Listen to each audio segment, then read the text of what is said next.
Okay. Hi. So let's get started. Right. So good morning. And so online people also you can hear me, neither. Good morning. Yes, yes. Hi, hi. Okay. So it's important that you we get started. So because to be honest, we have some content to cover. Right, within one day. Right, we have some content to cover. That's the point. Okay, immunity is just again, it's a matter of organizing a lot of information that you have in the resource. There is no proper order how they have formulated that lesson. So that lesson is like a set of chapters, not much diagrams, right? So it could be kind of confusing, and there are some deep concepts. So that's the thing. That's why you sort of get confused. If you get asked an essay, you get confused. Okay, from where to where, and what is the sort of the extent that you write too little or you write too much and waste your time. There's a trend like that, and the other thing is because it's like chapters without without much text, and you tend to miss some important points that are hidden in the lesson. So when you get an MCQ or something, it seems a bit difficult. Okay, so as it is one of the smallest, question weight wise very small, right? Immunity MCQ is not entirely compulsory also. Some years they have skipped an immunity MCQ, right? Some years they have skipped, but definitely in the structure they say there's going to be a small part. But now what's the thing is, since they haven't asked much from immunity, they have increasingly asking essays සහනවා, right? 2025 had an inflammatory essay, response essay, and there's a chance of that they are increasing short note, let's say risk of short notes from immunity as well, because there are so many things, autoimmune diseases, allergies, immunodeficiency conditions, short topics ගොඩක්. Got it? So that possibility is also there when we are coming to your syllabus, your exam. So that's why we have to rapidly go through this. And the other thing is, from next month onwards, I can add immunity questions to your full papers as well. Hari? So didn't receive tuts. Okay. So PDF I can send you, Hari, online people. If you didn't get delivery, I can send you the PDF. Hari. So as I was saying, today for normal theory class stuff, today I'll be giving you our August month full paper. Hari? Paper class is starting. Paper class is starting, and August month full paper will be given today. You have I'm okay. I'm going to give you 1 week to do it. Before next Sunday, all of you have to, by next Sunday also kamak nahi, hand over your paper to ISM physically, na. Online people, you have to upload to the my Google Drive, where there it will be marked, and you will be able to download it back again. Then so ega mekat kiyanako 7th, we are starting with a small unit paper, the paper class, right? So it is actually a paper plus revision hybrid එකක් කියන්නේ, because through papers we are revising. Okay, and in the final week we'll be discussing that full paper, probably online. Because we have to discuss the full paper, I might have to do a bit of a long class. I might be, the institute closes now, so I might have to do the final week full paper discussion online. So because the institute closes, we might go until 9:30 වගේ වෙනකන් ගියොත් it's better to do online. So you guys can join from home as well, and finish that discussion once in a month, full paper once in a month, and you can get your marks as well. But anyway, that's about our regular theory class. So we'll come to immunity. Yeah? That's the plan today. And okay, all right, the plan today. So we are going to go as usual. At 10:30 I'll give a break as usual, and at 12:30 I'll give another break. We'll try to finish by 2:30. We'll try to finish. Okay, so that I can also go home. Hurry, online people, any questions? No, right? All good? Yes. Hi. So, all of you have gotten the tute, neither. Some, of course, online people, most of you have gotten delivery of it. So, this is simply just the immunity diagram tute. So, we have to complete it with a small note, and in our normal question tute that I have given previously, there you have some of the immune questions. So, that one also you need, but when we are doing questions, make it you are going to have the immune small amount of questions that we are going to be doing, Harry. And yeah, so next week we are starting excretion, and so that's the new tute will be there that will be covering excretion and nervous system. Right? But this tute will be sufficient for you to till the end of excretion. So you will be getting a diagram tute and another new question tute soon. Anyway, okay. So we'll come to immunity, come to the resource. We'll start with the definition. Okay. So page number 212. Page number 212. Immunity. Okay. The state of being resistant to injury, invading pathogens and foreign substances through defensive mechanisms in the body is immunity. Highlight. That's the definition.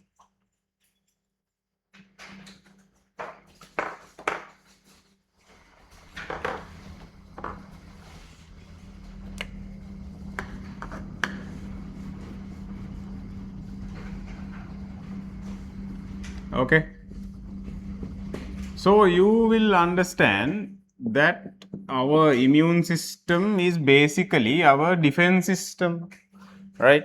So with evolution, immune systems actually develop from cnidarians themselves. There are small immune cells found in the simplest organisms as well. Even so, when you think of immunity, what comes to your mind is okay, white blood cells mainly, white blood cells and antibodies, right? But just if you think about immunity, it is just, what does it say? It is any defense mechanism that is protecting you from invading pathogens, anything. So it could be just your outer skin covering also. That is part of immunity. So we are going to learn there are external barriers. So your skin is part of your immunity as well. Okay. So immunity could be something very complicated in certain organisms, but it could be something very simple as your skin or the sort of tears on your eye or the mucus secretions in your respiratory system, something very simple like that also. Right? Then there's a word here, invading pathogens and foreign substances. So that you need to know. What is a pathogen? So that's the next definition. Highlight. Pathogens are agents that can cause infectious diseases, including bacteria, virus, and fungi. Another definition. Okay.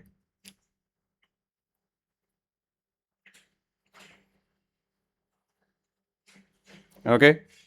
So it's a state of being resistant to invading pathogens and foreign substances.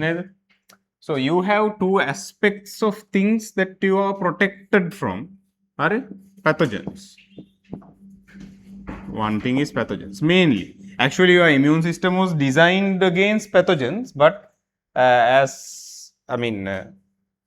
while you are being protected from pathogens, your immunity has a reaction with what we call as foreign substances, foreign agents. Okay, so actually the main role they should be doing is protecting you from pathogens. What are the pathogens that are trying to damage your tissues? Okay, so you have mainly bacteria, yeah, sort of leading to pneumonia or sort of blood infections, urinary tract infections, brain infections. So many infections are there, bacterial infections are there. Then viral infections are very famous. Ne? Virus can change the whole world. COVID වෙන්න පුළුවන්, dengue වෙන්න පුළුවන්, HIV වෙන්න පුළුවන්, right? Very dangerous. Okay, viral defense is very important. Then also fungi. Fungi can be a cause infections as well. Fungal infections are usually, I mean, skin infections by fungus very common. The skin infections by fungus very common. But sort of tissue infection is kind of rare, usually found in very weak people. Very weak people with diabetes, HIV, or who are in a coma, right? That kind of susceptible people can get a fungal infection. Right? You are likely to get what?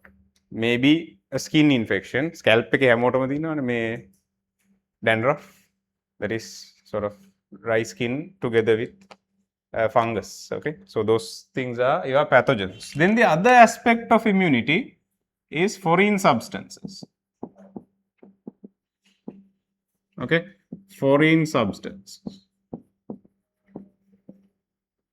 Because of the immune system's mechanisms of detecting your pathogens, some foreign substances are also detected as dangerous. So, you know, because of how your immune system is designed. Got it? Therefore, some things are also some substances also trigger immune reactions. Substances that can be recognized as foreign to the body include chemical components of pollen grains, incompatible blood cells, transplanted tissues. Alright? Highlight those. Chemical components of pollen grains, incompatible blood cells, and transplanted tissues. There are so many other things. Okay? Pollen, incompatible blood,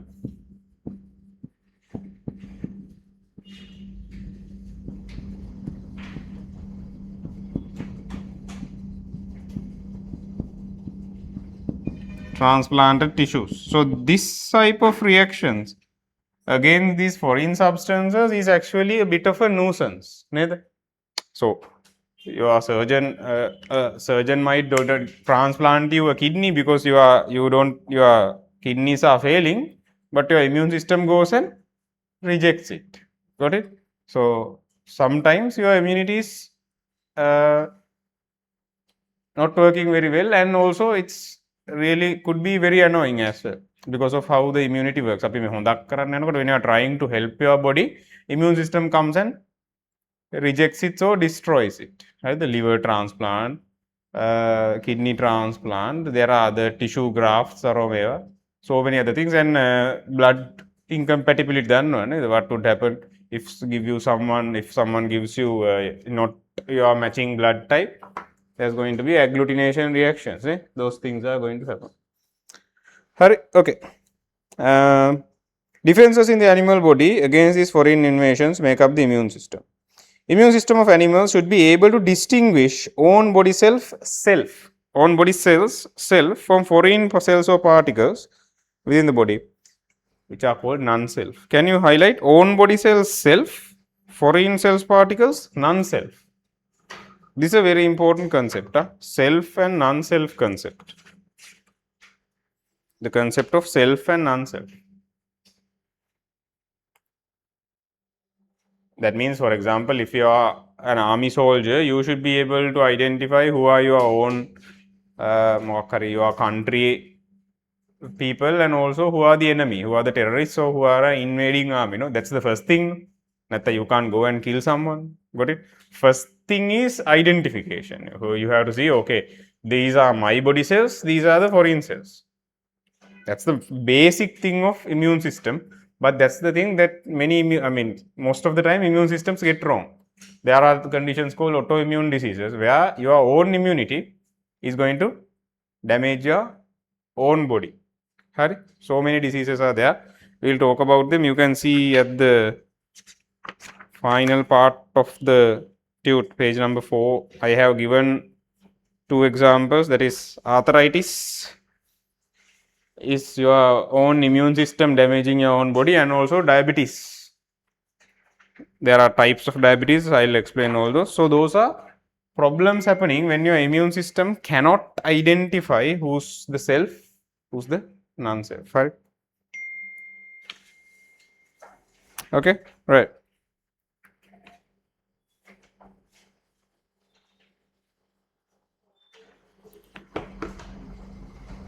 Okay, then for initiating defense, so non-self for initiating defensive immune responses for the destruction of foreign agents such as pathogens. Okay, so I hope you're highlighting the resource and reading the resource. Okay, special cell types in the body fluid and tissues of most animals can interact with these foreign invasions and destroy them. Immune cells produce receptor molecules that bind specifically to molecules from foreign cells and agents and activate defense responses. Okay, so we'll get to there. So that paragraph, that is all you need to know. Hurry. Now we are going to move on to the actual components of the immune system. If you come to page number 1, diagram 2, I have given our first diagram. Okay, so now listen how we are going to manage this is, I'm going to put everything that you need to write down here on the board, then you can manage your space later. Right? So that way you don't have to worry about leaving spaces. No? Hurry.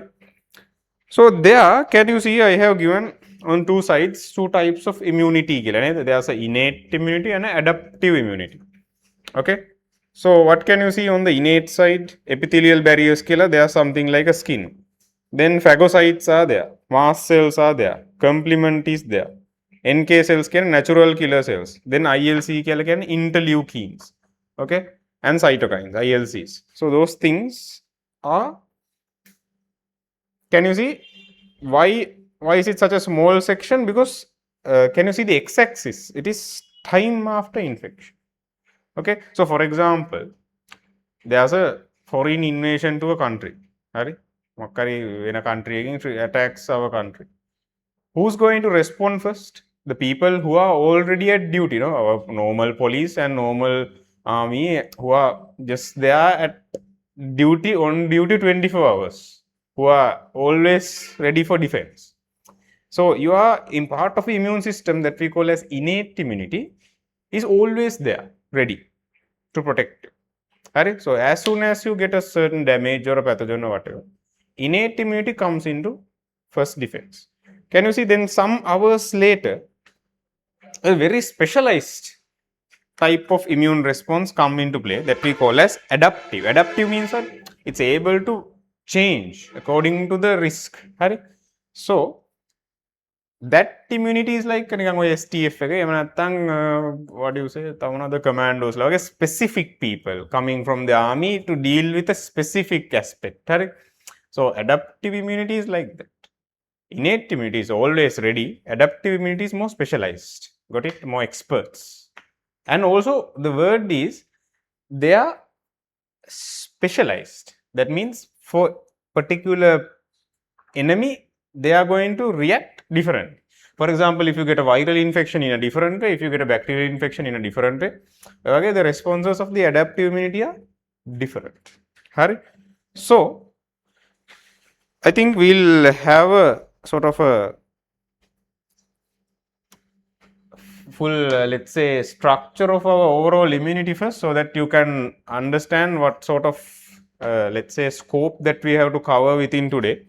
Okay, so immunity will do some sort of classification of what the components of immunity that you have to learn today. I'll write it here also. Immunity, listen. So as I was talking, we can divide into two main parts. That I told you as what? The always on duty immune system. That means that is in place right now. Not the immune system in your body. What is that? That is called your innate. Non-specific. That is always there to protect you. If you are not someone with a damaged immune system, this is there. Got it? The other one is the more specialized. Okay, so adaptive immunity. So many names are there. You can call him adaptive. You can call him acquired. because you sort of they specialize bit later, acquired immunity, or you can also call it as specific immunity. Matter we can call it as non-specific immunity as well. Right. Non-specific immunity as well. Right. So we'll then talk about what are the components of innate immunity. Right. So always I want to visualize this as something like this. If there is a fortress එකක් තියෙනවා. What do you mean by a fortress? බලකොටු කියලා කියන්නේ, right? It's a fortress city. Right, in ancient stories or so inside you have buildings and other things. Right? You have castles or fortress. Got it? Then if this the inner these buildings and the people living inside is your sort of the body, right? Body cells that you should be protecting. Right? Then your immune system is like all the defenses that are around this city to protect the inner people. Right? So there, if you take this city, there's a wall, no? Whatever there's a wall. So similarly, that wall is always there to protect the people. Got it? It's always there, right? So if you take your innate immunity has a barrier that are always there to sort of are there. In your house, you have a wall around it. There are defensive barriers in place. That is actually the first line of defense that we call. So in this city also, the wall is the first line of defense. Wall is the first line of defense. So I'll be using this example again and again. Fortress story. Okay, how to let's say to make you understand different components of immune system. So innate immunity, as I mentioned, you are going to have defenses that are outside your body or on the surface of your body. Those are known as external defenses or external barriers. Okay, those are known as external defenses or external barriers. So you can have two types of components under innate immunity, that is external barriers, external defenses. Okay, I'll just say external innate immunity. Okay, then the other thing is, imagine they came across this outer wall. The outer wall, they came through the outer wall, broke through the outer wall, and then they are going to encounter a new line of defense. So inside of the fortress, they are going to encounter some inner defense. It could be some soldiers or maybe a certain fortified Game of Thrones. Game of Thrones or Lord of the Rings. How they defend. Right, there could be soldiers patrolling in a that sort of a balakotu, right? So that type of defense you are going to encounter if you got through the external defense.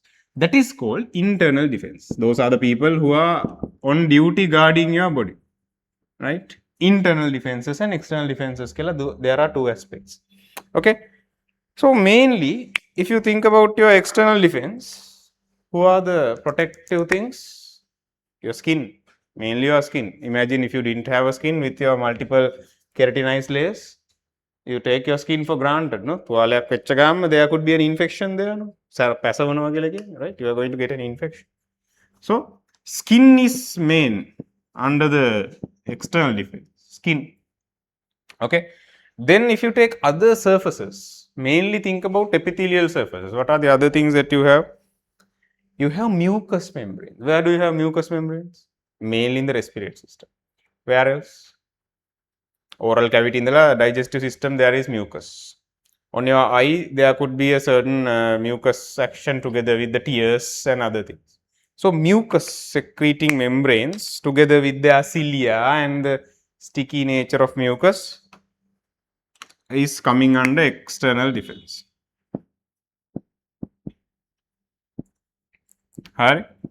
Finally, you are going to have certain secretions. So mucus is actually a secretion, I know, right? But in your syllabus, they have given secretions as a separate thing. If you can remember, oral cavity again, we have a defensive enzyme. In your mouth, you have saliva. Saliva again, what are the parts of saliva? You have water, mucus. What else? What else do you have? There are certain enzymes, no? Lysozyme, can you remember? Yes, lysozyme is an enzyme that you find in saliva. So that is a secretion that is involving in external defense. If you come to your stomach, is there a defense there? Yes. Is there a defense there? Yes, your HCl is a super powerful acid, no? Hydrochloric acid is going to burn through bacteria and viruses. Got it? So it is coming under secretions as well. Those are the main external defenses that are sort of defending the city as a wall. Got it? Now, okay, the enemy has broken through the external wall. So still there are some defenses in place in your body. Still there are defenses in place, right? Those are known as internal defense. So we call them actually Megullan Tapikan first line. Okay, these are first line. You can call internal defenses as your second line of defense. Second line. That's going to come into action if the enemy gets through the external defense. So those could be some soldiers patrolling the fortress wall. There could be some traps, no? Traps on the wall to deter, sort of send away or sort of damage the enemy. Okay, those type of guard mechanisms could be there on this fortress. Okay, you have some cells. Now what has happened? The enemy has broken through your skin or the epithelial membrane and the mucus, all the things, and now they are inside the body. In the blood and in your tissues, they are going to encounter some defenses. What are the defenses that they are going to encounter? Mainly cellular and some chemicals. Okay, mainly cellular and some chemicals.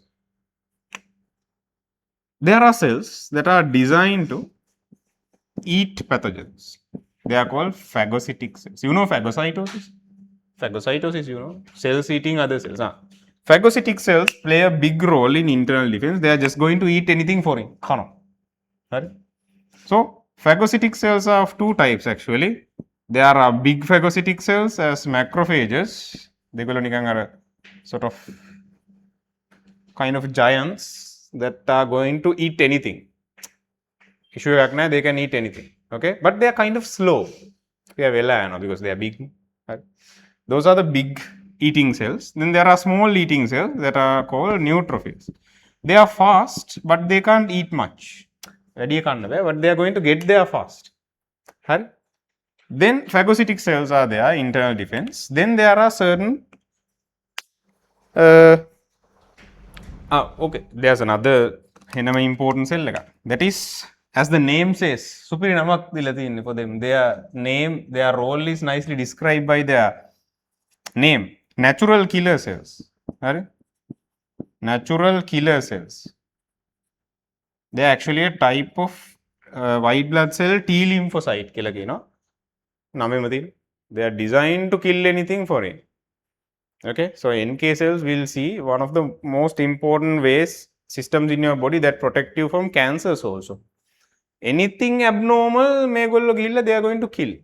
They don't eat also. They are not going to eat whatever foreign. They imagine they have like guns or something. So they are going to go near an abnormal cell and then release some chemicals that's going to kill that cell. Okay, so they have some weapons. Okay, so immune system, that's why if someone has a little bit of power, they are going to misuse it. So immune system cells has a lot of power. So somehow they are going to misuse it. Then sometimes the police and the army misuse their powers. So if you give someone power once in a while, they are going to misuse it. Got it? If you become a prefect or something, you are going to misuse your little amount of power that you have. So these cells have a lot of power. They are able to kill other cells. Guns, okay? So therefore, that's how you get certain disorders in the immune system. Autoimmune scene. Then we come to certain proteins in the immune system that we'll categorize as antimicrobial proteins. Antimicrobial proteins. Antimicrobial proteins is the next part of internal defense. There are so many antimicrobial proteins, but you have to learn only about two types called interferons and complement proteins. Complement proteins. Interferons and complement proteins.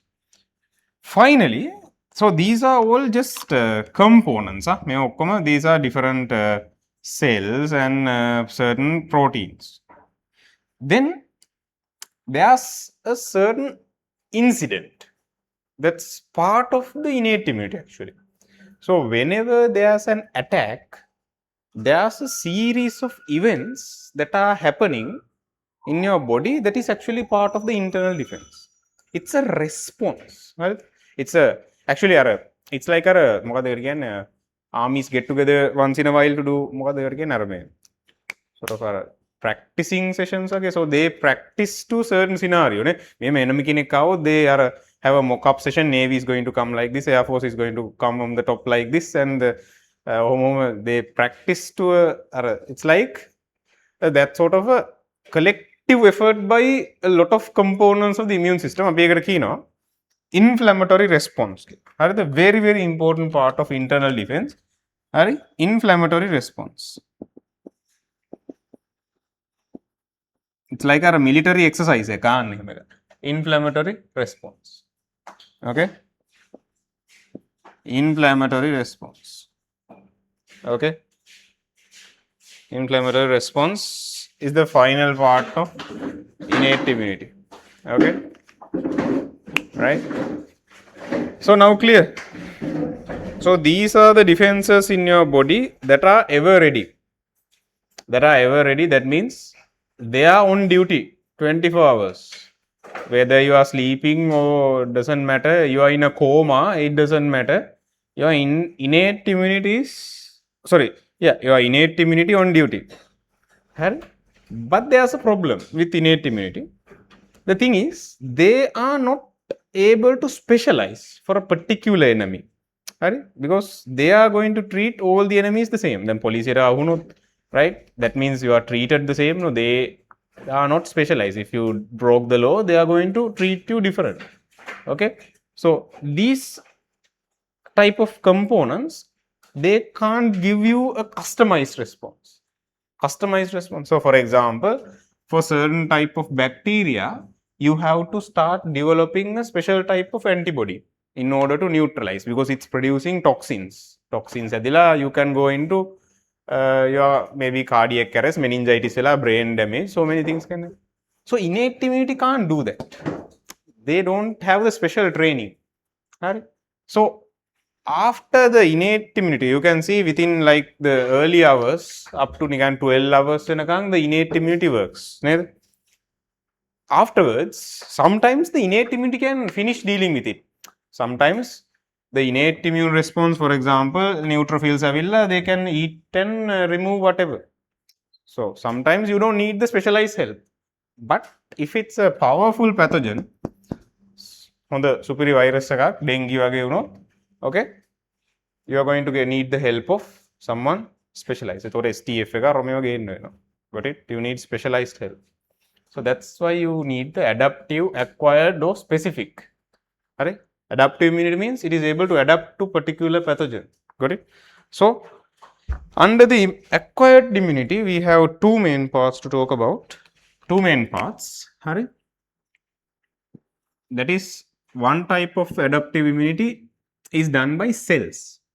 The cells. So how I like to describe it, in this part of immunity, which is called cell mediated immunity, that involves cells killing cells. Cells killing cells. There are cells designed to kill other cells. Natural killer cells is a very close friend of his. Police right? Samana veditila dana scene police karo so his natural killer cells have a sort of a close behavior association with this cell mediated defense cells. Are the cell mediated? I'll just write here. So cell mediated immunity has several cells that is actually mediated by a type of white blood cell that we call as T lymphocytes. Right, white blood cells, you know, neutrophils, basophils, right, lymphocytes, monocytes. So you know, right? So cell mediated or actually acquired immunity is all coordinated by lymphocytes. Out of them, there's a type of cell called T lymphocyte. We'll talk about this in detail. T lymphocytes. Out of the T lymphocytes, so the T lymphocytes is like the family of cells. In there are subspecialties. Got it? That are like commandos or they have their own specialty. Right? One of those cell types is actually the main killer, cytotoxic T cell. We are just going through an outline, okay? Yeah. I am just showing you. Right? There's a type of cell called cytotoxic T cells. They are the main killers. Right? They are the main killing cells. Then there's a type of cells that are army, like, so there are certain assistants in there. So in this cell mediated immunity, there's a type of cell called helper T cells. As the name says, they are there to help the remaining T cells. Helper T cells are there. Then finally, they are the people who hold a grudge. Right? They are the people who hold a grudge.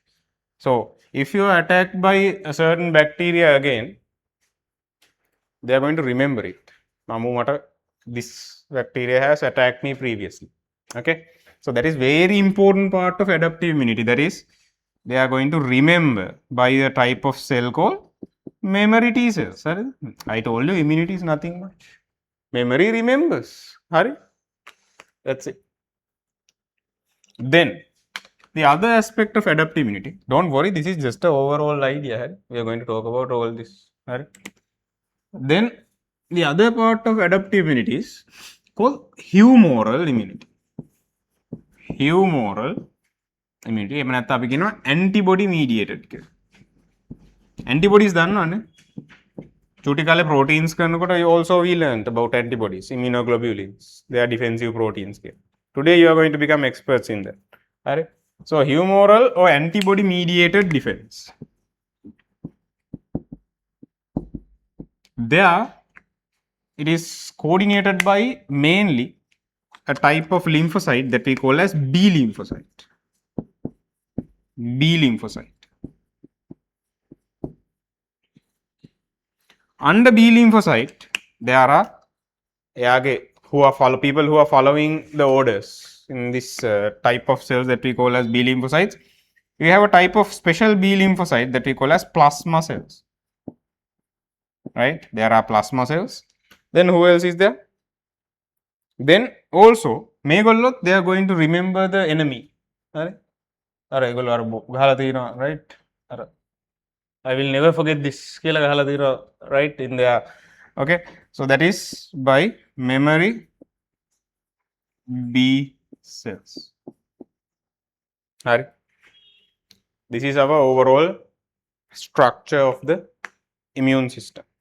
Okay. That's all this we are going to cover. One by one. So now what I want you to do is come to the first page of the diagram tute. Online people who doesn't have this, you can use the PDF for now, and once you get it delivered, you can complete it. So in this first page, do not go into this innate immunity. Don't come in below that topic. Within this area, can you divide immunity? I'll add it here. Okay.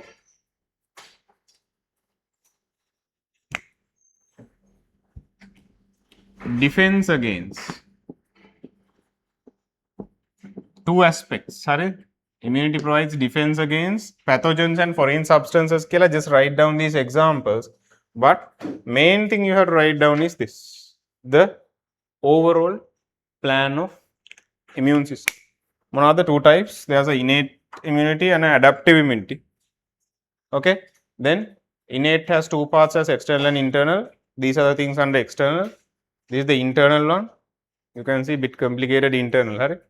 Then adaptive side, you have two aspects again, cell mediated and humoral, or you call it as antibody mediated. Antibody mediated. Mea cell mediated by T lymphocytes, humoral by B lymphocytes. Then under them you have this sort of subcategories.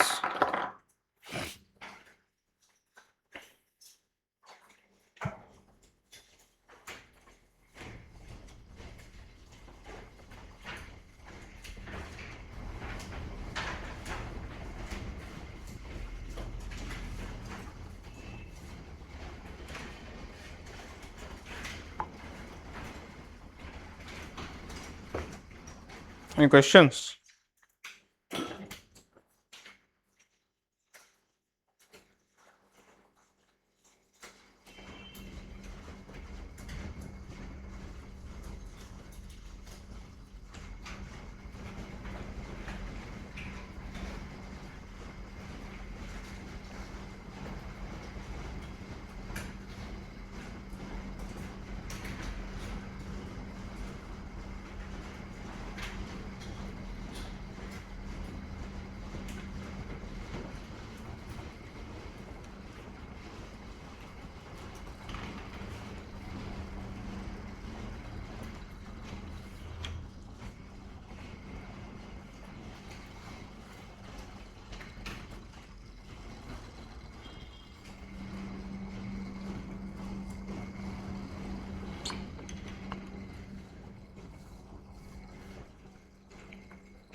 Antimicrobial proteins, there are two types as interferons, okay, and complement proteins.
Any doubts?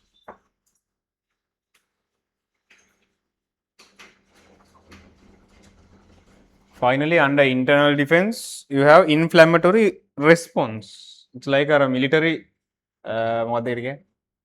exercise. You need a lot of cells, lot of chemicals, lot of proteins, interferons and complement protein.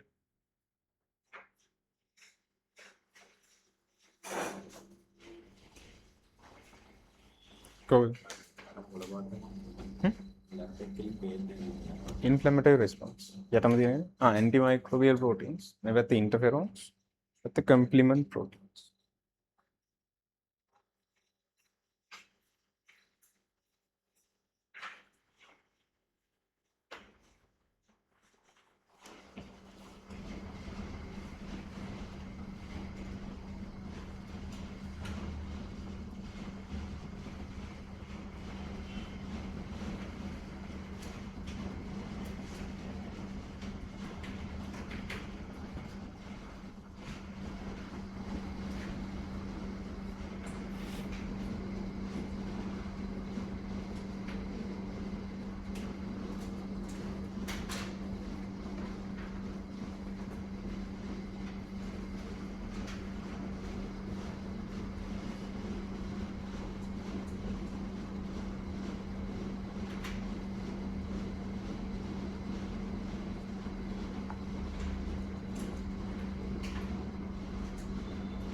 Okay.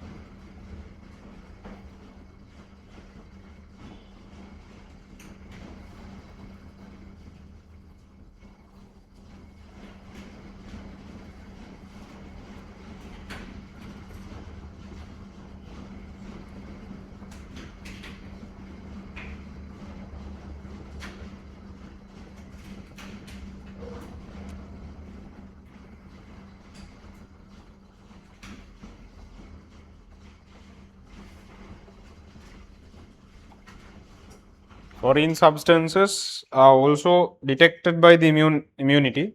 Okay, but bit of a annoying aspect of immunity is your body's reactions to these things that we detect as foreign substances. Right? Some people it could be a shellfish. Some people it could be chocolate even, tomatoes, pineapple, or allergy food thing. Could be some antibiotics, right? Some very common people having reactions for antibiotics. Okay, sometimes the antibiotic that they should have, they are allergic. So we have to go with something that is not the exact proper one, but just because they are allergic. So that is when the immune system is being annoying. Right? Immune system is there are specialist consultants who are experts in not in immune system, but when the immune system starts working in a wrong way. Rheumatologist ke lage, right? Rheumatologists are specialists who are trained to treat abnormal behavior of immune system. Arthritis conditions, then there are so many autoimmune conditions, lupus ke lage, right? Types of diabetes are also autoimmune. Okay, all those conditions. Guillain-Barré syndrome, so many autoimmune conditions are there. That is because of the immune system behaving abnormally. Right?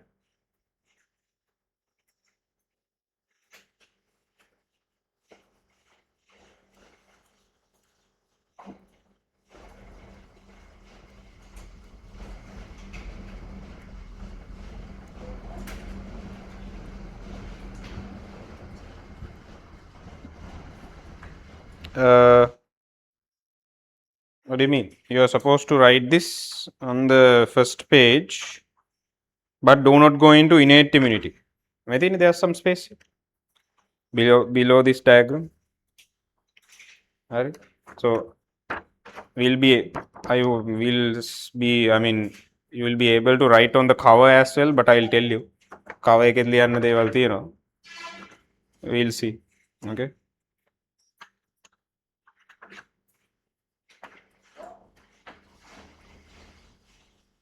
This is the overall structural plan of the immune system. Hari. That's all the things we are going to cover today. Adaptive or acquired or specific has cell mediated, which is by T lymphocytes. T, yeah? T actually stands for thymus. Thymus can a gland. We'll talk about them. B stands for bone marrow. Hari? B lymphocytes. This is cytotoxic. Cyto again, something cyto means cytology. Cytoplasm. Cytoskeleton. Related to cell කියන එකනේ. Cell කියන එක. ඒතර cytotoxic කියලා කියන්නේ toxic to cells. So මේගොල්ලෝ they are going to go and kill other cells. Okay. Helper T cells are just helpers. Memory T cells are going to memorize who attacked me. Right. So පස්සේ ආපුවාම he is going to remember that. Similarly, there are plasma cells and memory B cells. Okay.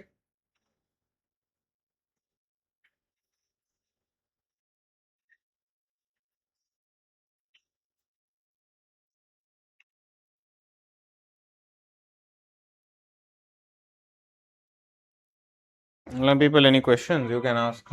Hi, shall I erase this side?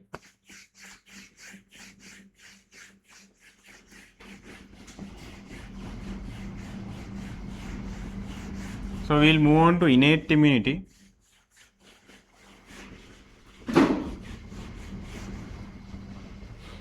Okay, done, no? Right. Let's read about innate immunity. Same page, page number 212. Innate immunity definition there. Sorry. Ability to resist damage or diseases in the body through inherent body defenses which offer rapid responses against a broad range of pathogens and foreign substances. Sorry. That's a full definition. Very, let's say, kelima textbook definition commonly asked in the structured essay. Sorry. What are the important words? Keywords?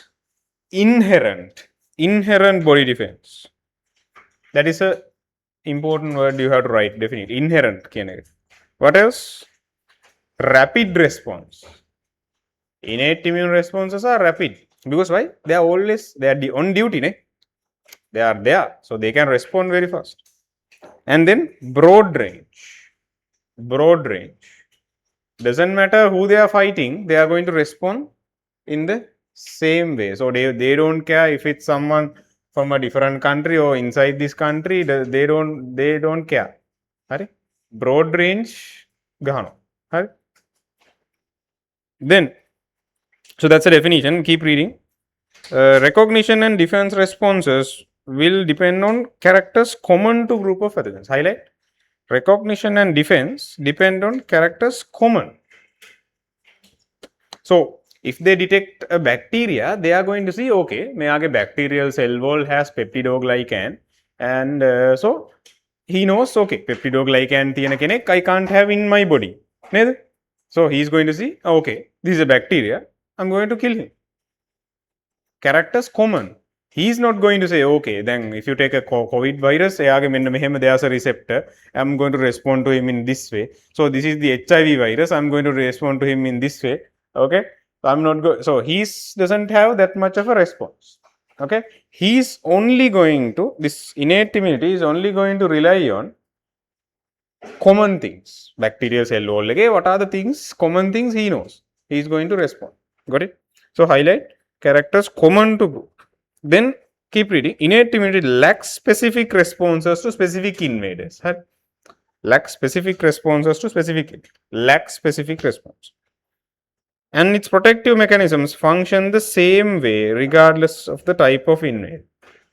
So police here now, what are they going to do? Arrest karno. That's all they know how to do.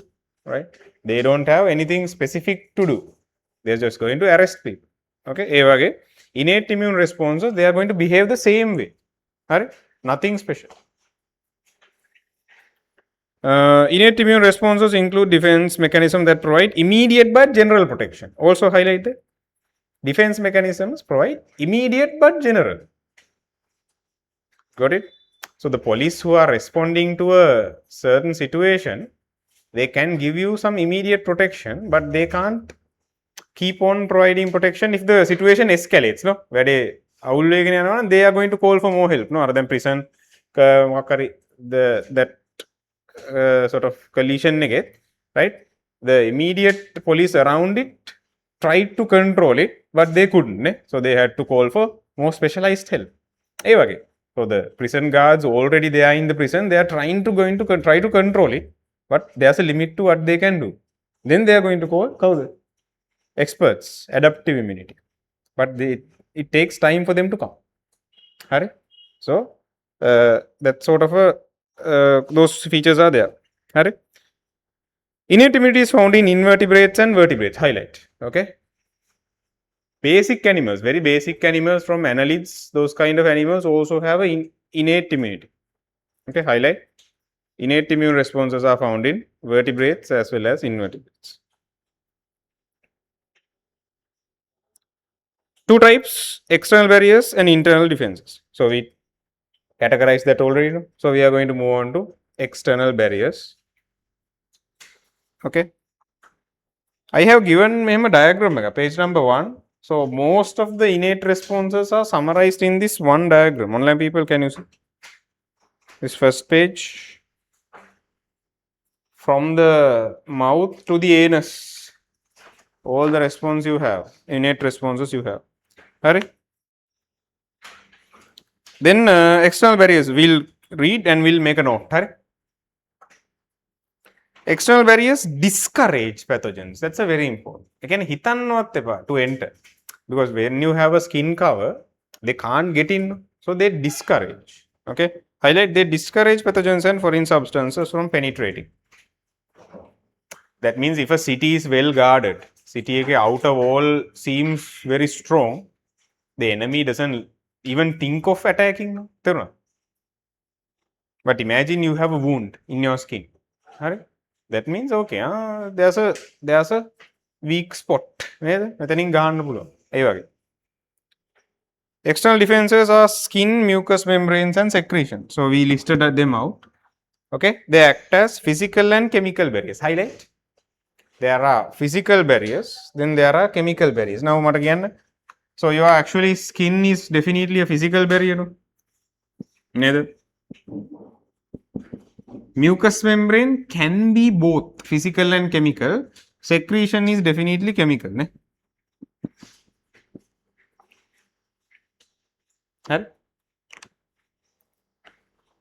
Let's read about skin. Skin we have done epithelia. Okay, read it. Skin with many layers of closely packed keratinized cells. Highlight, many layers of closely packed keratinized cells. Significant physical barrier to the entrance of microbes. So there's this skin is a nice fortress, nice barrier. What are the things you have there? The skin cells are tightly packed as well as many layers. What is the epithelium that you have in the skin?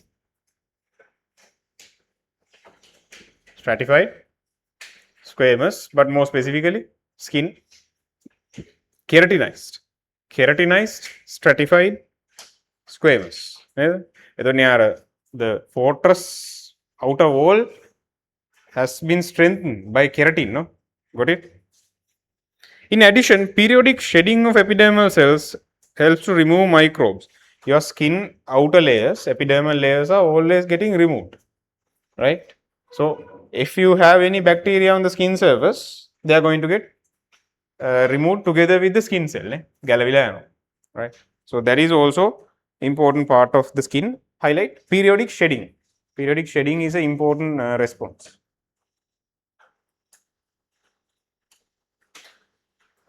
Mucous membranes. Where do you have mucous membranes? Respiratory tract, digestive tract, urinary tract, reproductive tract. Can you highlight the 4 places you have mucus? Respiratory, digestive, urinary, and reproductive.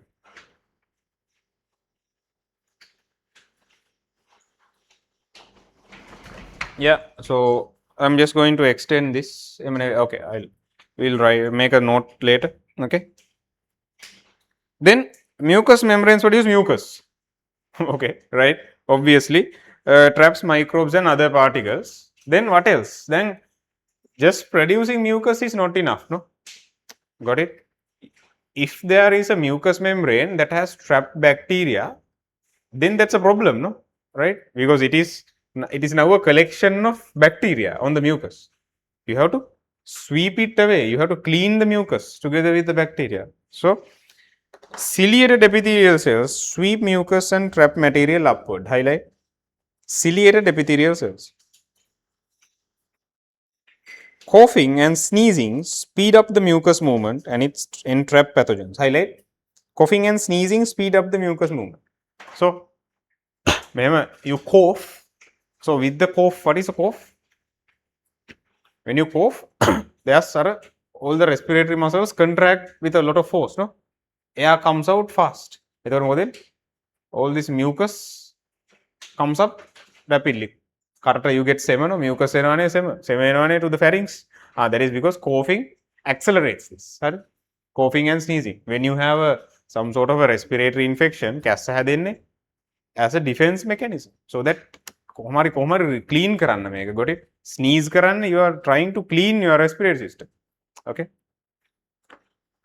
It's entrap pathogens out of the body, preventing its their entry to the lungs. What do you this ciliated cleaning process that you have in the respiratory system? What do you call it? Mucus escalator. Mucus escalator. Can you write there on the resource? Can you write there on the resource? What do you have for mucous membranes? Resource ke immediately aega na mucus escalator. Mucus escalator. Got it? If you go to the mall and write the escalator, these cilia are going to sweep it upwards. Right? Mucus escalator.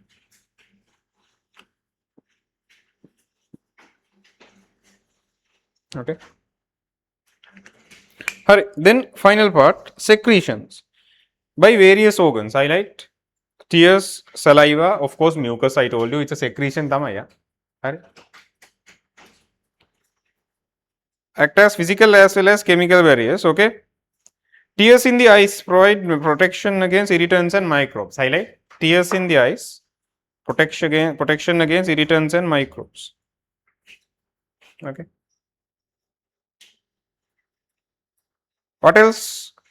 Tears provide continuous washing action. Highlight continuous washing action, dilute microbes, prevents settling on the surface of the eyes. Highlight continuous washing action. That's very important. Your eye surface is always cleaned again and again. Tears are being secreted when you blink your eyes. That secretions are moved here and there. Sideways. Okay, it's moved. So that's a cleaning. Always your eye surface is being cleaned by this tears. Okay, tears. Then saliva washes microbes on the mouth. You know the functions of saliva. Okay. Then reduces the colonization of microbes in mouth. Okay. So people who have oral cancers, they undergo radiotherapy to the mouth. They can X-rays, sometimes gamma rays are using a machine sent to the mouth to kill the abnormal cancer cells. Radiotherapy current that's the common name. Current you are sending beams of targeted X-ray. Mouth oral cancers. Then what's going to happen is salivary glands are going to be destroyed by that. Salivary glands are going to be destroyed. So they have a very severe dry mouth condition. People who had mouth radiotherapy, dry mouth. So very next thing that's going to happen is they are going to get oral fungal infections, mainly infections, mouth infections. A lot of two more comes. Many people who are in the male ward oral cancers, Mainly, if you had radiotherapy, then there's going to be a mouth infection, probably fungus. ඒ වගේ saliva prevents this by reducing the colonization. So now these people, they don't have saliva, so bacteria colonizes in the mouth. කටේ colonize වෙනවා. Okay, they're going to build up camps හදලා හොඳට colony එකක් ගහලා ඉන්නවා, right? Bacteria. Okay, mucus secretions bathe various exposed epithelia, provides the continuous washing action similar to tears. හරි. Lysozyme is an enzyme present in tears, saliva, perspiration and mucus. Highlight lysozyme. Found almost in all secretions of your body. Tears, saliva, perspiration can be sweat. එතනින් ලියා ගන්න with a pencil. On top of perspiration is sweat. Sweat. Sweat වලත් you have lysozyme. Where else? And in mostly all mucus secretions you have lysozyme. Destroy cell walls of bacteria. Very, very important. So, your mucous membranes in your, these secretions in your innate immunity. So, I told you, example, like it's a fortress. There's the outer wall, and you have the inner buildings. Outside the fortress, you have දියාගලක් කියනනේ moat එකක් කියලා කියන්නේ water filled canal එකක් around the fortress to provide some additional protection. So the enemy has to swim across this hari මොකක්ද the water canal around the fortress තියෙනවා නේද usually. Yeah, the mucus secretions and the other secretions are like this, something liquid ne. Okay, so the enemy has to swim through, එහෙම නැත්නම් they are going to fall into this and they are going to be dragged away by the water. එහෙම scene එකක් නෙමෙයි ඔය washing action එකෙන් කියන්නේ. So in around this fortress you have a water river canal එකක්. හරි. දැන් මේකේ කිඹුල්ලු ඉන්නවා. There are crocodiles in this. Got it? That is for some added protection. So crocodiles are like what? The lysozyme enzyme. Right? So they think, okay, I can get into this secretion and swim across. Kela bacteria tries to swim across. More than lysozymes comes and the crocodile comes and destroys the cell wall. So almost in all secretions you have lysozyme. Highlight lysozyme is present in did you highlight? Okay, tears, saliva. Then gastric juice is the next component. Gastric juice, acidic environment in the stomach. Can you highlight? Gastric juice is another part of secretions. Many bacteria and toxins ingested with food. All the things that you eat from the outside has a lot of bacteria, a lot of toxins, right? You don't get the stomach ache every day, no? That is because your acid is a very good destroyer of bacteria, right? Finally, sweat and sebaceous glands gives an acidity to the skin also. Right? So skin pH is maintained at a lower level, reduced level by skin acidic nature. Skin acidic nature makes it difficult for certain bacteria to grow on the skin. Okay. So those are the innate immunity external defenses. Right? Innate immunity external defenses. Any questions? So there you can see in that small set of small paragraph, you have a lot of information. You have a lot of information. So you can see in this diagram, I have given most of it. What do you want to do? You want to make a small note out of it. External defense kila, we will make a small note. Taggala will make a small note. Okay. It's given here also, Hari. External defenses, under which you have three main components. Hari. Under the skin, you can mention what can you mention? It is keratinized stratified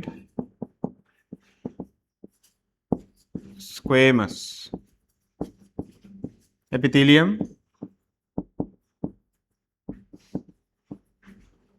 okay, that's the main thing under the skin that you need to remember. It's a stratified keratinized squamous epithelium. Then plus there is periodic shedding, skin shedding, periodic shedding. Those are the responses available in the skin. Alright, just memorize the keywords. Make a structure එකක් මතක තියාගෙන ගෙදර යන්න. ගෙදර ගිහලා පඩම් ගන්න full story. Okay. Right, then you have mucus. Where are the places you have mucus secretions? Yes, your respiratory tract mainly. Ne? I'll erase this, okay? Maybe in the respiratory tract, you have mainly, our main talking point of mucous membranes is respiratory tract, okay?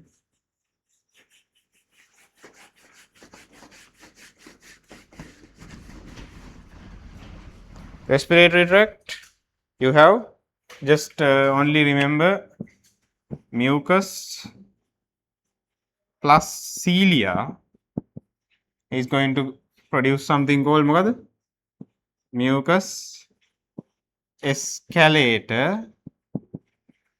Okay, then what else do you have? What else do you have? You can add here coughing and sneezing speed up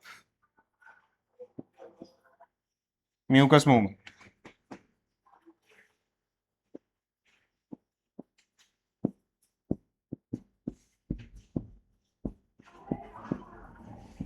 Speed up mucus movement. That is also important.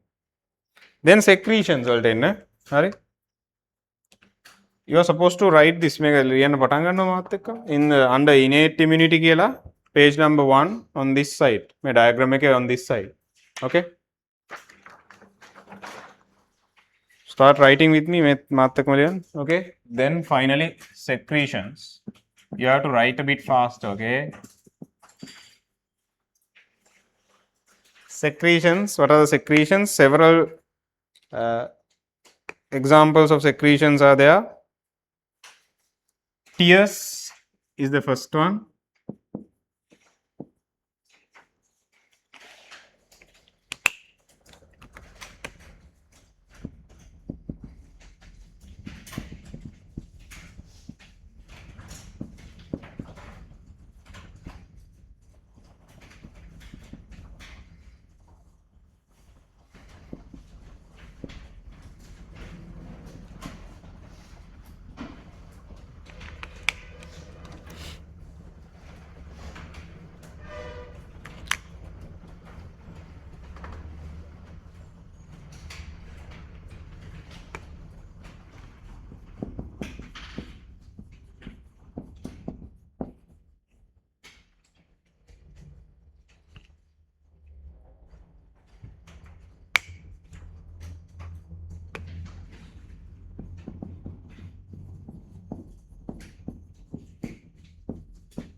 Tears, saliva, sweat and sebaceous glands have a special weapon, lysozyme enzyme. Job destroy cell walls.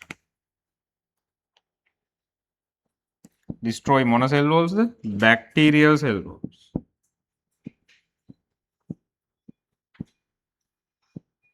Bacterial cell wall.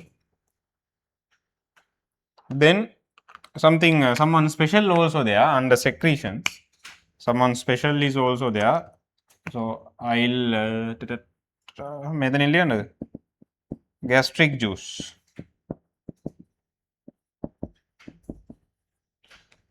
This is a nice overview of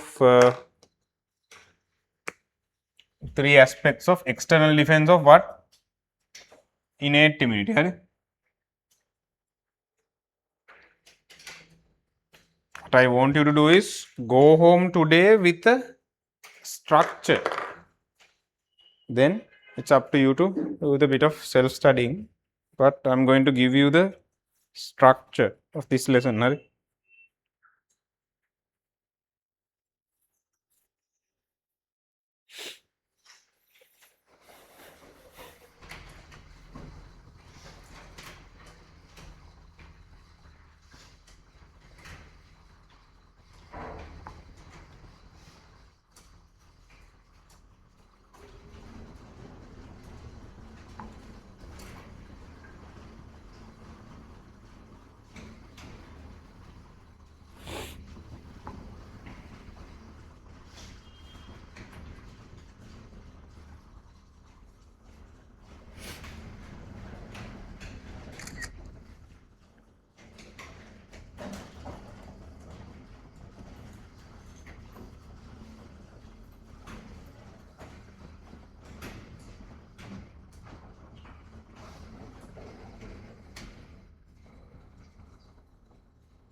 At the same time, go through that diagram. Huh? All the things are given there with the locations.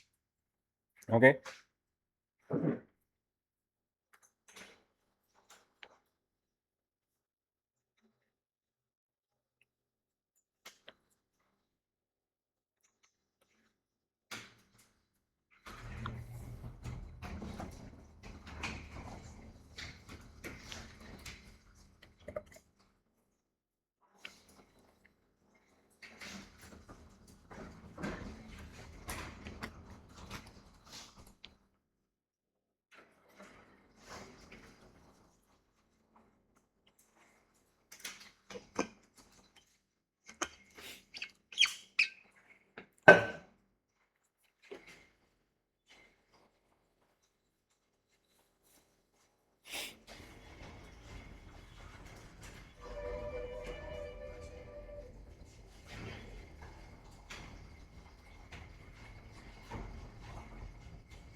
Respiratory tract is the main mucous membrane defense you need to remember. Online people, lean on either.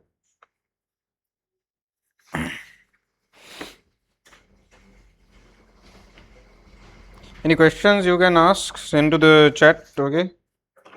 Overall issues, yeah? Got it? Anything? Alright. Her. Then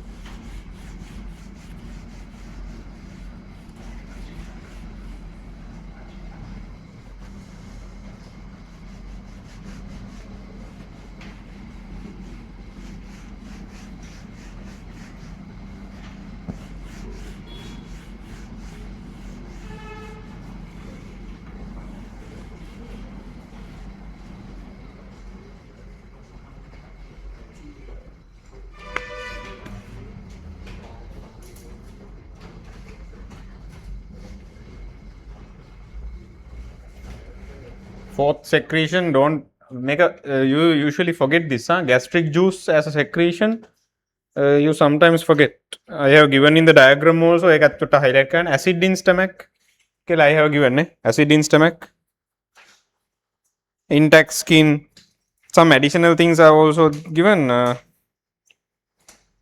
mucus enzymes in mucus කියලා that what you mean by enzymes in mucus tears and saliva is what? Lysozyme ne? Coughing and sneezing is going to speed up the mucus movement. Sweat is acidic නේද? Reduce the pH.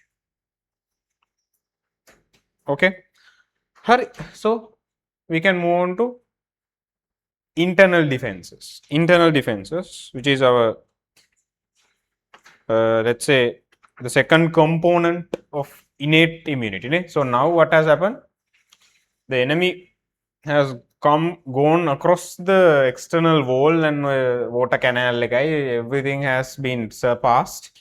So now they are sort of trying to get through, but I mean they have gotten through ne? They have gotten through, so they are still on the fighting on the edge of the wall, but now they are inside. Right? So your immunity is going to try to prevent it from getting deeper into the city. Right? Deeper into the city, there's a set of guards on duty on the wall, so they are still fighting. Right? So they are going to be known as the internal part of our innate immunity. They are also 24 hours on duty, but I mean they are located inner to the wall. Right? Inner to the wall. Got it? All right, let's read. Pathogens penetrate the external defense barriers in the skin and mucous membrane. They encounter a second line of innate immune response. Highlight second line of innate immunity.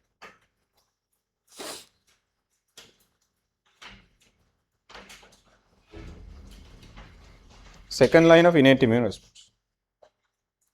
Within the body, detection of non-self is accomplished by molecular recognition, in which receptor molecules on specific cells will bind specifically to molecules of foreign agents. Highlight. Detection of non-self is by molecular recognition with receptor molecules.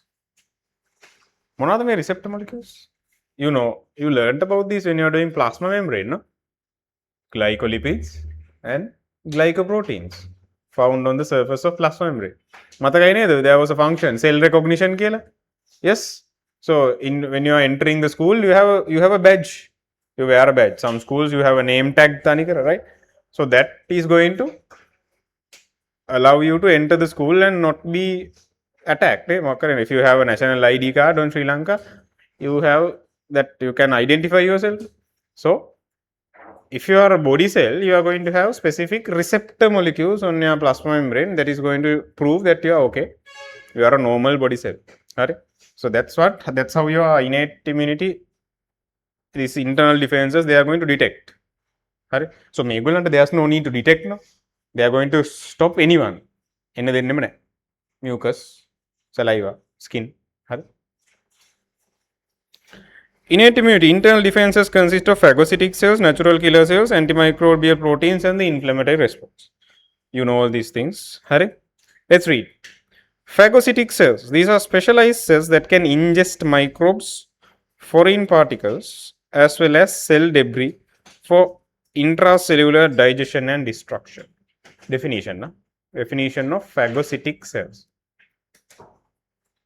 Specialized cells that can ingest. Okay. Phagocytes use receptor molecules. That is something we discussed. Neutrophils and macrophages are the two main types. Highlight. Neutrophils and macrophages are the two main types. Now you have to be able to compare. While circulating in blood, neutrophils are attracted first. I told you they are fast. They are fast. They are sort of fast soldiers, right? They are not very big, so they are lightly armed. So they are very fast. Right? They are first responders. But the problem is what?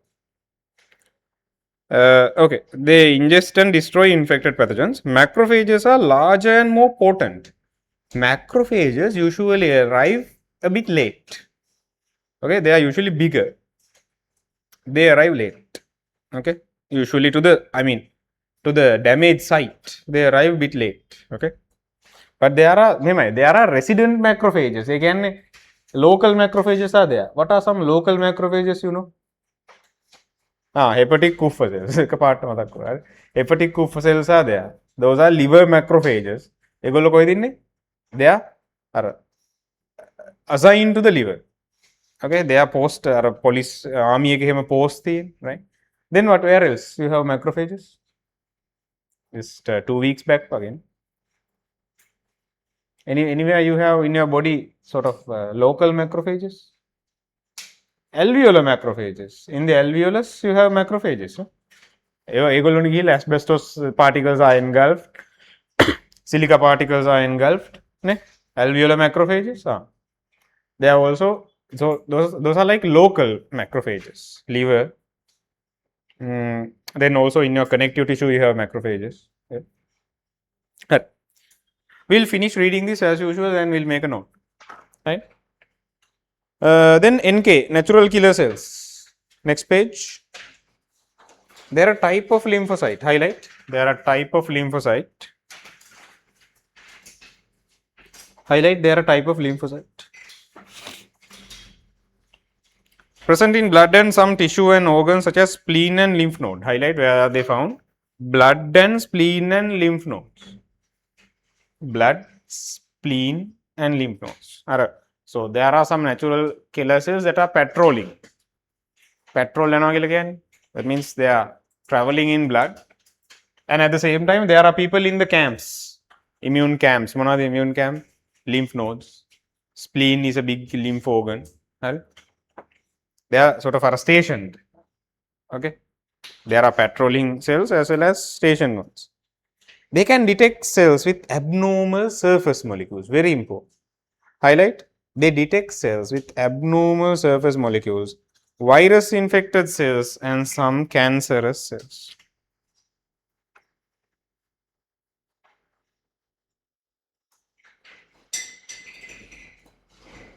Okay.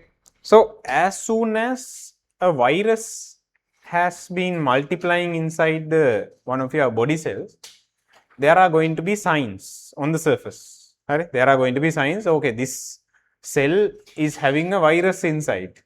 There's going to be certain molecules that are displayed on the surface. For example, in olden age, when you get chicken pox or something, they hang this sort of leaves outside the door, right? This house is infected to indicate.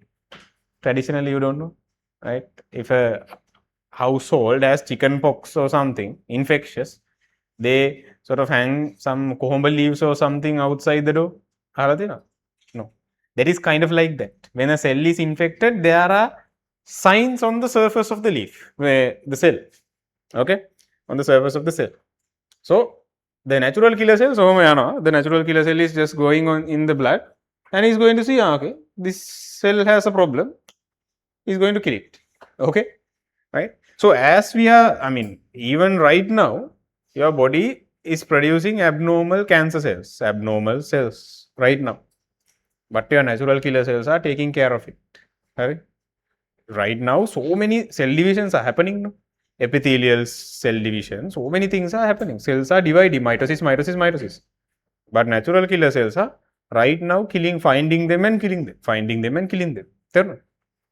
Your main cancer defense is NK, natural killer.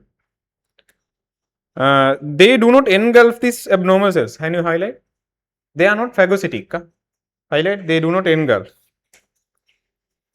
But they release chemicals to kill the virus infected cells. Monkey, they have guns. Guns. That means they have chemicals that can kill cells, which could inhibit further spread of the virus or cancer. Okay. NK, we'll make a note of that also. Antimicrobial proteins, very, very important. Listen carefully. This single paragraph has a lot of information. It's an information dense paragraph. Proteins present in blood and interstitial fluid which function in innate defense by attacking microbes directly or impeding their reproduction. This could be asked as a definition. What are antimicrobial proteins? We have to write this. They are proteins. Right? They are proteins present in blood and tissue fluid They can attack directly or impede their reproduction. Two ways.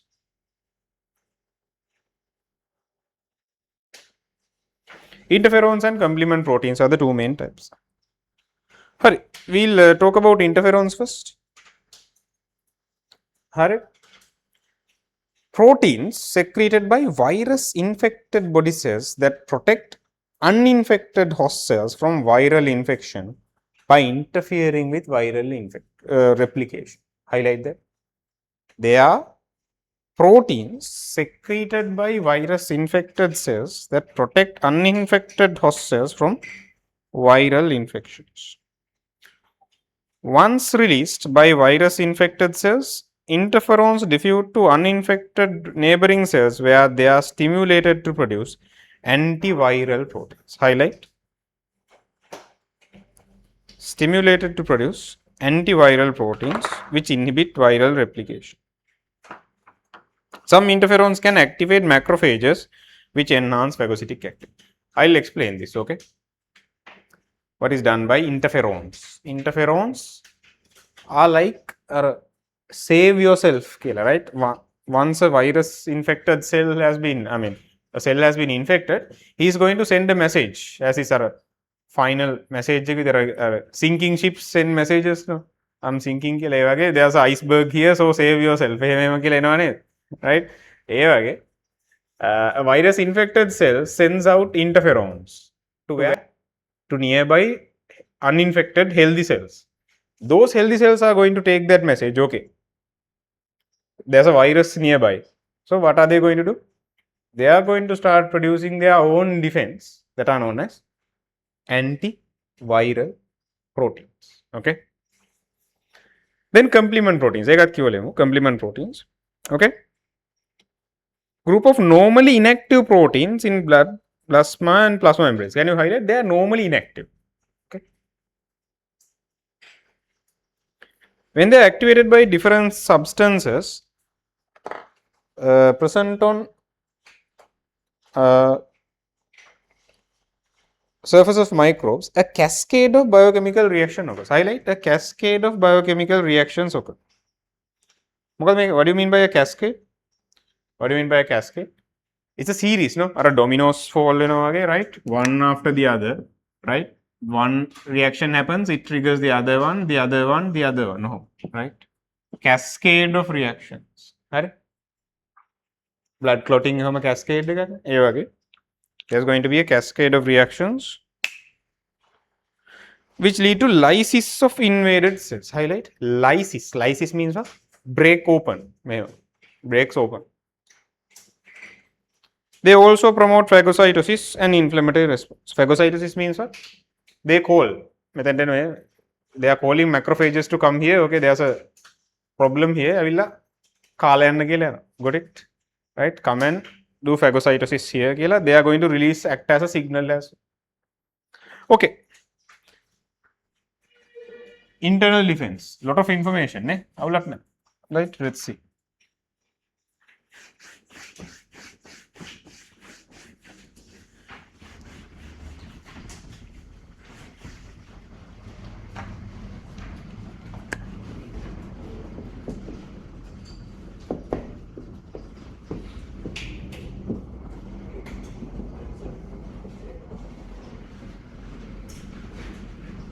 Okay, internal defense. What you need to know about them is how they detect. That is important point that you need to add here. Okay.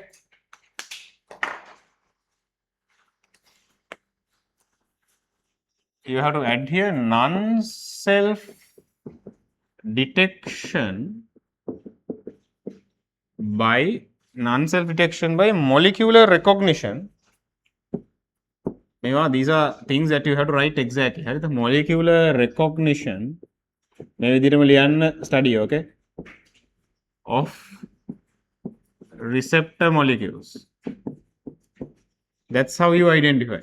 That's how a natural killer cell identifies this is a cancer cell, by molecular recognition. Okay, different molecules present on this plasma membrane surface.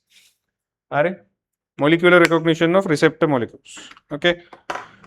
We'll move on to the first part, that is phagocytic cells.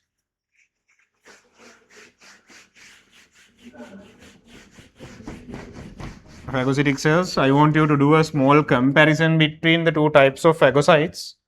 What are the two types of phagocytes?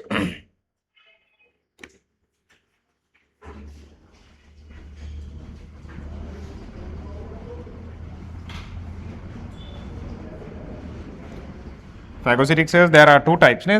What are the two types of phagocytic cells? You have neutrophils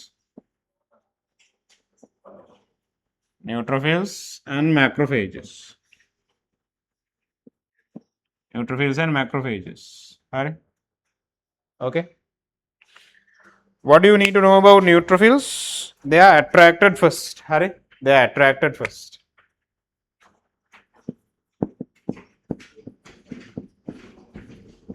They are the first responders because they are faster and smaller. They are faster and smaller due to signals from infected tissues. Due to signals. So they are the, I told you, they are quick. Okay. Due to signals from affected tissue. So affected means could be an infection or a damage. Could be a cut. Skin එක cut එකක් වෙන්නත් පුළුවන්. Through that cut, bacteria is going to enter. Okay, from affected tissues. That is important. Macrophages, okay, they are larger, more potent. So their phagocytic activity is more powerful. They are more powerful as a phagocyte. Then NK, natural killer cells.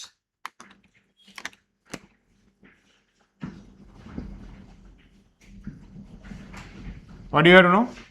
They are type of lymphocyte.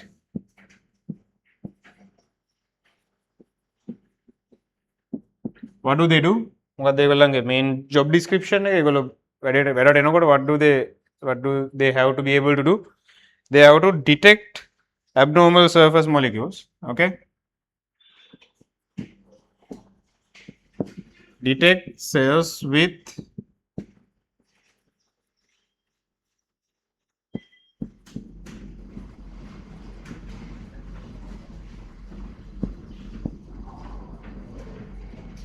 then what are you going to do to them? What are you going to do to them? What are the examples of abnormal surface molecule cells? Virus infected cells or could be cancerous. Sometimes NK cells detect precancerous cells. Precancerous it has not become a proper cancer cell even. Even before that happens, they can detect. They are not going to take any chances. Okay, as soon as they think like this cell is going to be a problem, they are going to kill it. Okay, NK cells very, very important. Okay, then what do? They release chemicals that's going to kill.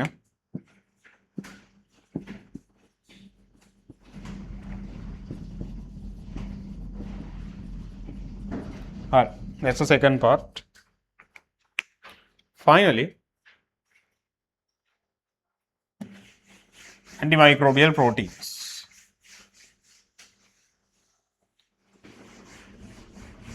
So what I want you to do is, can you see the cover of the tute?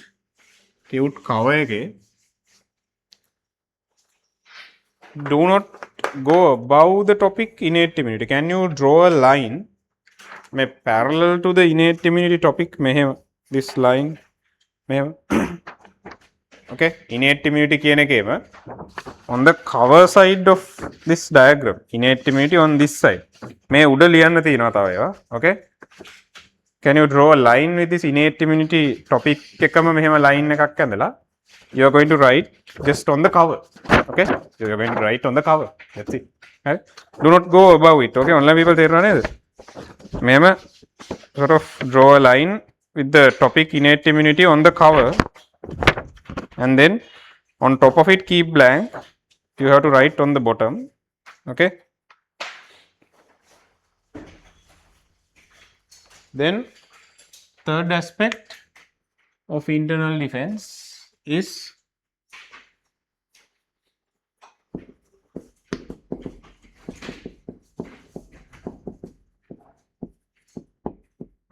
antimicrobial proteins. Hari?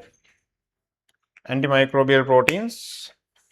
First, interferons. Very, very interesting behavior. Interferons.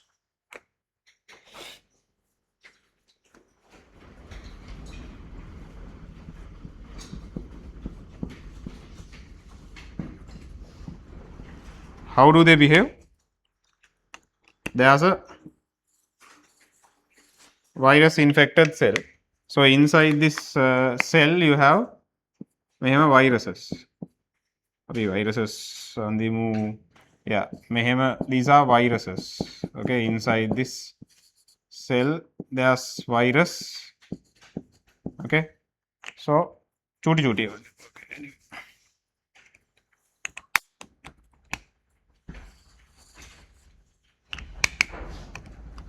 Inside this cell you have viruses.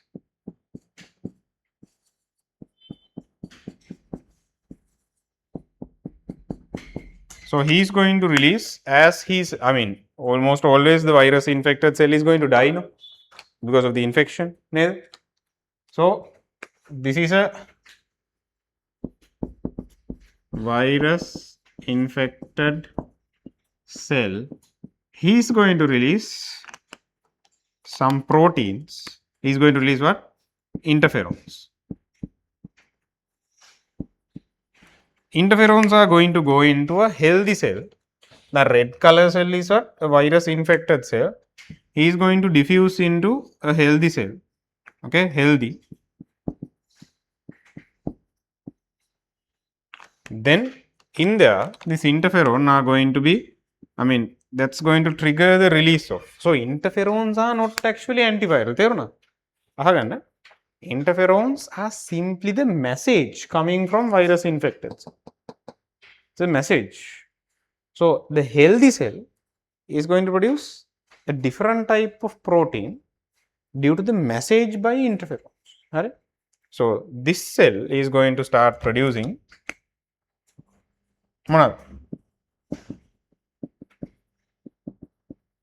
antiviral protein.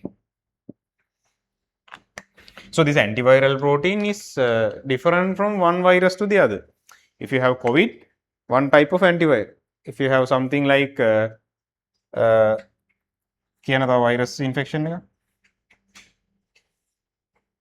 could be herpes zoster again, chickenpox virus, right? Could be different antivirus. Okay. So the antiviral protein differs from virus to virus. Okay. Then the other aspect. Okay, I couldn't show this to you. Complement protein you can see there's a diagram. Can you jump to page number 3?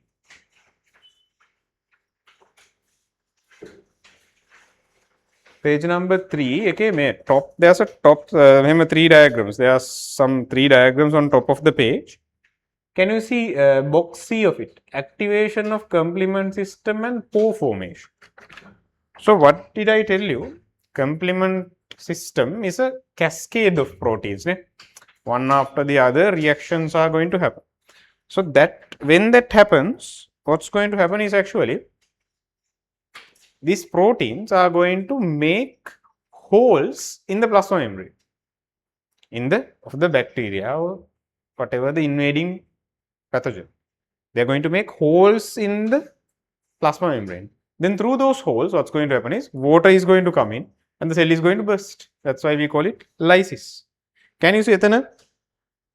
So complement proteins has bonded to this foreign cell. Can you see? Diagram. Then there's a pore and flow of water and ions into the cell. Water is going to go and then the cell is going to burst. Hurry. So that is done by complement proteins.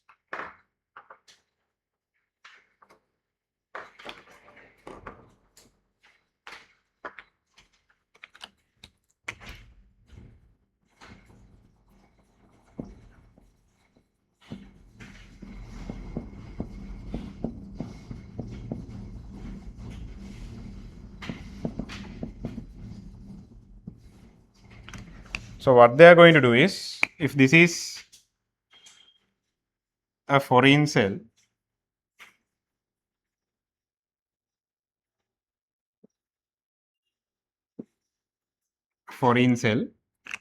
the complement proteins are going to produce openings. They are going to open up pores on the surface of these foreign cells, and then what's going to happen? Water is going to come in, leading to what? Lysis. Leading to lysis. Mega, this cell is going to balloon එකක් වගේ, it's going to burst. It's going to burst like a balloon. Simple mechanisms, no? වතුර පුරවල මරලා දානවා got it? Right? You are going to kill by filling it with water. Simple things. Got it? How the complement system works, complement proteins.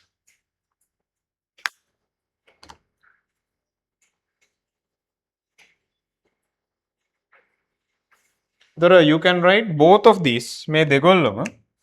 Okay? These are antimicrobial proteins. They have a common function. Activate inflammatory response. You can say promote phagocytosis. Ne? Yeah.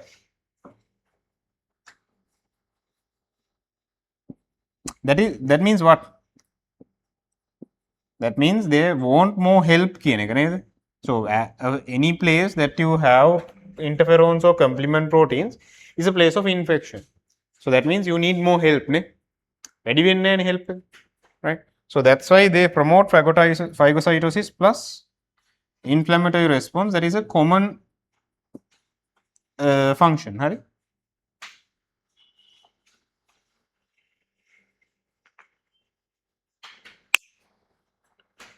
Okay, this is it.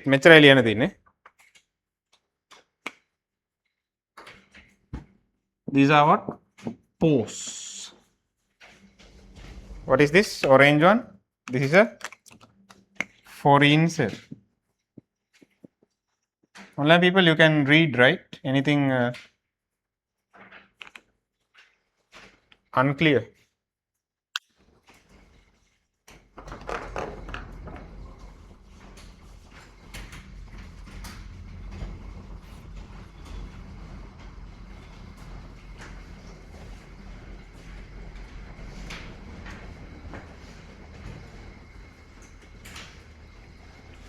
Any questions?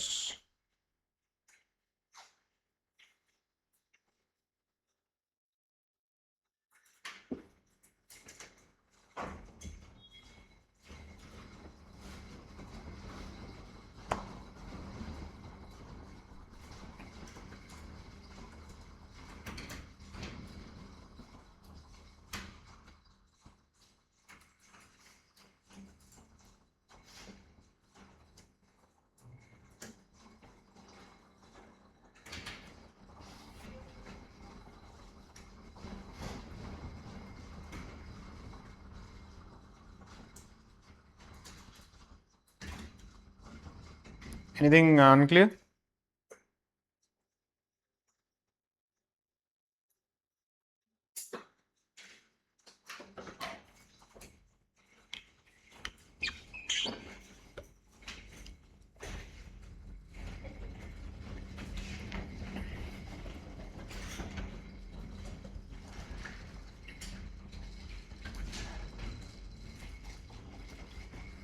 Can you see?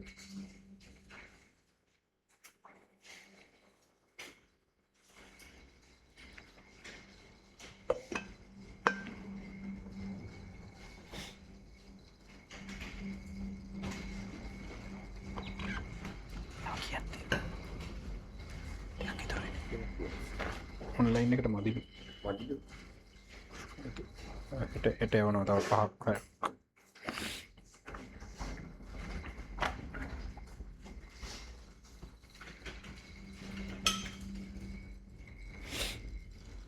Okay, so interferons are released by virus infected cells. Then they go into healthy cells. where healthy cells will start produce antiviral proteins. මේක පොඩි story එකක් වගේ මතක තියාගන්න ඕකේ.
Okay.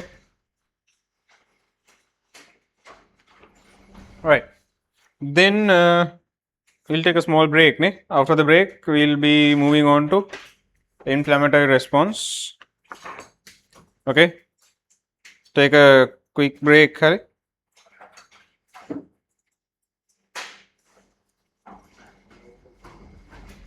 Lunch break එක දෙන්න ටිකක් දිගට so මේක ඉක්මනට එන්න. Okay.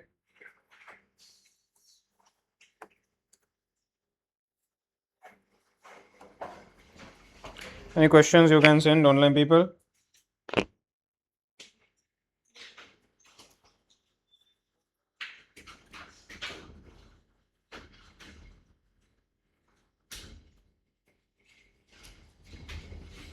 Complement proteins are going to produce pores, bringing water inside. Therefore, the foreign cells are going to undergo lysis. And make another, right? Very commonly forgotten point. Both antimicrobial proteins promote phagocytosis and the inflammatory response, which is going to be the next stage. Okay, there's going to be widespread cell activity. Battlefield active. Okay, that's what's going to happen in inflammatory response. Okay.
Okay. So where's the quick break people? Right?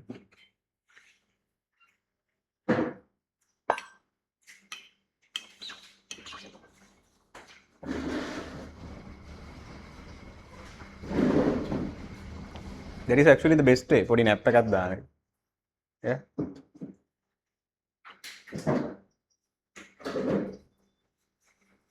If you ever go to medicine, you will get the superpower of sleeping anywhere. I actually fell asleep හිටගෙන එක පාරක් in a ward round ගොඩක් වෙලා ward round එක හිටගෙන ඉඳ ගිහිල්ලා තිබ්බ එක පාරක්. ඒ කියන්නේ I was මම lean වෙලා හිටියේ මේ අර table එකකට නිදි. Right? So that is a skill. මොකද මේ ෆෝන් නොබෝබාරි නිකන් බොහෝ ගොඩට වල්පල් කියවක ඉන්නවට වඩා නැප් එකක් දාන එක it's like quick recharge එකක්. Yes. ඒක ඇත්තටම important skill එකක්. ඉතින් මම දැන් ඔය නිගම්බෝල්ට එහෙම travel කරනකොට නිින්දක් දානවා නම් ඒක full refreshed. Okay. කොහොම මේ කට්ටිය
Okay, right.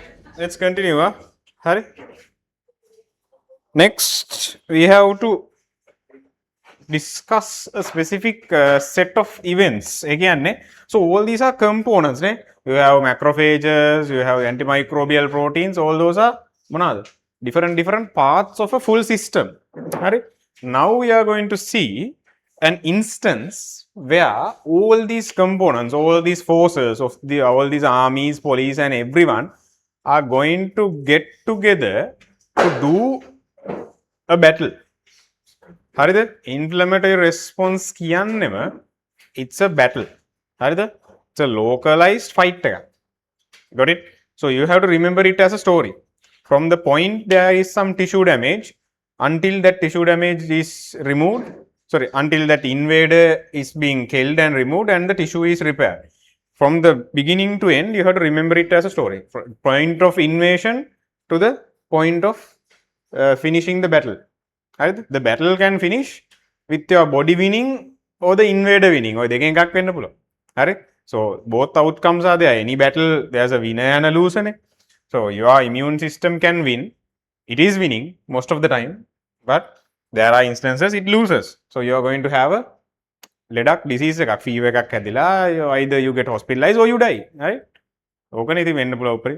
වැඩි වුණොත් මැරෙයි. Okay, right? So that depends on what? In microbiology we learn, හරිද? That depends, there's a nice balance, හරිද?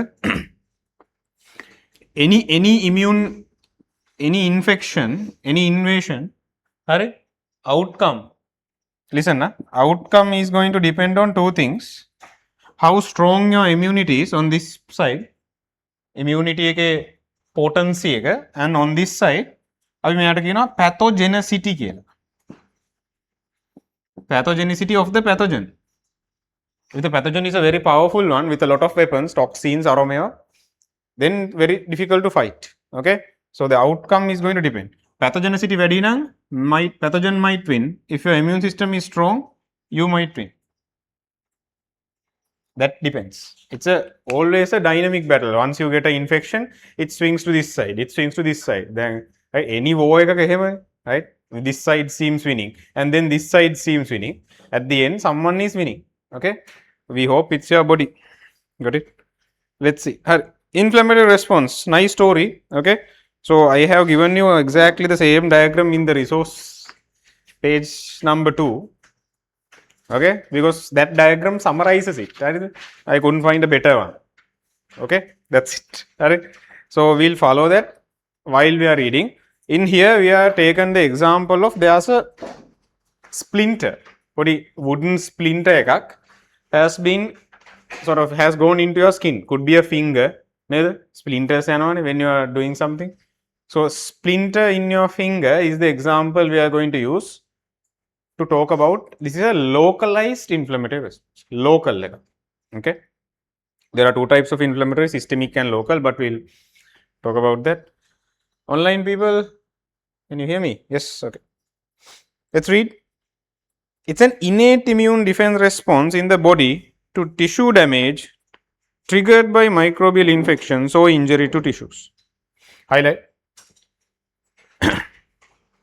It's an innate immune response to tissue damage. Hurry. Whenever there is some tissue damage, there's going to be an inflammation. So in old medical books, they describe rubo, calo, dolo කියලා Latin words to describe the signs of inflammation. Redness, heat, pain. Or the main signs of inflammation. Medical books Latin words, those kind of things are to describe. These are the cardinal signs of inflammation. Right? Why is a consultant level? What are the old things? Right? So inflammation has some classical signs. There are some heat, there are some redness, pain. Okay, there are some signs. Okay, let's see. This involves release of substances that promote increased permeability and dilation of blood vessels and enhance the migration of phagocytes. Alright. So this one set of sentence is going to describe one by one what are the events happening. Alright. First thing is what? Promote increased permeability and dilation. Can you highlight them and put number 1? Promote increased permeability and dilation.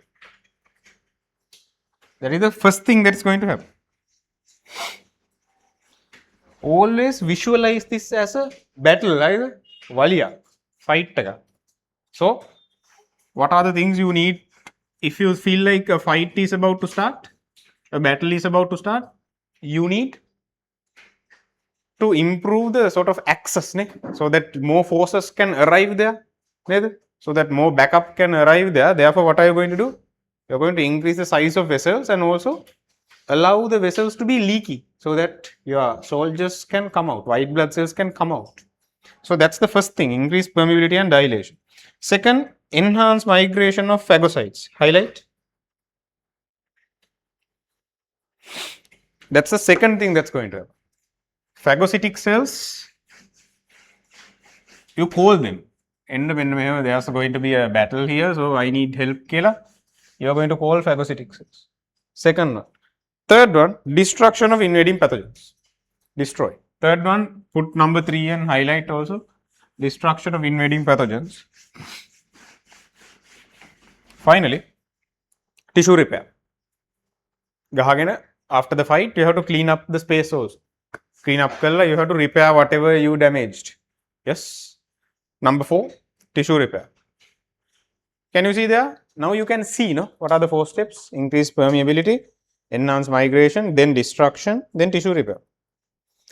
Inflammation attempts to destroy microbes at the site of injury, preventing the spread.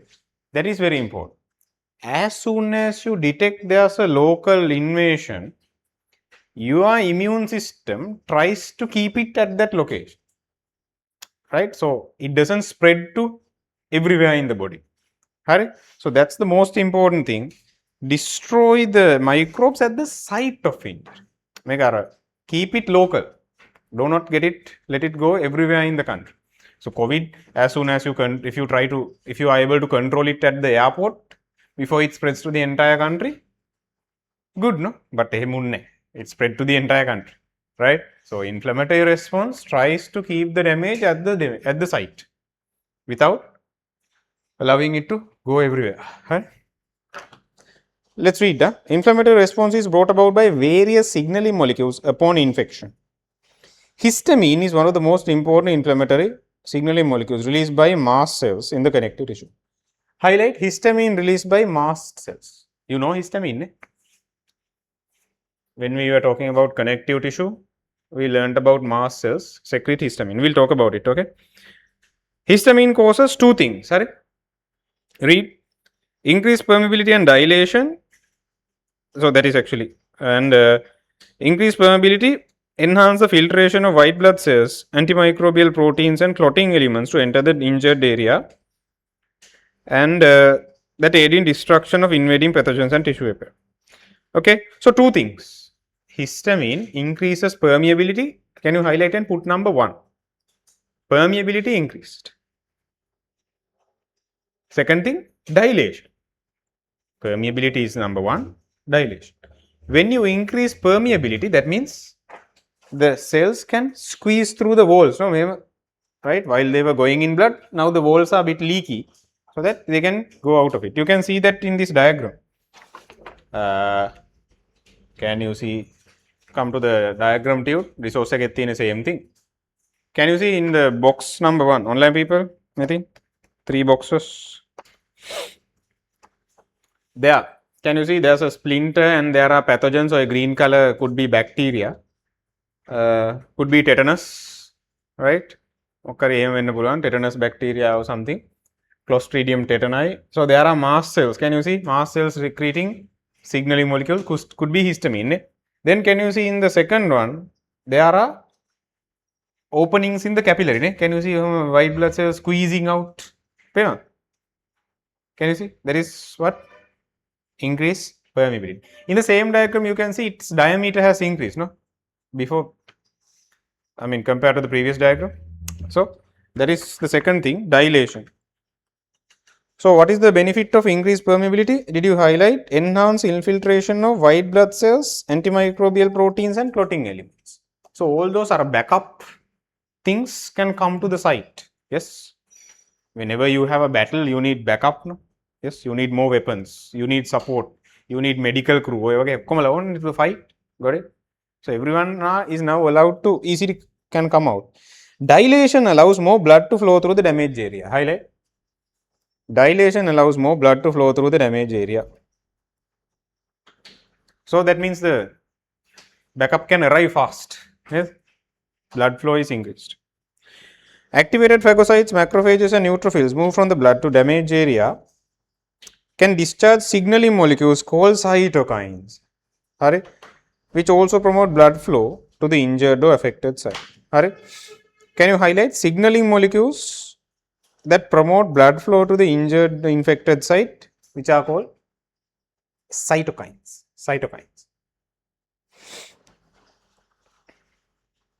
So cytokines are released by who? Did you see it? Cytokines are released by who? Activated phagocytes. Activated phagocytes release cytokines. Cytokines do what? They also promote the blood flow. Can you see? It's a combined effort. Help karno, improve karno, enhance karno. It's all a combined effort. Okay. During inflammation, activated complement proteins can cause further histamine release. Complement protein, I told you, Munada, they promote inflammation. We mentioned. This is how they improve, enhance inflammation by releasing more histamine. Can you highlight? Complement protein cause further histamine release.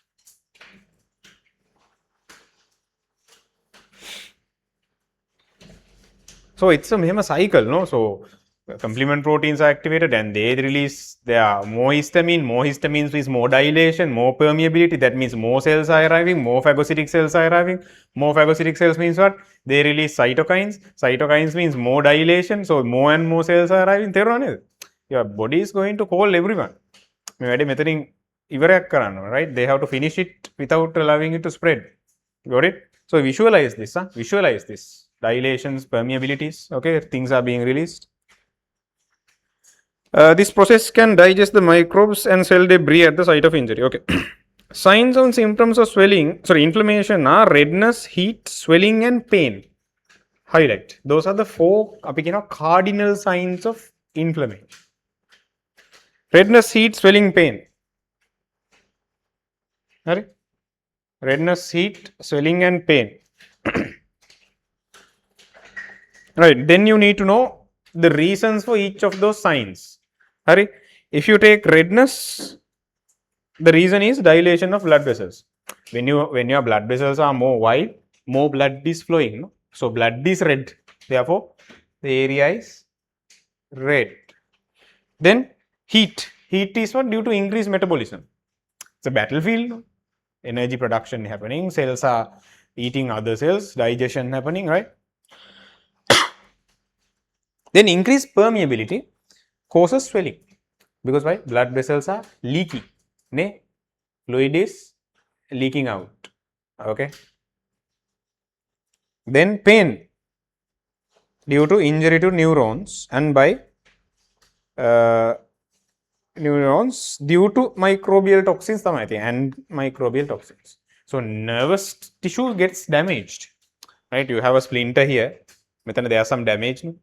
That is because of that you get pain. Okay, we are going to make a nice note. Okay, hold on. Right, then as a result of most inflammatory response, pus may be accumulated. Not a pus, soil, Pus is what? After a battle, what do you find on the battlefield? Now imagine Game of Thrones, Lord of the Rings, after a battlefield, there's a battlefield scenes. Visualize that. What do you have? First of all, dead people, dead monarch. From both parties dead, no? Both parties. Dead. Enemies are also dead. So dead cells are there. So white blood cells are dead. Your body cells are dead. Bacteria are dead. Everyone is going to die. Got it? So, rich in dead phagocytes. So, those are your soldiers. Then, dead pathogens, that is the enemies. Then, cell debris. Cell debris means a connective tissue, remaining fiber, kali. Then, certain connective tissue matrix. Yes. Okay, sort of matrix proteins are there. So many proteins are there. So, all the cell debris are also there. Pus, what is the definition of pus? I think fluid rich in dead phagocytes, dead pathogens, and cell debris. Highlight. There is pus.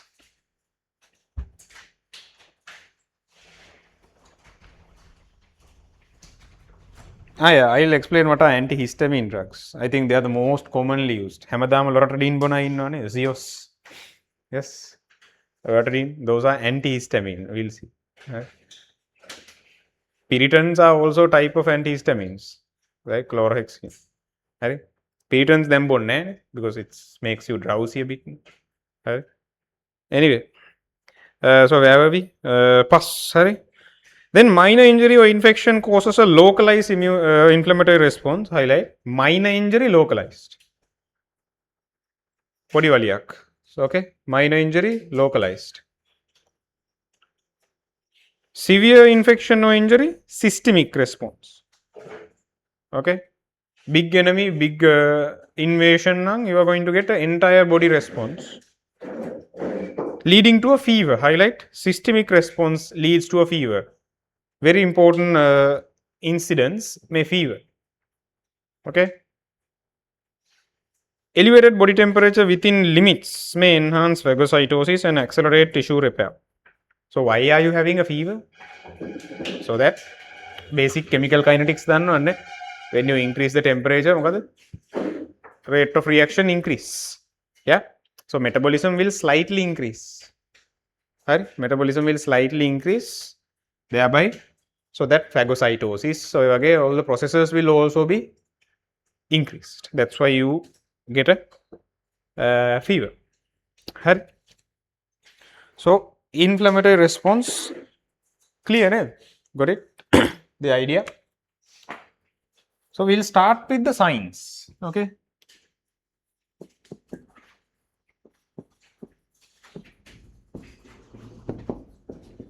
That's how you, if you see a patient and then if they ask you to describe, you should start with the things you are seeing. No? You should start with the, okay, what are the patient's complaint? මොනවාද යාට තියෙන අමාරු? එහෙමනේ. මොකක්ද තියෙන අමාරු කියලා නෑ. Okay. So you have to start there. What are the things you will see if a person is having an inflammation? Doesn't matter if it's local or systemic. We are mainly going to focus on local inflammation. Right? What are the signs?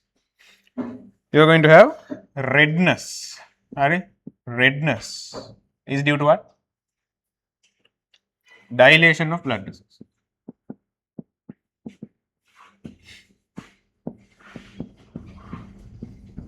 Dilation of blood vessels. Then what next? Heat. Callow means heat. Okay. Heat. Sorry, halo is heat. Redness is rubo, red. Yes. Anyway, due to high metabolism in the area, heat. High metabolism in the area. It's a battlefield. Huh? Then swelling. Due to what? Due to increased permeability. You are going to get a swelling.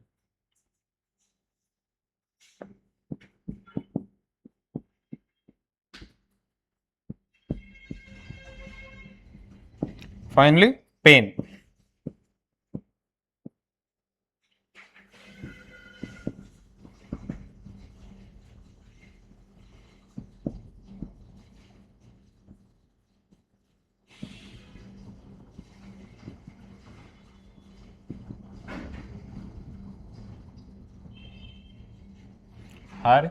These are the cardinal signs of that indicate you are having a inflammation. Usually this is local. These are the signs of a local inflammation. Systemic main sign is what? You are going to have systemic signs, mainly fever. Sometimes you can have low blood pressure. You can have sometimes high heart rate, right? And then other things, one are the joint pain, muscle pains, dengue, right? Headache. So, again, systemic signs. These are usually local inflammatory signs. Right? Right. Then we'll follow it as a sort of a flow chart. What's going to happen one after the other? Listen. All right. First of all, what's going to happen? Why are you having an inflammatory response? Tissue injury. All tissue injury could be due to actual injury. A wound. Or it could be due to an invasion. You got a bacterial infection or whatever. Tissue injury hinda. What's going to happen first? So actually there's going to be connective tissue damage, no? Skin connective tissue damage. Okay. So you can add it here. So tissue injury mainly, so covers that, no? So we'll say histamine release. Histamine release from Kaganda. Who releases histamine? Mast cells. Then what are the two things done by histamine? Two things. Yes. Increased permeability of blood vessels and dilation. So what is going to be the purpose? Why are you increasing the permeability? Enhance. These are, I'm going to make you write these things because these are words you have to use, phrases. Enhance infiltration. That means you are through the gaps in the capillary wall, squeeze in. The cells are just going to squeeze out. Capillaries are not going to open. There's only small opening, so the cells have to squeeze through them. That's why we call it as infiltration. Of monad. Of WBC, white blood cells, antimicrobial proteins, monad antimicrobial, could be complement, okay.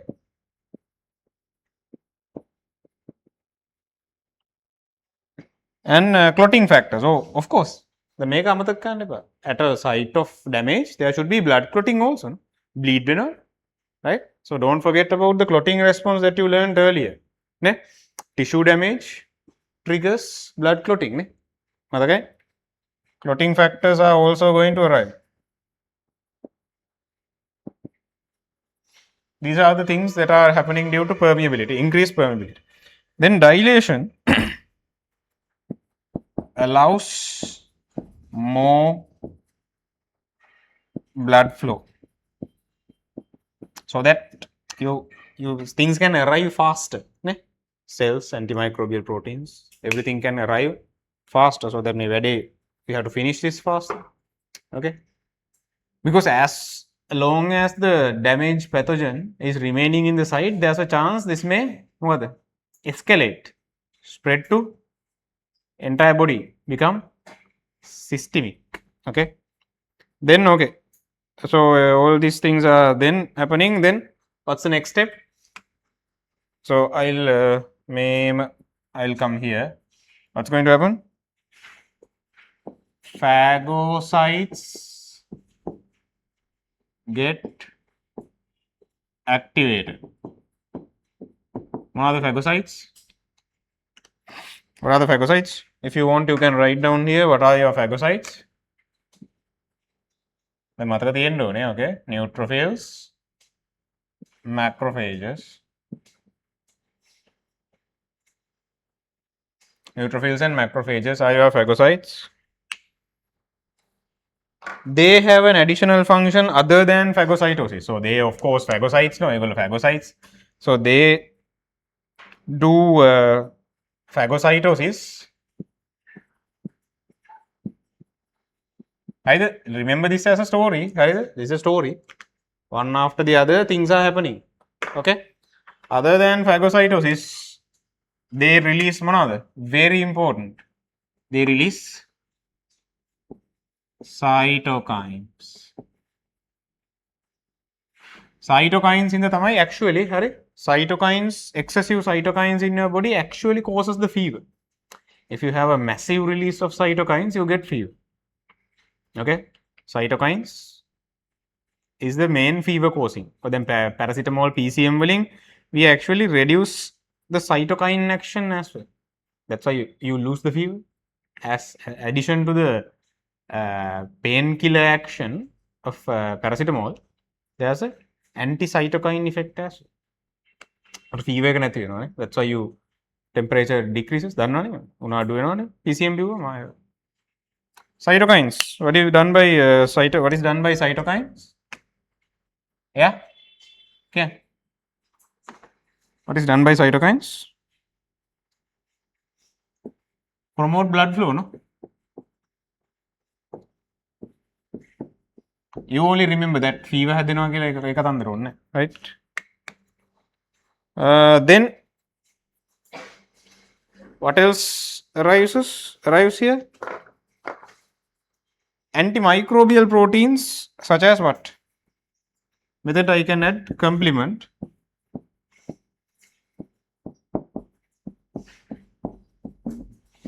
Complement proteins, what are they going to do? Further histamine release. Okay, activated complement proteins can cause further histamine release. Okay, activated complement proteins can cause further histamine release. And then there is a story. So this is going to continue. More histamine means what? More permeability, more dilation, more white blood cells, and these things are going to arrive. Then more blood flow. Then your phagocytes get activated. Cytokines are released. Okkomatika is going to continue as a cycle. Okay. Then you need to know what is pus. Pus කියන එක පොඩි මේව box එකක් දාලා අපි දාගමු. Pus is equal to dead phagocytes, dead pathogens,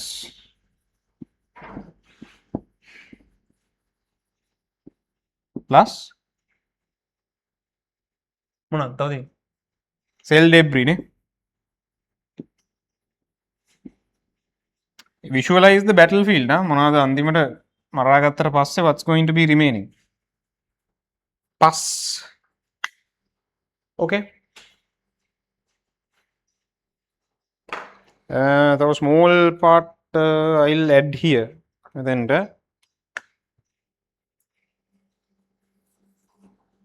what you can say local signs. Then inflammatory response can be, there could be another aspect. There could be another aspect to inflammatory response. This is local. The other one is what? Okay. Local and yes, systemic.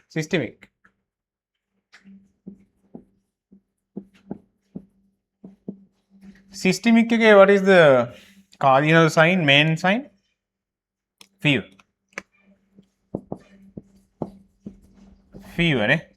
Systemic nang you are going to have a fever.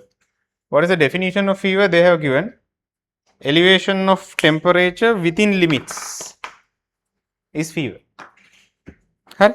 Okay, so chuttak space management is necessary. Page number 2, inflammatory response. Okay. Page number 2, inflammatory response.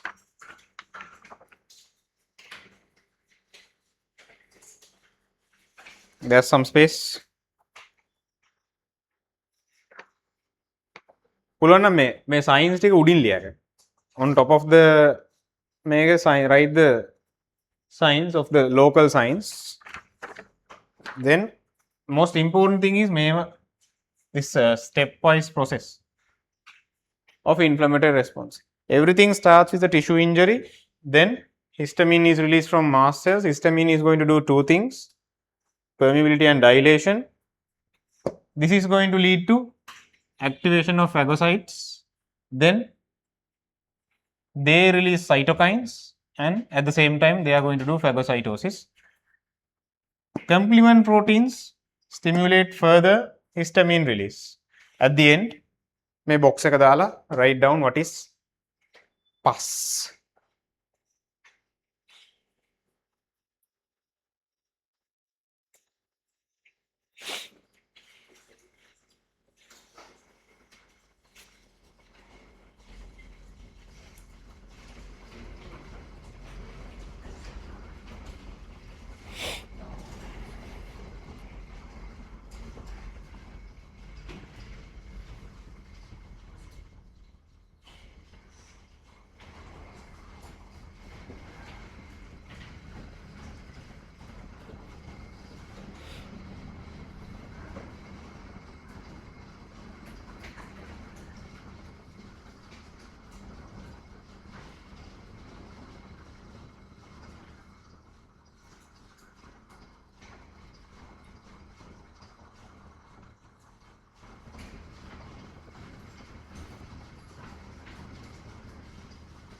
So complement proteins can stimulate the release of more what?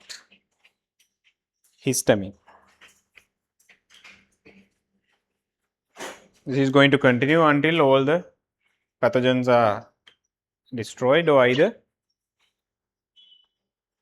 the immune system is completely destroyed and the person is having a big infection. Okay,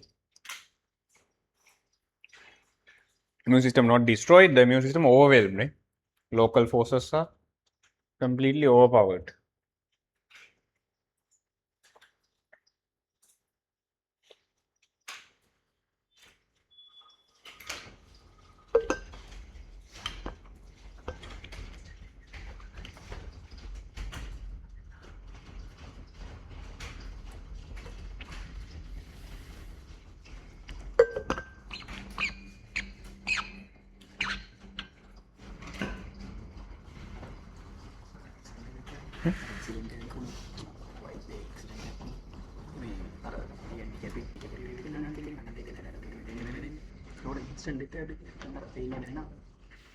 Brain death එකට it takes some time. මෙහෙම traumatic brain injury එකක් නැත්නම් يعني brain එක කොහොම crush වුණොත් pain reception එක full lying වෙනවා කියලා කියන්න පුළුවන්. brain එක crush වෙනවා.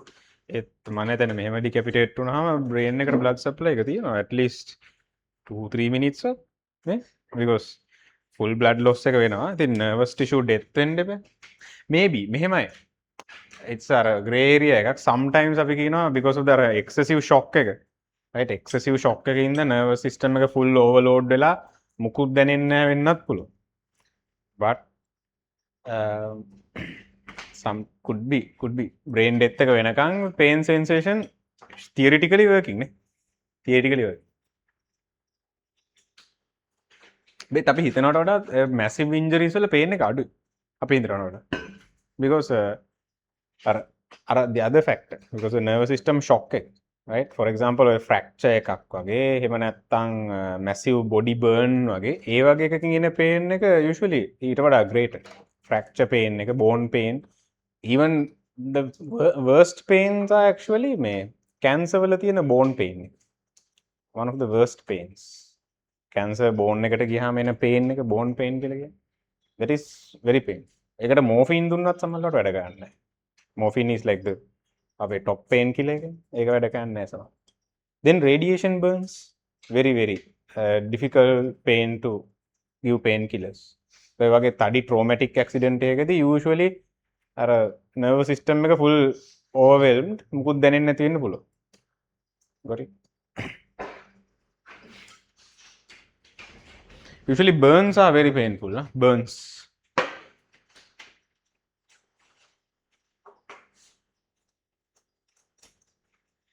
okay inflammatory response ඉවරයි. so that brings us to the end of innate. තාම innate විතරයි ඉවරුනේ okay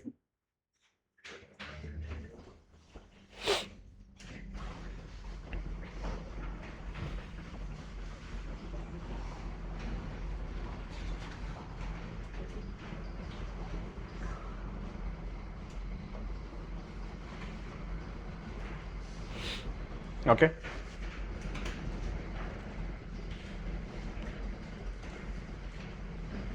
online people done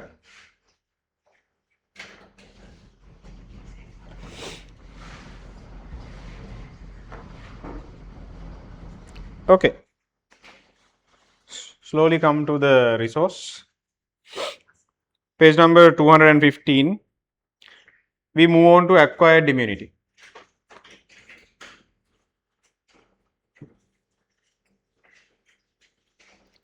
acquired immunity right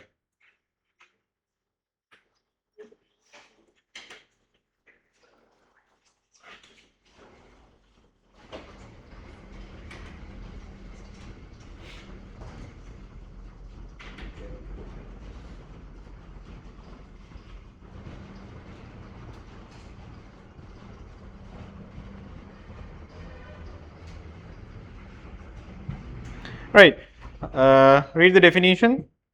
acquired immunity is the ability of the body to defend itself against invading foreign agents such as pathogens through specific defense responses mediated by diverse T lymphocytes and B lymphocytes. T lymphocytes and B lymphocyte mediated. Highlight the definition. Specific defense responses by only lymphocytes. Tanikara, all of the acquired immunity is coordinated, done, mediated, everything is by just lymphocytes, right? Which is a type of white blood cell. Okay. Acquired immunity shows. 1, 2, 3 they have given nicely. Okay. Can you read? Specificity for foreign molecules. Highlight. Specificity for particular foreign molecules. Recognition of own molecules. That is something common for all immune cells. Okay. Memory for previously encountered pathogens. Very, very important. Highlight those three: specificity, recognition, and memory. Those are the, let's say, most significant features of specific immunity. Memory for previously encountered pathogens such that subsequent encounter causes a strong and more rapid response. Highlight immunological memory. Very, very important phrase. Immunological memory. Acquired immunity is found only in vertebrates. Theory points, hidden theory points found only in vertebrates. Invertebrates are not. Okay, so caudate onwards, you only have acquired immunity or specific immunity. The cells that have developed the ability to carry out acquired immune responses, if they activated, are called T lymphocytes and B lymphocytes. In man, both types of lymphocytes originate from stem cells in bone marrow. Highlight bone marrow stem cells.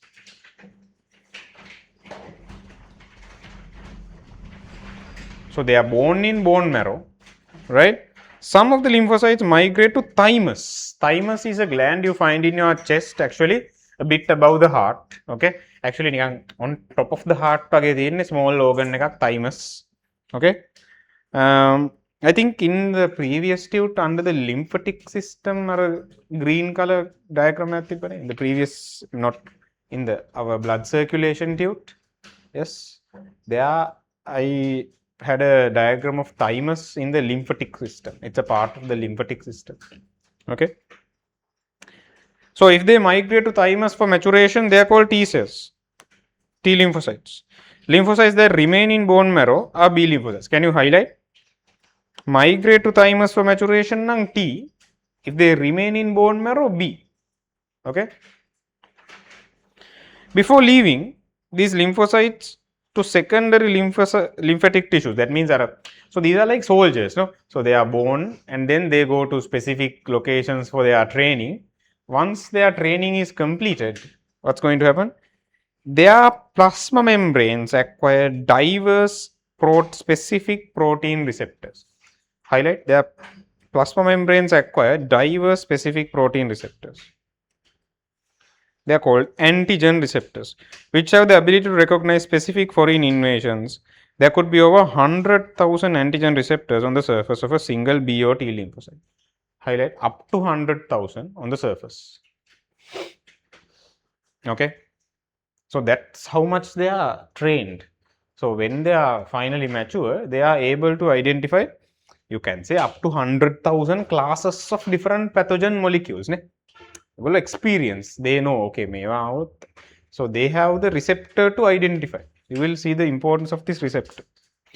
Right, an antigen, very important definition. An antigen is a substance that has the ability to stimulate an immune response through T lymphocytes and B lymphocytes, and to react with the specific cells or antibodies that resulted from the stimulated immune response. Highlight definition of an antigen. There is a definition of an antigen.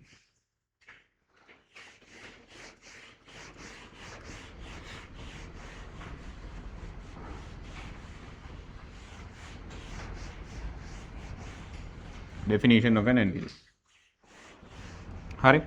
So it is any substance that can provoke the specific immune response. Hari. Anything that can promote the specific immune response.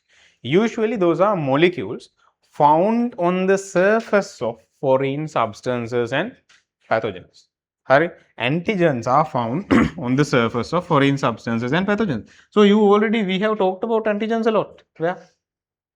Red blood cell in blood group incompatibility, right? Blood groups, blood is divided into groups based on certain protein molecules on the plasma membrane. No, those are called as antigens.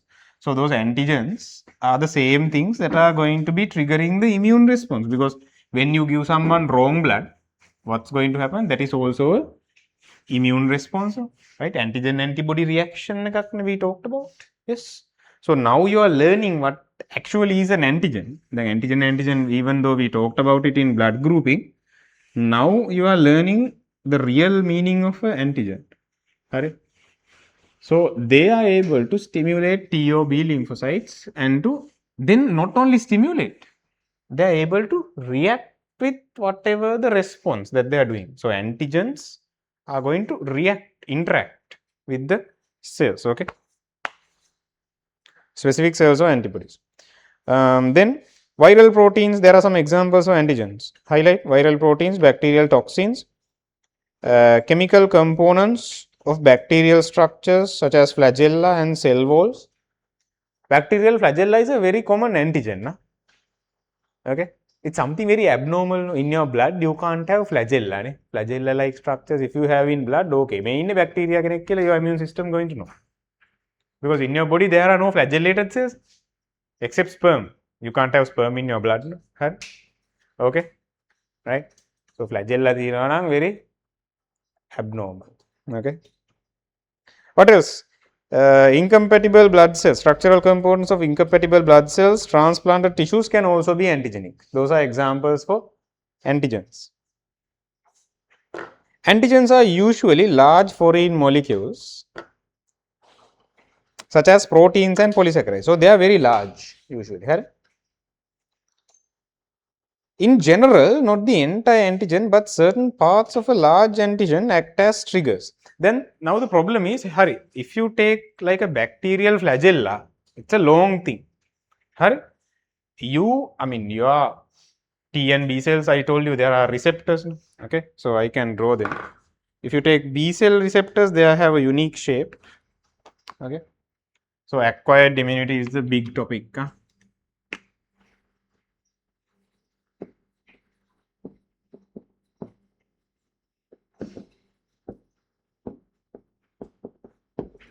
Done by who? Two cells. Yes, T lymphocytes and B lymphocytes. So B's are a bit like this. B mehemai, B lymphocytes. So we are going to exaggerate their receptors. That is mechar tadi receptors na. Okay, they are very microscopic. Just to show them, we are going to exaggerate. Okay, they are just proteins on the plasma membrane. Okay, so mechar tadi ne. Just to visualize them, we are drawing them massively. Usually B cells have antigen receptors that are sort of three parts, right? 1, 2, 3 arms. B cell. Okay, B lymphocyte. T lymphocytes usually have a single branch antigen receptor. These are antigen receptors, okay, that can connect with antigens. Okay, they are the antigen detecting sensors. So this is a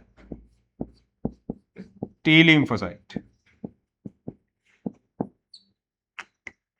Both are produced in bone marrow.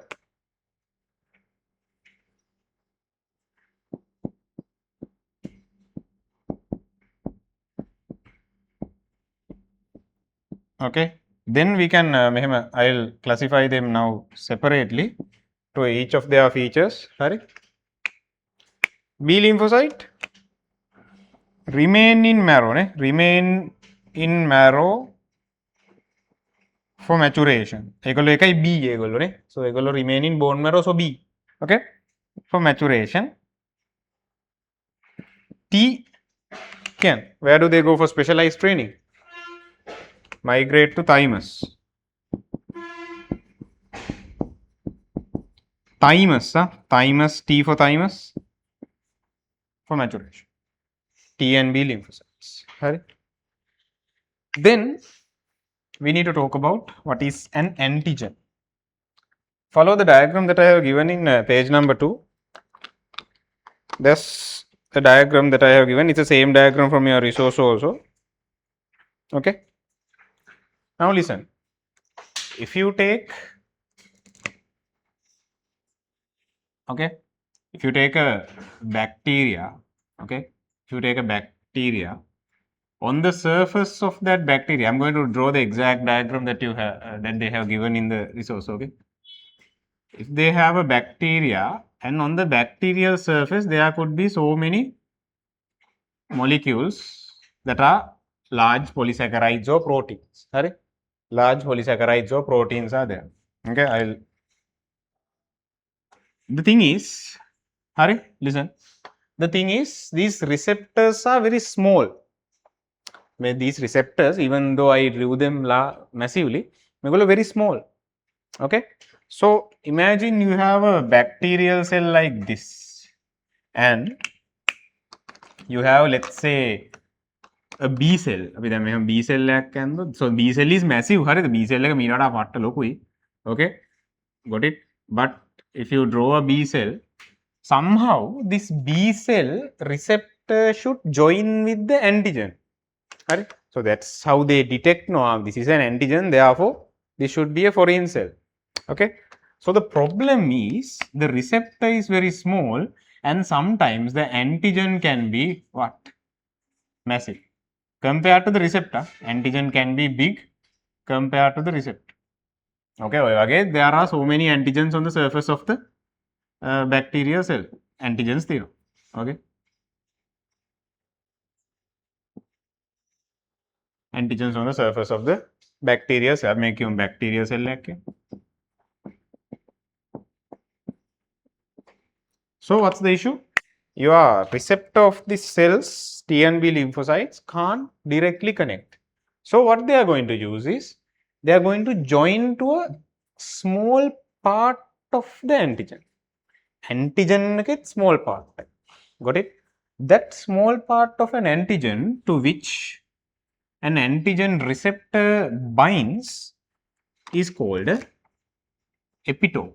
When you can connect an antigen receptor. So this is the antigen receptor, the other one, okay, and here is the, if this is the antigen receptor, okay, so there's going to be the, we can make a B lymphocyte tag, B cell line.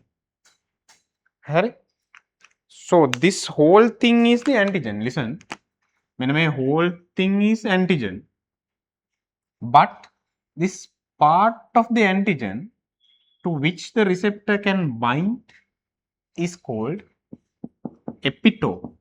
Epitope. Okay, so imagine, I mean, you are buying something from the supermarket. How is the cashier going to detect the price?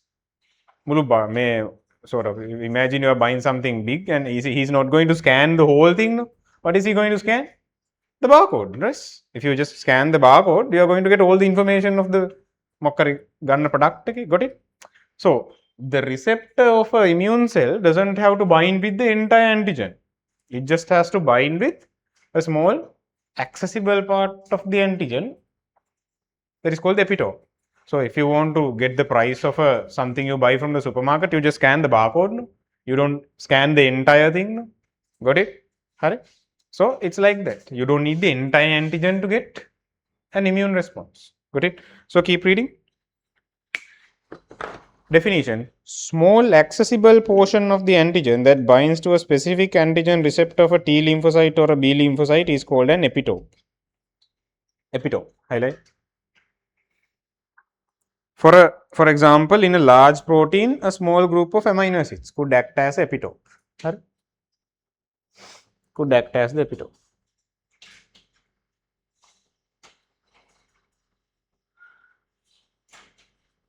Usually a single antigen has several epitopes. Okay. So we'll write down those definitions later. Okay. So what is a antigen killer? We can write down definition. I'll tell you, okay? Then what is epitope? That page, okay, that's all we need to extract out. Huh? And also examples for antigens. Also, I want you to add later. Hari. Antigen killer. Then examples for antigens. Then epitope.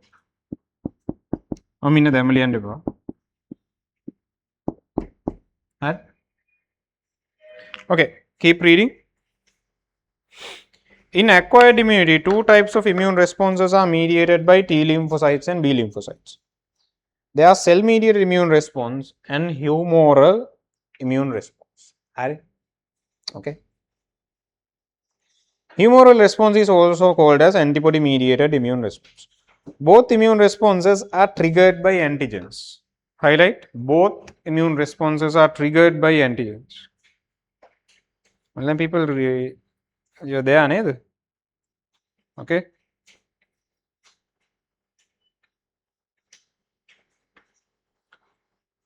A given pathogen may provoke both. So, if usually most of the infections you have to get the help of both B and T. Then got it? You need both.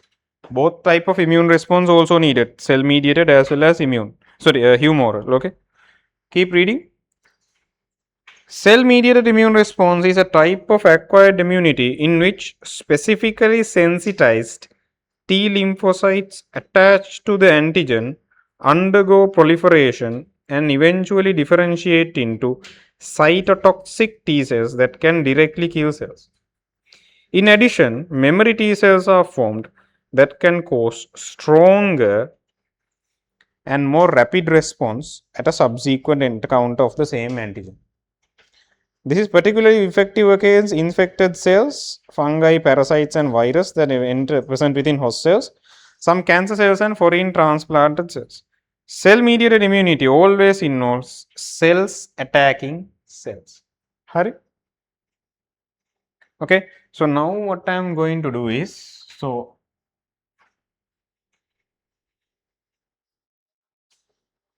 we are going to do a comparison between T and B. So, understood about epitope, right? Okay, we are going to do a comparison between T and B. We'll write about epitopes later. Huh? Now listen. T and B comparison. Okay, so I'll make you have to go downwards, chart and I will bring it here. So B lymphocytes, what sort of immune response it's going to produce? I'll bring it here. Up here, antibody mediated. Okay.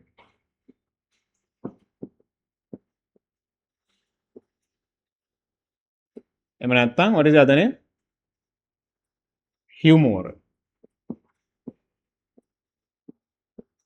That is by B. Okay.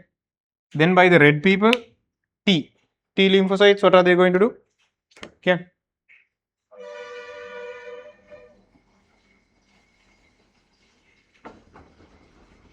Yes. Cell mediated. Ne?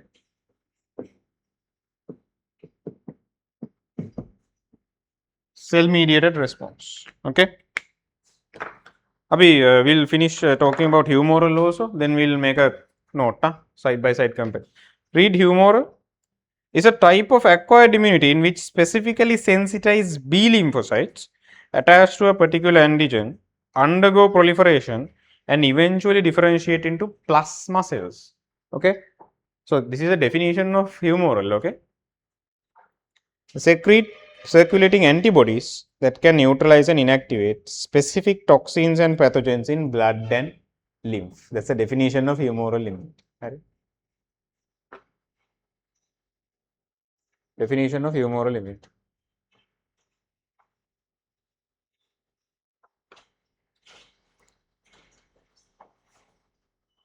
Okay.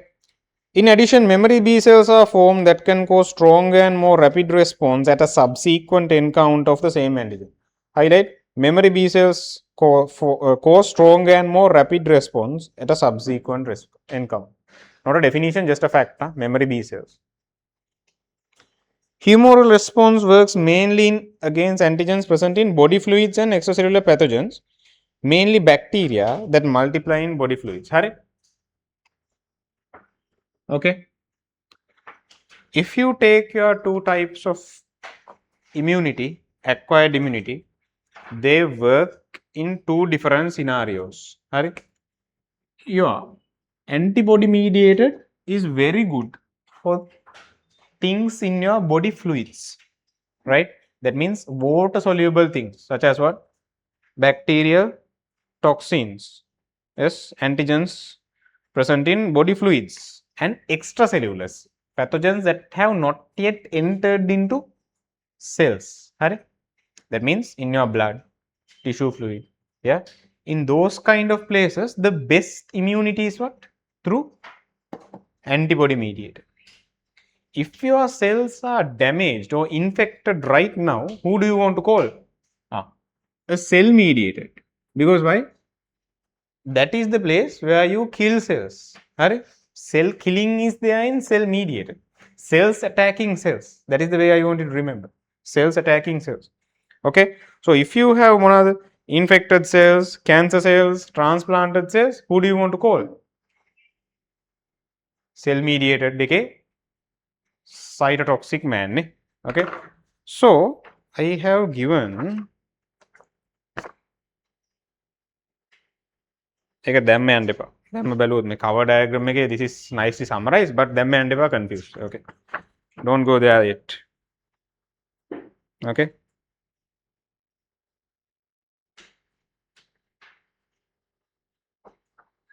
Okay, we are doing the comparison now.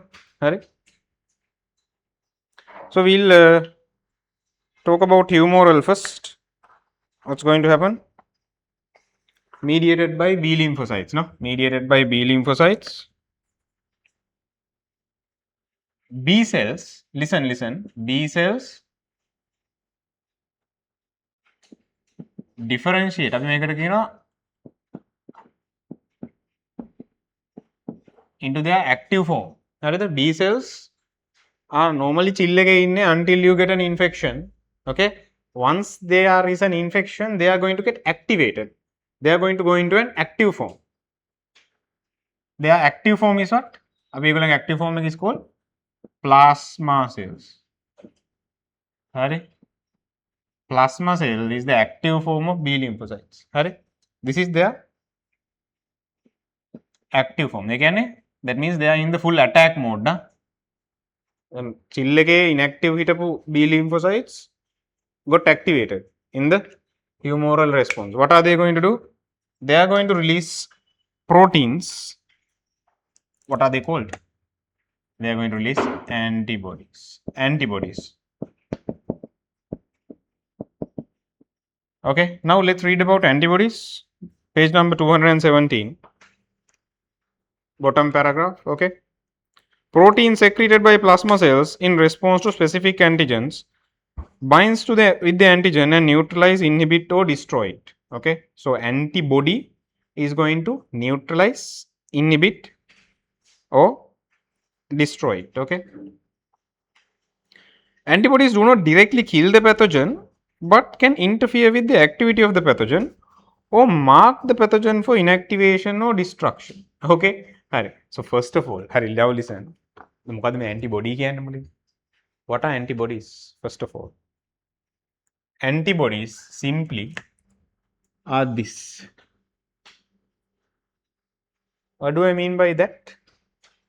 That is the B cell antigen receptor.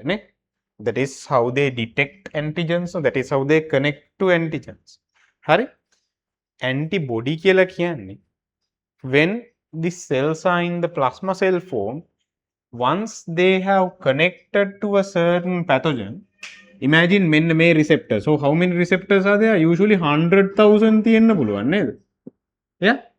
So one receptor out of 100,000 got connected with a pathogen. Right? So it's a match. Got it?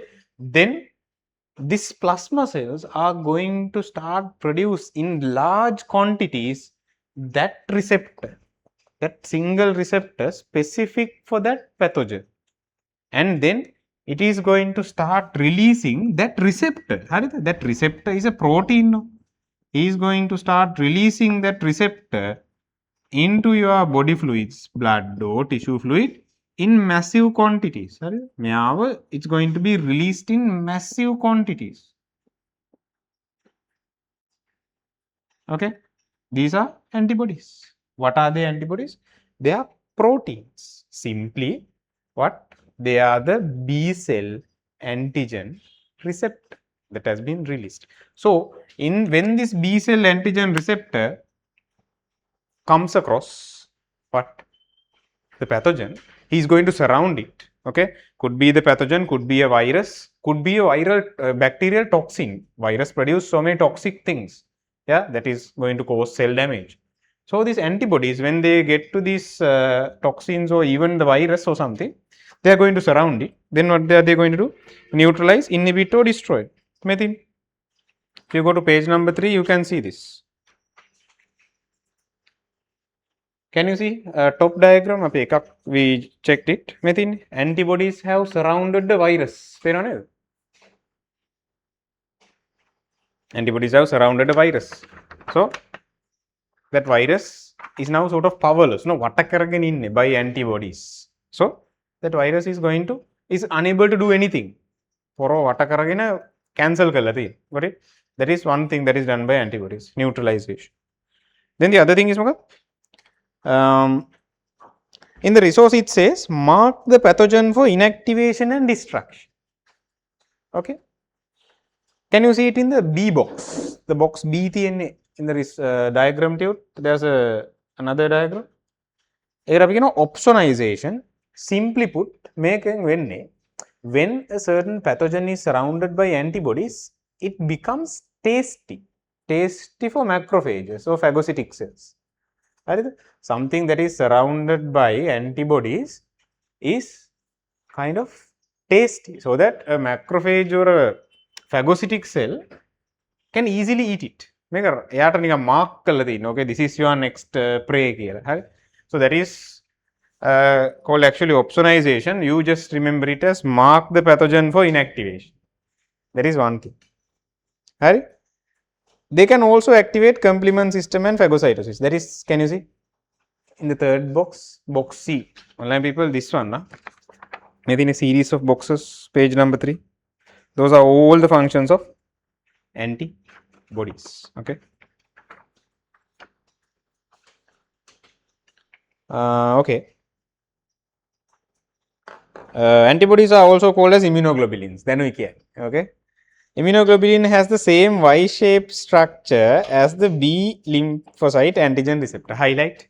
Antibodies have the same structure as B lymphocyte antigen receptors. B lymphocyte antigen receptors.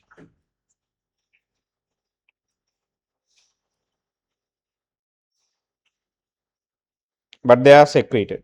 Okay. So antibodies will have a separate note. For now, plasma cells secrete antibodies. That is enough. Okay. So we will finish the discussion on humoral response. Okay.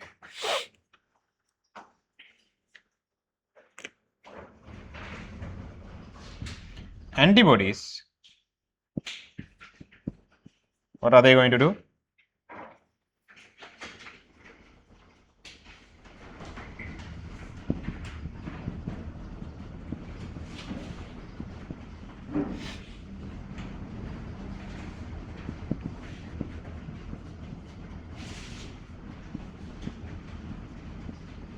In addition, B cells also differentiate into memory B cells. Memory B cells, as the name says, purpose got it? Immunological memory. They are going to keep grudges. Immunological memory. That is the other thing. So antibody mediated or humoral mediated, you have two cells working, plasma cells and memory B cells. Okay. So you can add here antibody mediated works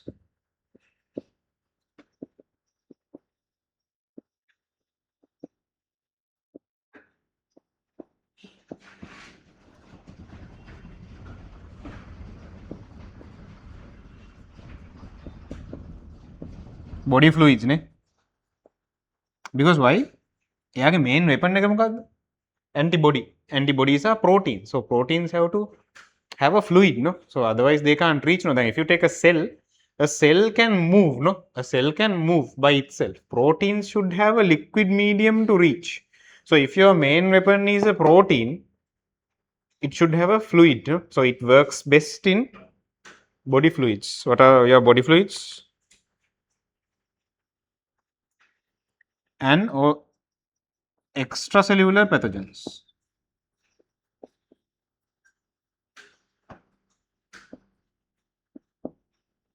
Okay, extracellular pathogens.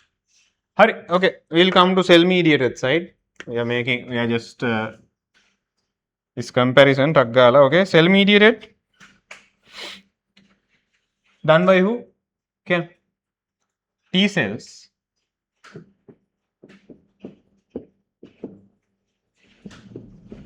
T cells differentiate into what is the active form?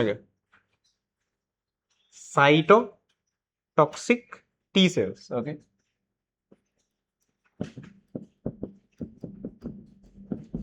Cytotoxic T cells, one of the kind. Cytotoxic T cells, what do they do? Directly kill, directly kill. Oh, yeah, directly kill. Got it? That is the main thing done by cytotoxic cells. Then the other thing, of course, you have memory T cells. Memory T cells, what do they do? Again, immunological memory, no?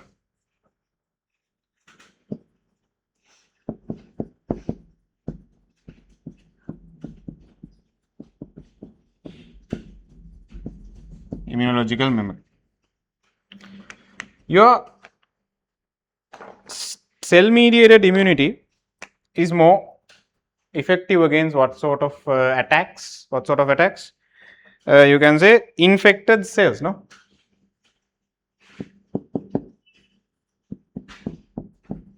Effective against mainly two aspects. It could be infected cells or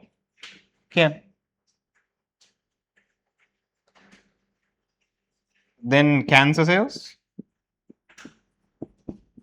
It could be also effective against transplanted cells.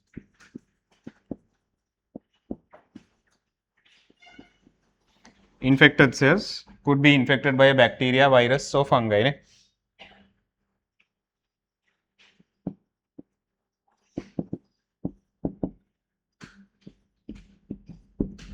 Okay. Then we will write cells attacking cells. That is the main way that we describe cell mediated immune response. Hari? Okay. Now what I want you to do is come to the tute. Hari? Page number 2. Page number 2.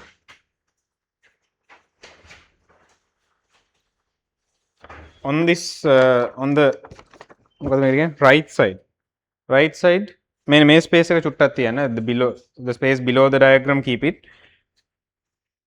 this space. Okay, B lymphocyte and T lymphocyte podi rough එකක් අඳින්න.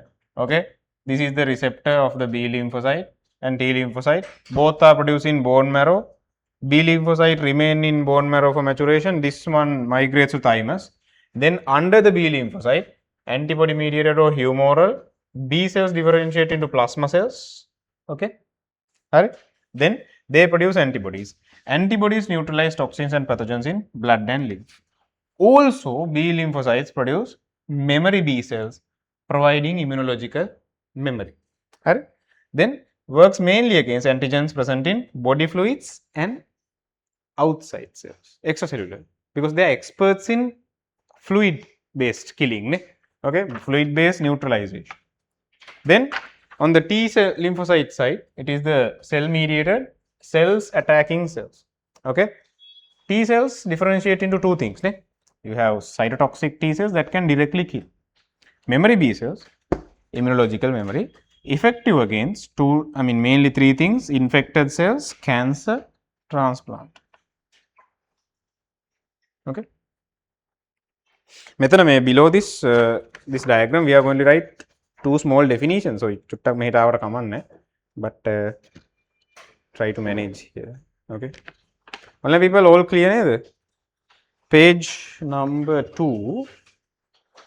In this space, one continuous pal hat, okay. So draw B lymphocyte and T lymphocyte and go continuously downwards. Okay, pal hat. Okay.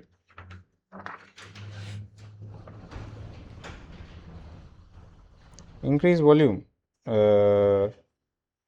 Really? Anyone else who can't hear?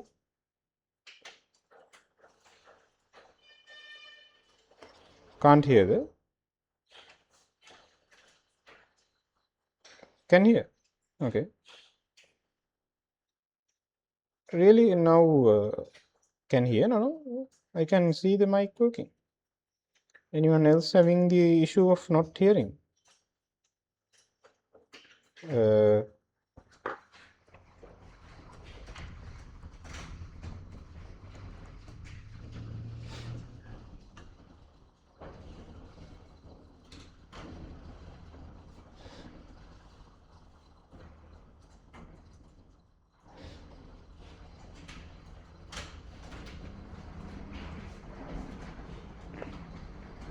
Mage T and B lymphocyte එක කැතනම් there's a diagram in page number 216 in the resource. Okay. T cells and B cells. Okay. Make a label කරන්න these are antigen receptors. Sorry, forgot about that. These are antigen receptors.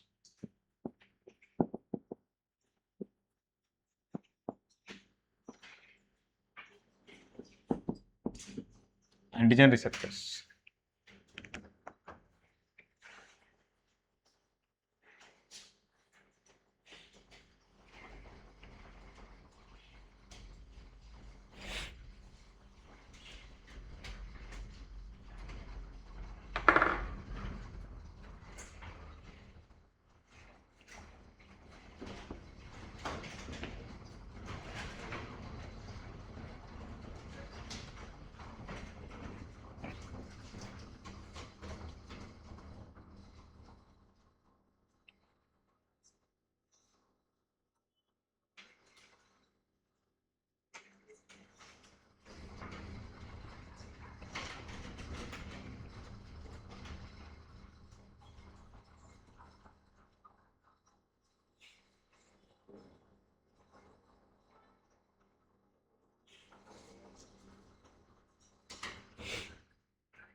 Any issues? Just keep in mind there are sort of specialties where they work. Cell mediated kills cells. Any other cell, infect abnormal cancer cell or a transplant.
Cell mediated immunity, always it's cells attacking cells.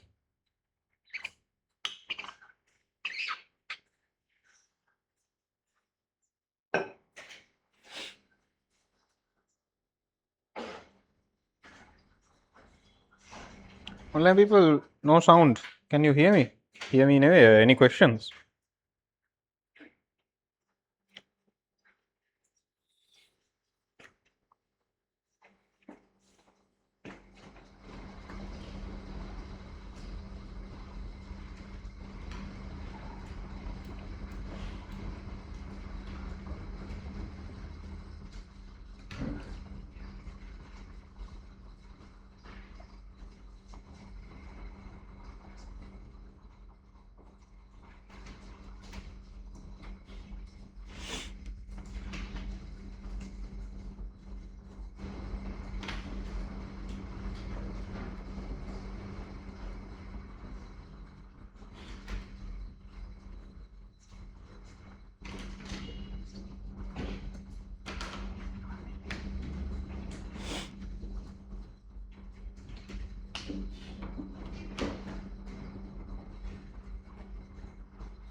Works mainly against antigens, antibody mediated, present in body fluids, and extracellular pathogens. Sorry.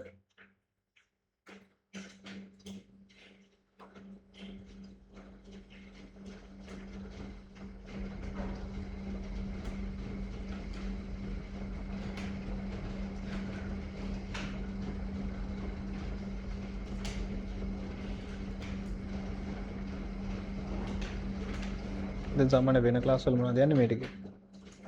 යාළු වෙන class වල මොනවද මේ දවස්වල කියන්නේ bio වල? Digest. ඒතර අපිට වඩා ස්ලෝ. අපිට වඩා ෆාස්ට් යනවද කව? Technique fast. කොහෙද දන්නේ? grade 13 ඉවරද? ඈ? genetics? Very fast.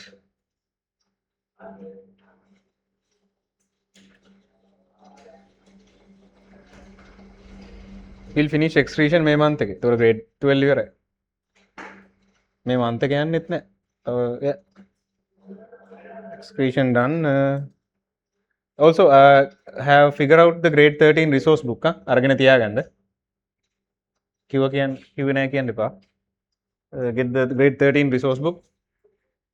Okay, because we are going to move on to nervous system. Online people also get the grade 13 resource. Okay.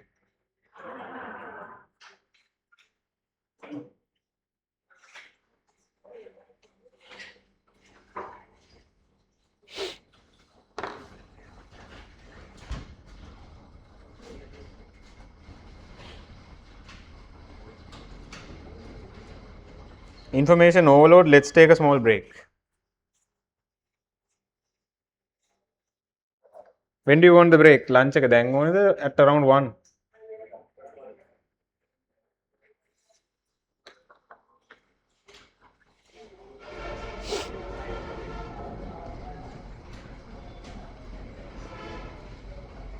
අපි antibodies finish කරලා යමු. Right? Finish the discussion of on antibodies and we'll take. Okay.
Can't see.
Harry, still writing. Shall I erase this side? Mega?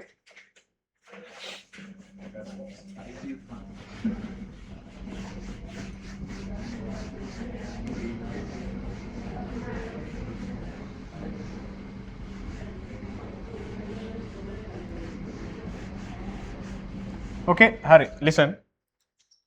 Small points about, a few small points about antibody. Okay, antibody action, very, very important. So, we already went through the diagrams, page number 3. On top, you have the 3 main functions done by antibodies. Okay, so there, can you write down the topic on top of this diagram? Antibodies or immunoglobulins. Antibodies / immunoglobulins.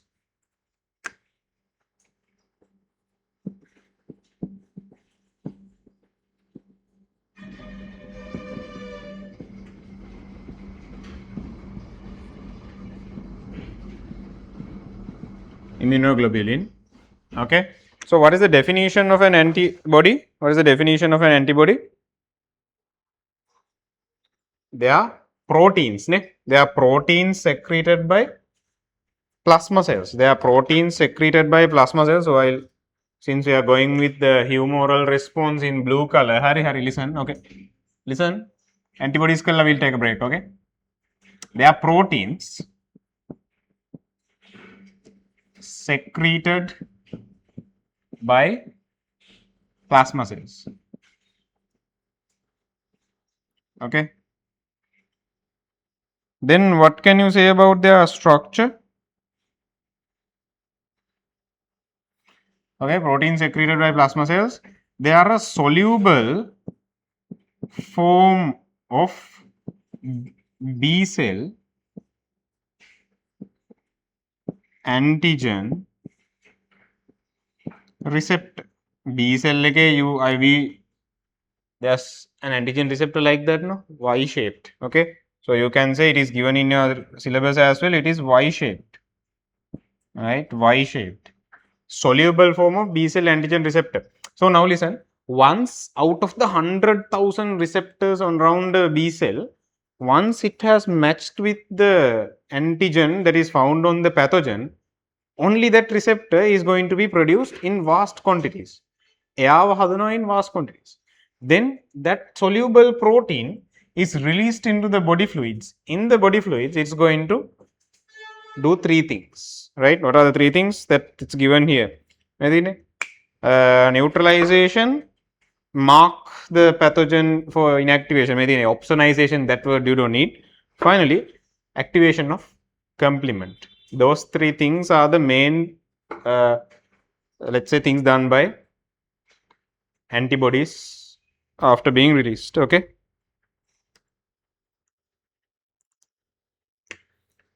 So you can underneath, I mean, it's given in the diagram also on top. Okay. So underneath each diagram, we can write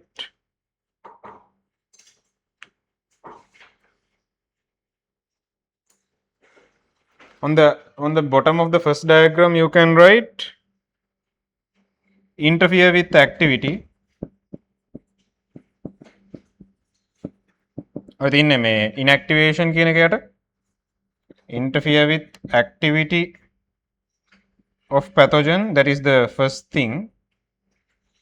Second thing මොකද්ද? Mark the pathogen for inactivation or destruction / destruction.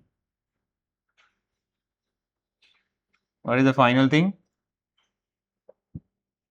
Activate complement.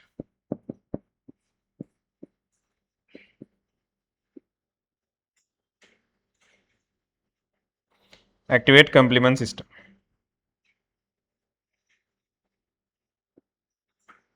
Okay. Page number 3 on this diagram on the side, right? They are proteins secreted by plasma cells. It is the soluble form of B cell antigen receptor on this side.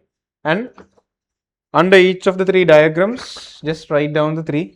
Let's say what is happening in each of the diagram. Right? That's it. All people there. Got it? Page number 3. Right on top, antibodies, so immunoglobulins. Then they are right down on this side. They are proteins secreted by plasma cells. Okay. Then label 3 of these diagrams.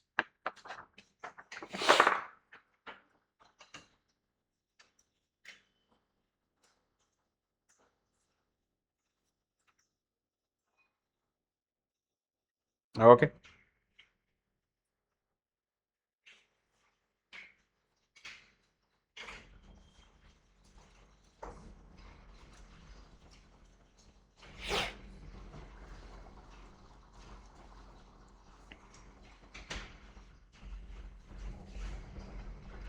Immunoglobulins. So once you get a infection, your immune system is going to produce. You have heard of dengue antibody testing? That means you are taking some blood and checking whether in your blood the antibody specific to the dengue virus is there. Yeah. What is the purpose of that antibody? Is to usually to neutralize. Yeah, neutralize, inactivate. Okay, or it can mark what it, because it's a virus. Complement system doesn't work that much. Okay, so you are detecting whether that antibody is present in your blood. That means the virus is present. No, so you are dengue positive. It's a very reliable way of checking if you have dengue antibody. Okay.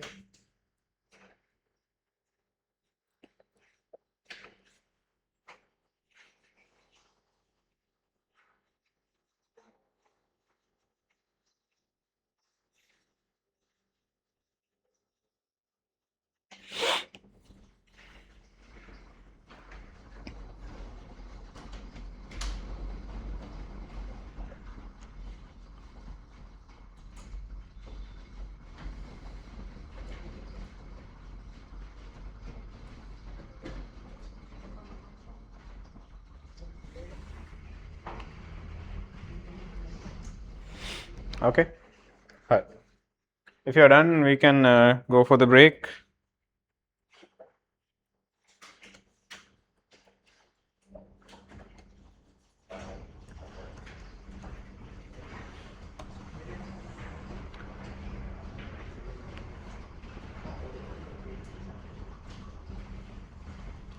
Okay, try to 20 to 25 minutes in, okay? Okay, 20 to 25 minutes in there. Because then we can finish earlier. Okay.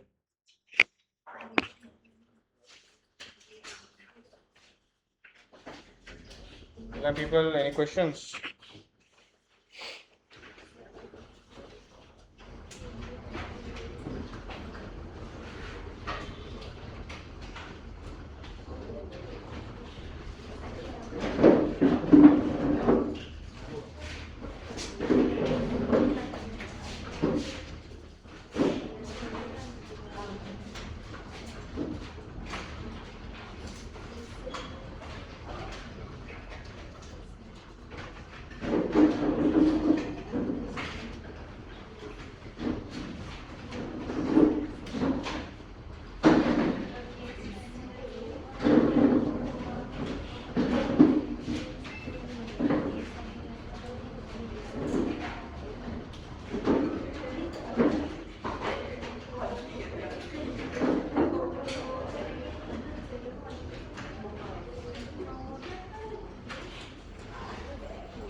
Okay, I guess we can slowly get the start.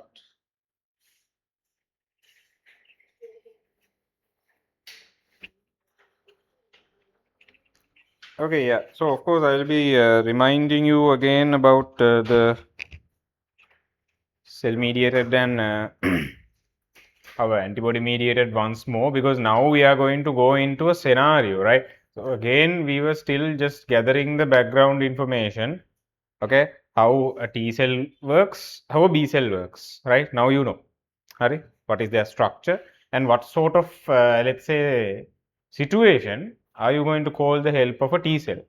When you have an infected cell, you want a T cell, no? Because it's going to have a cell attacking cell. If there is some toxins, a lot of toxins in your blood, if you have sometimes free viruses in your blood that has to be neutralized, got it? You call what? Antibodies. Okay. So usually you need both aspects of this. They're not, because when, let's say, a powerful virus enters, it's going to infect cells also. So cells are going to be slowly damaged. So you need T cells to kill the damaged T cells. Sorry, damaged cells. Then there are free viruses in the blood also. They have to be neutralized as well. Then they also sometimes the infected cells you have no other option but to activate complement and remove by complement system. Okay, antibodies are also needed. So usually most of the infections you need both T and cell mediated immunity as well as humoral immunity, both you need. Okay, so keep that in mind. Usually both are activated, but they work best in two situations. Right? They work in best in two situations. So we'll move on to a situation. What's going to happen? What is the sequence of events once such a specific pathogen that is going to trigger your acquired immunity enters into your body? So now listen, if you have a pathogen that can enter into your body, it has to go through what? First, external defenses, skin, mucous membranes, all those are now penetrated. Then it goes into internal. Then it is kind of being eaten by phagocytic cells. NK cells are trying to kill it, and interferons are also working. Internal defense is also working, but you can see after some hours, the specific immunity is going to get activated. No, specific immunity is a bit slow.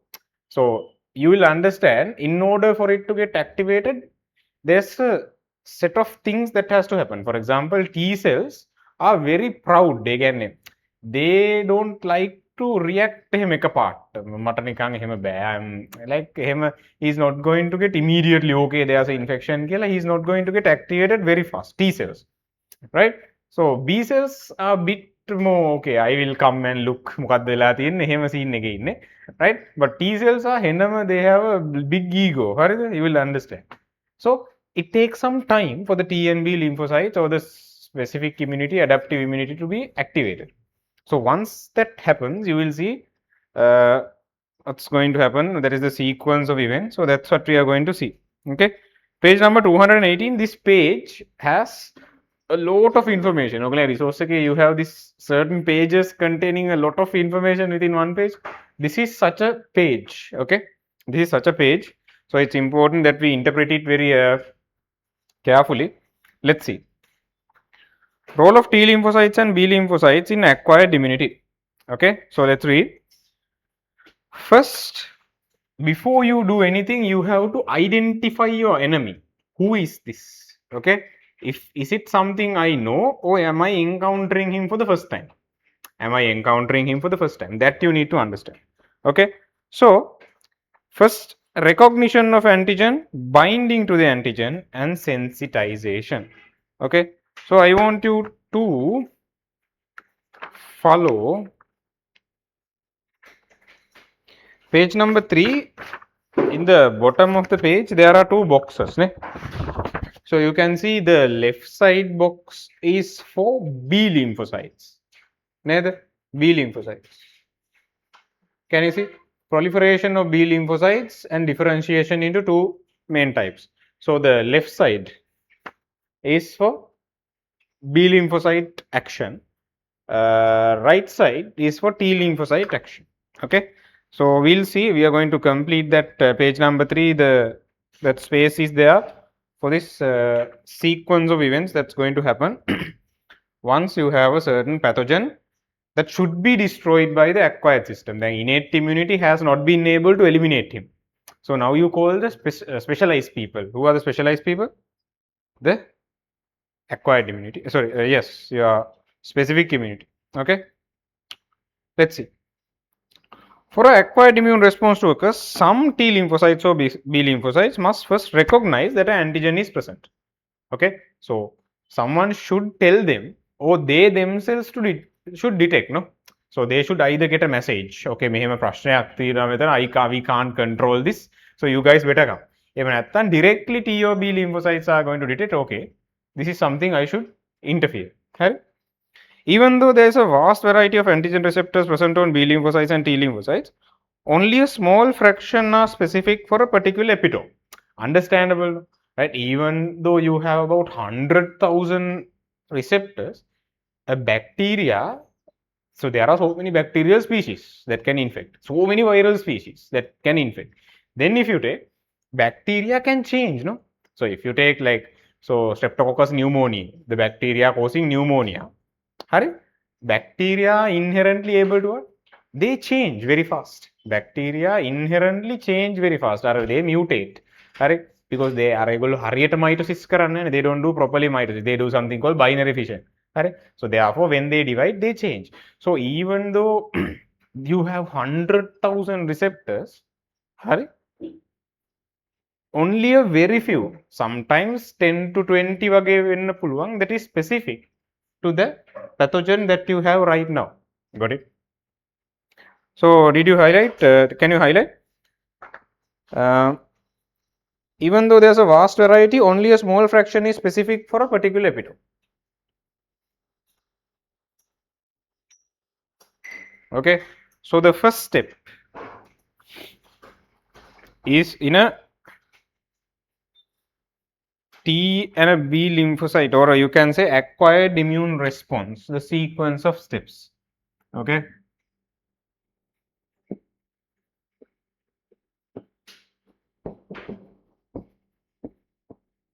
Immune response occurs in this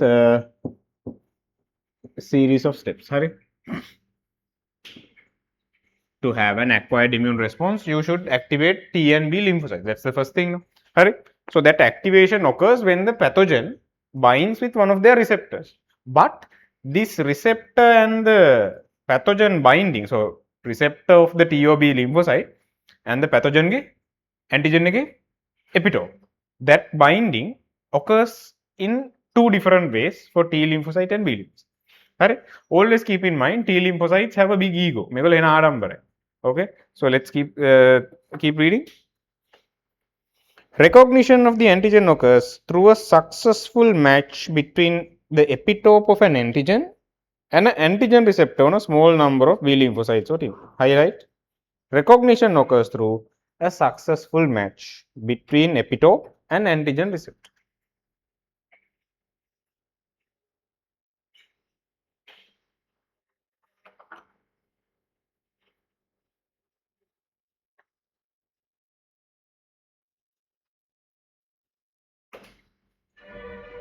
Okay. As specific antigen receptors produced by a single T or B lymphocyte B cell can be identical, they can bind to the same epitope. That is something that means what? So since a bacterial cell, let's say if it's considered, I mean, if since it's big, okay, both the T and B lymphocyte can bind to the same thing. I mean, once one B lymphocyte has bonded, and after it has gone, the T can come and bind. Okay, so that's what they say by binding to the same epitope. Okay, then hence both T and B cells can respond to any pathogen that produces molecules containing the same epitope. Yeah. So if you have receptors, then both T and B can respond. Okay, both T and B respond. Usually that happens. They never respond. Both T and B will respond. Okay. But B and T cells encounter antigens in different ways. Okay, so now what we are talking about is recognition. If you want to have an acquired immune response, what is the first step? Recognition. First step, you have to recognition. Then what should happen? So in order for recognizing, what should happen? The antigen and the receptor. So the epitope and the receptor should combine. No? So you can say recognition occurs through what? You have to say through a successful match between what? Can epitope of antigen of pathogen O for in substance, okay, and can TOB lymphocyte antigen receptor. That is how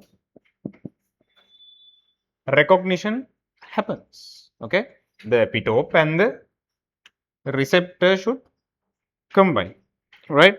But now this recognition occurs in two ways for T and B lymphocytes. Hurry, read. T lymphocytes only recognize fragments of antigenic proteins that are presented to the cells by a special cell called antigen presenting cells. Hurry, can you take a look at this page number 3, right side diagram, green box? Okay. The meme I told you, T lymphocytes have a big ego. He is not going to go and detect this antigens directly. He is not going to go and touch. Status got it? He wants a servant. T lymphocytes want a servant. That servant is known as antigen presenting cells. So, what the antigen presenting cells? You can see, the antigen presenting cell, he is going to take the antigen. Then he is going to put it on a tray and give it to the T lymphocyte. Please recognize this. Got it? That's how T cells recognize antigens. They don't go and directly bind. Got it? They don't go and directly bind. They want an antigen presenting cell. Okay. So this recognition has two aspects. For T cells, it occurs in a different way. Okay. So for T cells, what they need is the antigen fragments should be presented to them. Antigenic fragments must be presented by, there's a special type of group of cells. Antigen presenting cells. Easy to remember. Antigen presenting cells. What are the examples for antigen presenting cells? Now listen, antigen presenting cells usually eat the pathogen first. Got it? Then while they are breaking down that pathogen, the antigenic pieces are going to remain. So they are going to take that antigenic piece and give to the T cell. Please recognize this. මෙහෙම ප්‍රශ්නයක් තියෙනවා. Right? රජ්ජුරුව ගාවට යනවා වගේ. Okay. There's an invading pathogen. I have tried to destroy him, but this is the pathogen killer. Then only T cell is going to get sensitized. Right? You need to remember what are the examples for antigen presenting cells. Macrophages. So macrophages are going to eat, no? So macrophages is going to eat the pathogen, but part of the its antigens could be taken and shown to the T cell. Got it? Then there are cells called dendritic cells, which are actually part of the found around neurons. Okay, nervous tissue, dendritic cells. Then B cells. Other B cells, that means B lymphocytes, can act as antigen presenting cells, because you will understand B lymphocytes are very humble. They don't, T cells, okay, they don't have a big ego. They are going to go and directly recognize. Okay, if there is a problem, if there is a pathogen in your blood or other body fluids, B cells are going to get directly recognized. They don't need any antigen presenting cell. Okay, so you can say recognition for B cells. For B cells, how do they do? They can directly bind to antigens present in blood. Keep reading. Okay. Did you highlight? T cells only recognize the fragments of antigenic proteins that are presented by special cells called antigen presenting cells. Very important. Please highlight this. Special cells called antigen presenting cells. You need to know what are the examples for antigen presenting cells as well. Examples for antigen. Any question? Antigen presenting cells. Megollo nikan servants of the T cell. Okay. They don't recognize unless presented. Got it? Highlight the examples: macrophages, dendritic cells, and B cells. However, B lymphocytes can recognize and bind to antigen present in blood, plasma, lymph, and interstitial fluid. Okay, right. So they directly bind and recognize.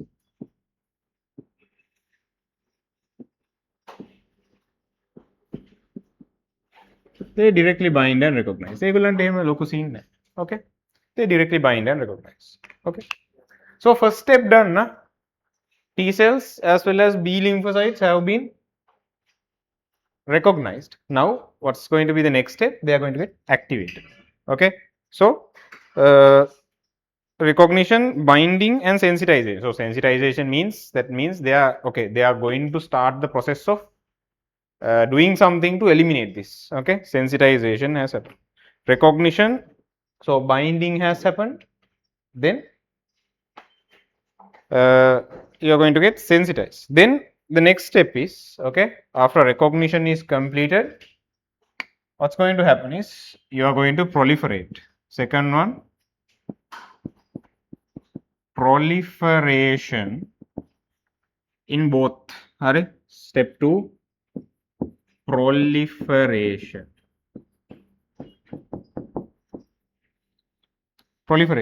Okay, what do you mean by proliferation? The cells are going to rapidly divide. Okay, keep reading. Once activated, the T lymphocyte or the B lymphocytes undergo multiple cell divisions. Highlight. Undergo multiple cell divisions, which are known as proliferations, resulting in a clone. Okay, a clone means what? They are identical. No, clone එකක් කියලා කියන්නේ something that is identical. The populations of cells that are identical to the original lymphocyte. Some of the cells of the clone become effector cells, which are short-lived cells that take immediately against antigen to provide immune responses. Hi. Now listen. After proliferation, that means rapid cell divisions, you are going to have what? A clone of cells. Hari? A clone of cells. That means a group of cells that are identical. Then in this clone, there's going to be two groups of cells that are originating. Clone again, you are going to get two types of cells. One is the effector cell. Effector cells තමයි right now. The problem you have right now, they are going to work. Effector cells are going to address the problem you have right now. What is the problem you have? You have a pathogen. No? So that has to be killed. Okay. So the effector cell form of what? We are still in T cells. What is the effector cell form? Cytotoxic T cell, no?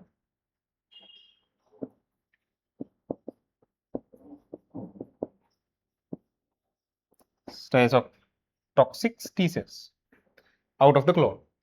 Then the other part of the clone is going to become memory cells. Okay, the other part of the clone is going to become memory T cells that we'll encounter later. Same thing is going to happen for B cells also. B cell, you are going to get a clone as well. So B cells undergo proliferation, a B cell clone. That means a group of identical cells. Then what's going to happen? The effect, keep reading, elimination of invaders. Okay, effector form of T lymphocytes are the cytotoxic T cells and helper T cells. Okay, so under the effector cells, you have to have also, yes, there's another cell type, helper T, helper T cells. Helper T cells actually help the T cells after they are activated. The helper T cells help to activate more T cells. They help to activate more T cells. Helper T කියන එක නමෙම තියෙනවා වගේ. Got it? Methi? Yeah, it's given, no? Cytotoxic T cells use toxic proteins to kill the cells. Did you highlight effector forms of T lymphocytes are cytotoxic T cells and helper T? Highlight. Okay.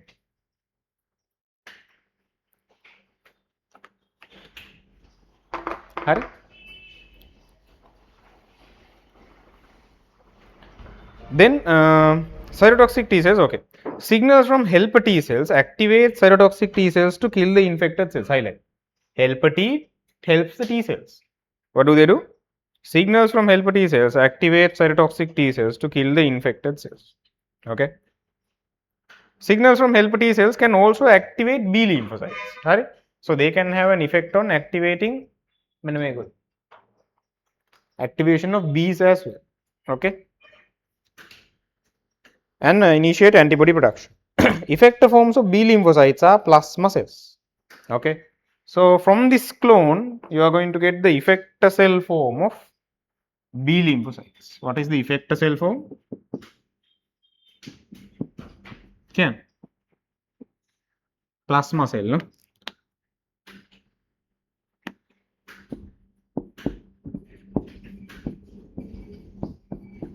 Plasma cells. What do they do? A single activated B lymphocyte can form thousands of identical plasma cells. Plasma cells begin producing and secreting. What have they produce? A soluble form of B lymphocyte antigen receptor. What are they called? Yes. What are they called? B soluble form of BC lymphocyte antigen receptor? Antibodies. Antibodies. Plasma cells produce antibodies. Right?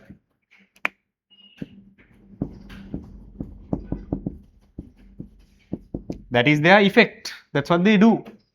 මේගොල්ලෝ cytotoxic T cells kill B cells through antibodies, neutralize and opsonize. Okay. In large quantities which are released to blood and lymph. In circulation, antibodies can neutralize and inactivate specific toxins and pathogens. Right? What are the three main things done by antibodies? Neutralize and inactivate, then activate complement, mark the cells of phagocytosis. Okay. Finally, so now the fight is going on and the fight is over. Right? Through the use of effector cells. What are the effector cells of T lymphocytes? Cytotoxic T cells and helper T. Right? So with the help of those, the T lymphocytes are fighting, cell mediated. Then through use of effector cells of the B lymphocytes, humoral immunity is fighting. Once the fighting is over, lessons learned. After every invasion, you should keep it in mind. If I encounter this pathogen again, I should be prepared. That is the most special thing about acquired immunity. That is your ability to remember. If you were attacked once and you developed memory cells, that is the other effector cell form of B cells. Okay. Memory B cells and T cells were produced. That means your body is going to remember, usually for the entire life, sometimes for a long time, but usually for the entire life you are going to remember that you were attacked similarly. Okay, that is called immunological memory. Okay, immunological memory. Okay, so read, provide immunological memory. Following differentiation into effector T cells and cytotoxic T cells and helper T cells, other T lymphocytes in the clones remain as memory T cells, which are long-lived cells that can give rise to effector T cells if the same antigen is encountered later in life.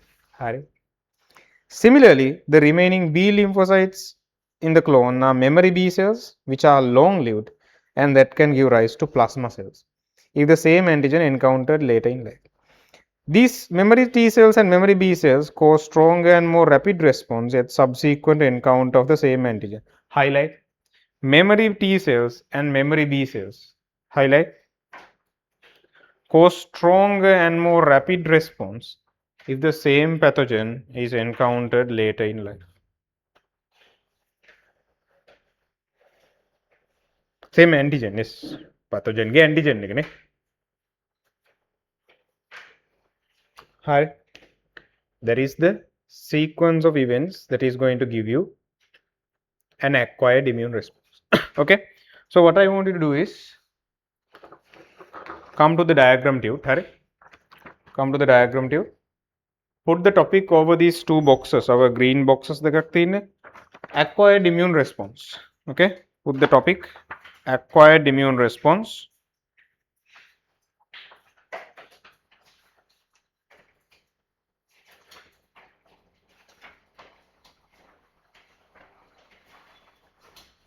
Okay, on the left box. Okay, on the left box උඩින් ලියන topic එකක් as the topic of the left box. ඒ කියන්නේ ඔය plasma cells, memory B cells කියලා තියෙන්නේ. හරි. Then write humoral response. Okay. Subtopic. Humoral immune response. Left box. This box where you have methane, plasma cells, memory B cells, proliferation of B lymphocytes. That is humoral immune response. Sorry, humoral immune response. Similarly, right box again දාගන්න cell mediated immune response.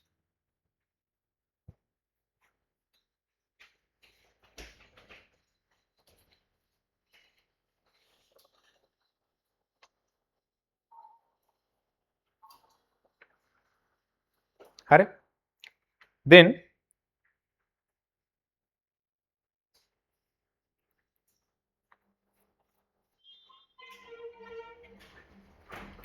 you can see, okay, we'll first do the right side, that is the T side.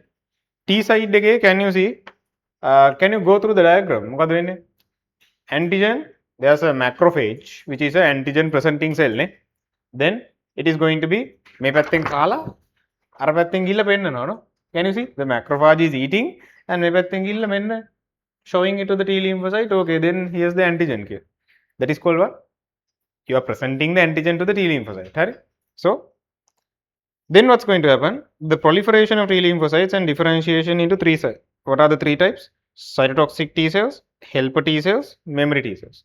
Right? Now I want you to write down under each of the three cells their functions. Right? Metin?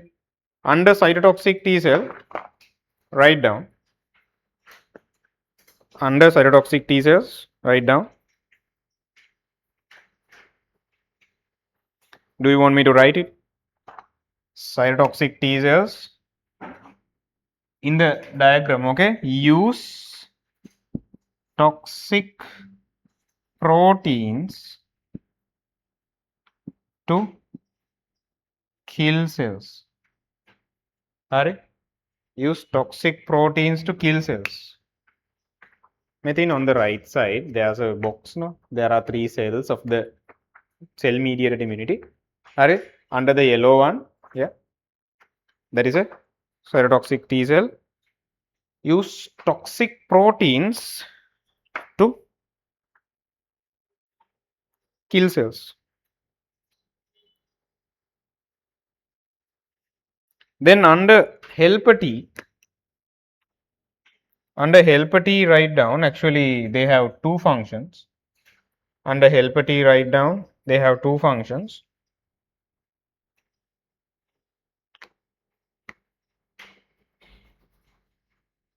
Okay, so shall I bring it here? Helper T cells. Okay, helper T cells. Under helper T cells, write down signals from helper T cells. Okay, do two things. Signals from helper T cells do two things. What are they? Activate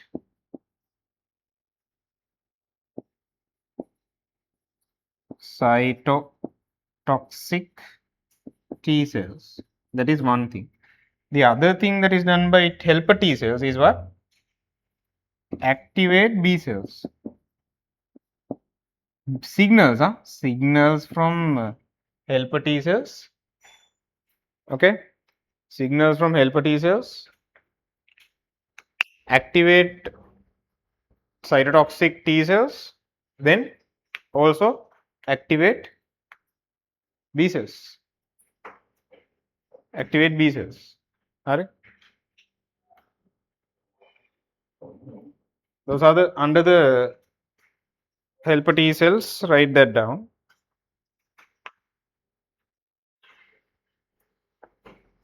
Then finally,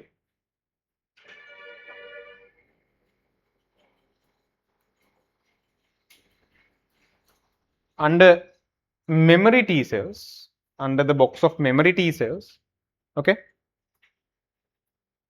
write down long lived cells under memory T cells. Long lived cells that can give rise to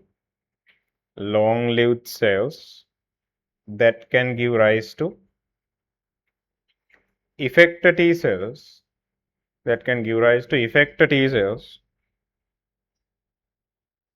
if the same antigen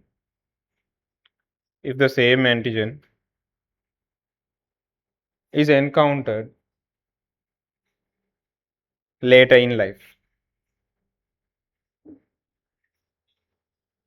Long lived cells that can give rise to effector T cells if the same antigen is encountered later in life. Hari?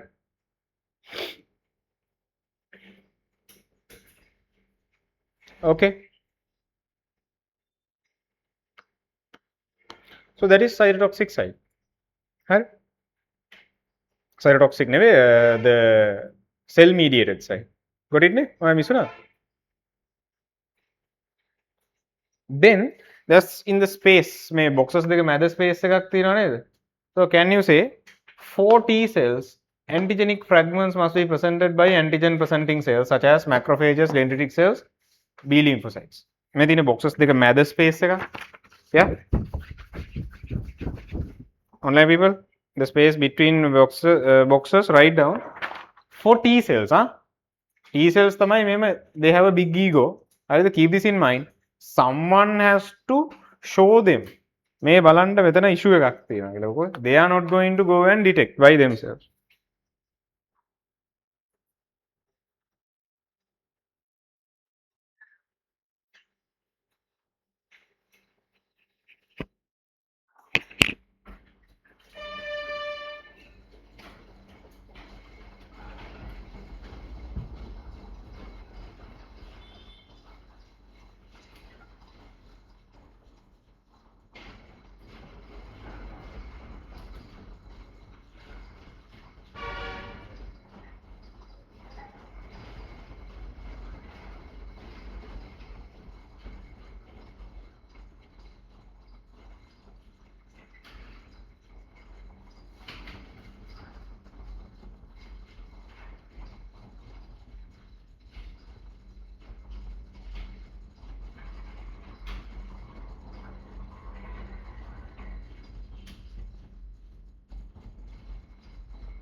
Okay, then we come to the humoral or antibody mediated side.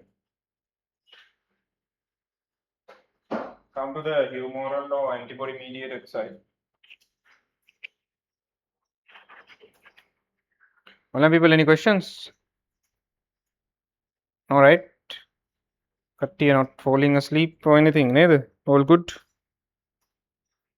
Okay, right. So B side, let's write down.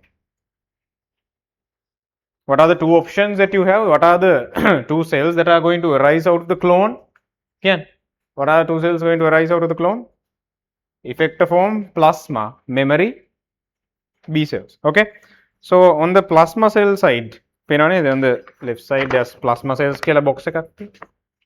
Okay.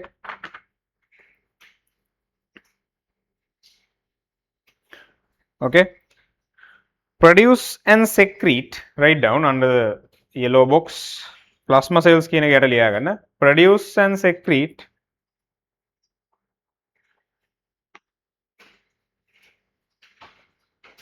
antibodies in large quantities. Produce and secrete antibodies in large quantities. You can see I'm saying the same thing again and again. The ගීසරයක් කිව්වද plasma cells antibodies හදනවා. Got it? Okay. Producing and secreting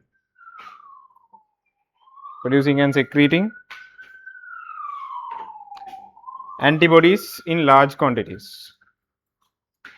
Antibodies in large quantities.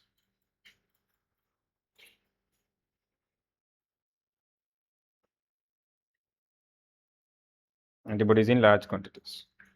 හරි ඊළඟට memory side එකේ, memory B lymphocytes side එකේ, 4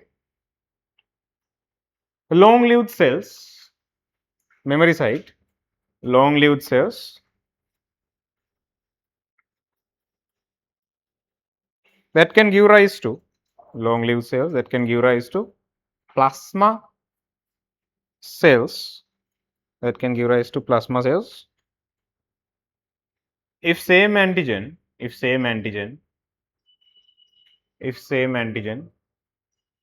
is encountered later in life. If same antigen is encountered later in life. Same antigen is encountered later in life. Okay, you get activated. Okay, activation occurs by what? Recognition. After you get recognized, what do? You proliferate and form what? A clone. After forming a clone, in that clone there are two main populations of cells, effectors and memories. Right? For the T side there are different effectors, B cells there are different effectors. If you go to the back cover of the tute, you can see this entire story summarized. Hello people, back cover. Can you see? Antigen first exposure. Follow antigen first exposure directly. Can you see? Directly B cell is stimulated. But if you want to activate T cells, you have to go through what? Antigen presenting cell. Then antigen presenting cell can activate helper T cells. Then can you see? It goes to cytotoxic T cells. Cytotoxic T cells active cytotoxic T cells. Then on the other side, B cells produce plasma cells and memory B cells. Okay, so memory B cells and memory T cells are just going to chill again. Same antigen long for a long time, sometimes lifelong. You have the same memory B cells and T cells. They are going to stay. Second exposure, can you see? Antigen second exposure, they can what? Immediately give rise to active cytotoxic T cells from the memory T cells and plasma cells from the memory B cells. So if you got infected, if you had chickenpox chutikale, that does that mean? Your body has memory T and B cells. Okay, so you have a bit of resistance if you get it subsequently. That is because after you have developed immunological memory, you don't have to go through all these steps again. You don't have to go through all these steps. The infection has become very serious. But if you have had the disease before, you have memory. Therefore, you don't need to recognize, proliferate, clone, no need to do those things. From directly memory T cells, memory B cells, you get your effector cells. Cytotoxic and plasma cells antibodies within very short time period. That's why you have protection if you got the disease. Because of what? Simply because of immunological memory. Okay. So based on immunological memory, we are going to move on to the next concept,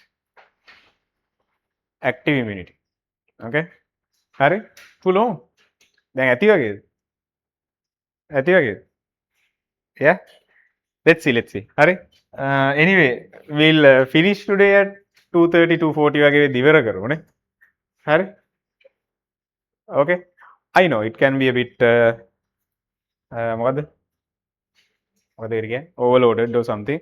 So then effectiveness decreases, so then no point continuing. So because the remaining things are a bit interesting. Allergies I want to take some time. Okay. මොකද ගන්න P ජොලියට වගේ MCQ එකක් කරමුද just to කම්මැලිකම යන්න වගේ.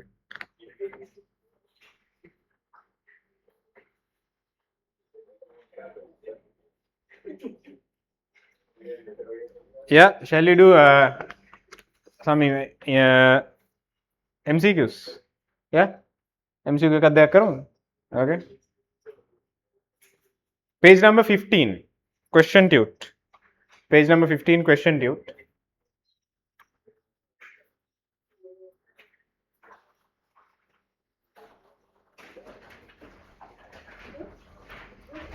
Page number 15.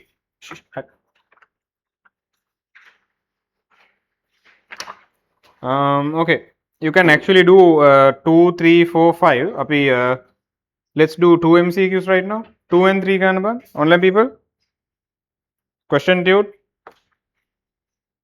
Page 15. Question tute. Page 15. MCQ number 2 and 3. Taggala Kanban.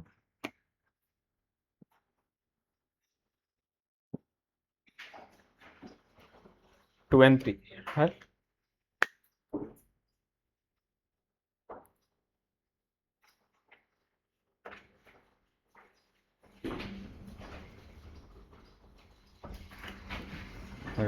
බලාගෙන කරන්න මේ ආන්සර් එක කියන්න. හරි.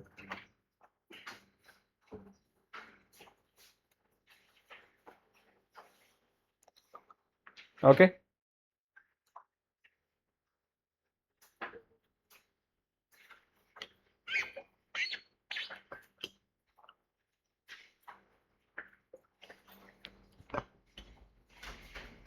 You don't.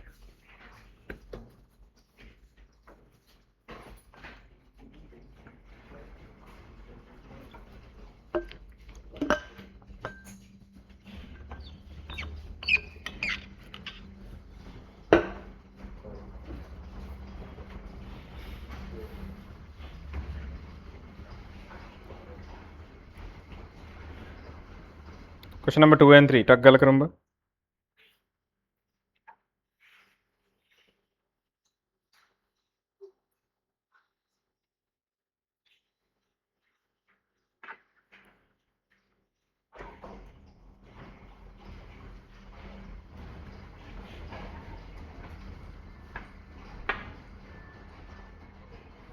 So I couldn't actually find some vaccine vials so I so I brought some antibiotic vials nikan joliyata balanna, right?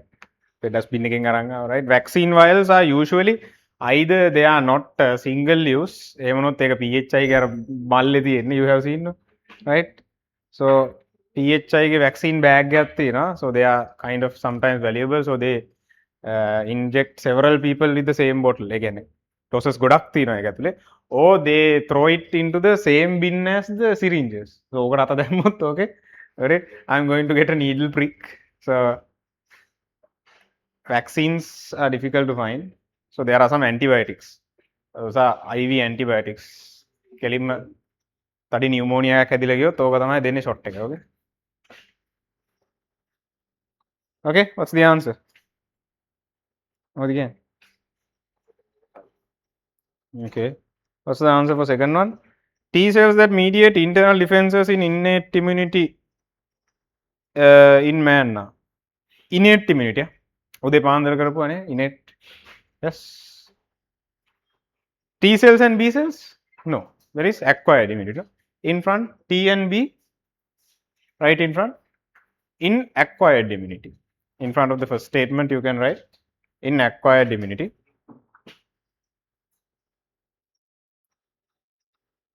T and B are found in acquired immunity.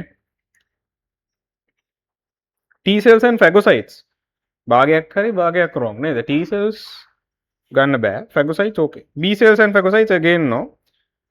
NK cells and T cells again half ne. T cells are part of acquired. Then NK and phagocytes, yes. Yeah. That is the answer. Natural killer cells and phagocytic cells. මොනවාද phagocytic cells ජාති තුන? දෙක. Macrophages and neutrophils. Yes. Okay. Third one. Antibodies, ABCD type question. Are proteins secreted by plasma cells? Yes. Ne? You can write in front. Are proteins secreted by plasma cells? Write in front. Online people writing there. Third MCQ. Yeah. What are antibodies?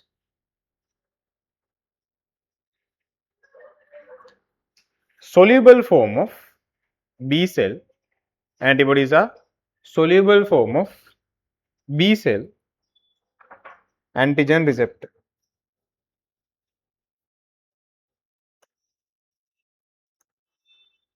Soluble form of B cell antigen receptor.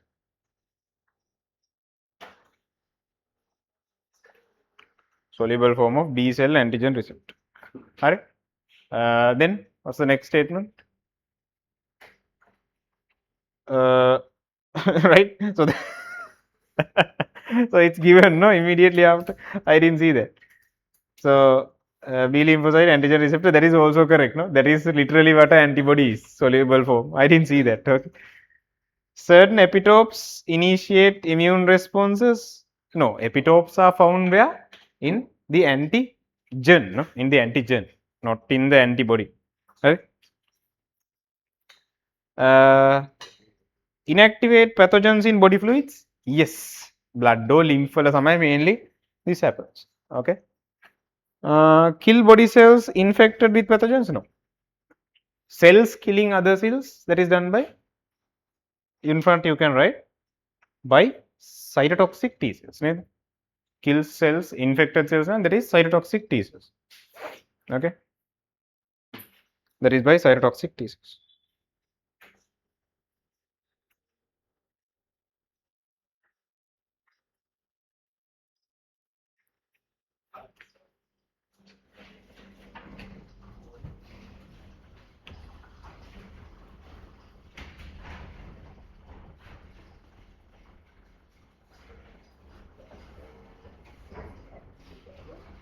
Okay. Hi. Then come back. Okay. Today we'll finish active immunity and we'll conclude. Okay. Come to page number 219. 219.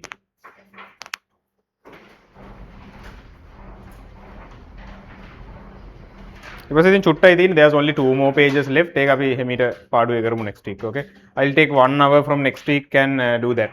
Passive immunity. නැත්තම් ඔය ටික මම දන්නවා යන්නේ නැහැ දැන් අර මේක ඕවර්ෆ්ලෝ වෙන ලෙවල් එකේ තියෙන්නේ. Okay. Got it? Alright. Okay. Read.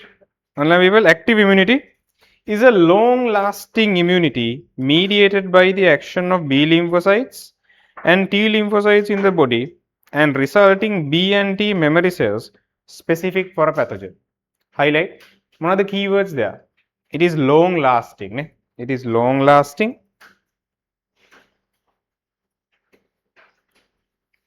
and by the memory B and T. Long lasting one feature by memory B and T cells. There are 2 ways that you can get an active immunity. Active means what? So if something is active, if you have a virus guard that is active in your computer, that means right now it is working.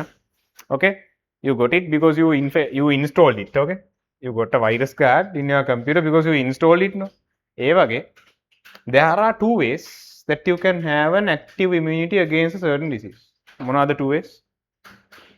One way, you actually got the disease and you didn't die. Right?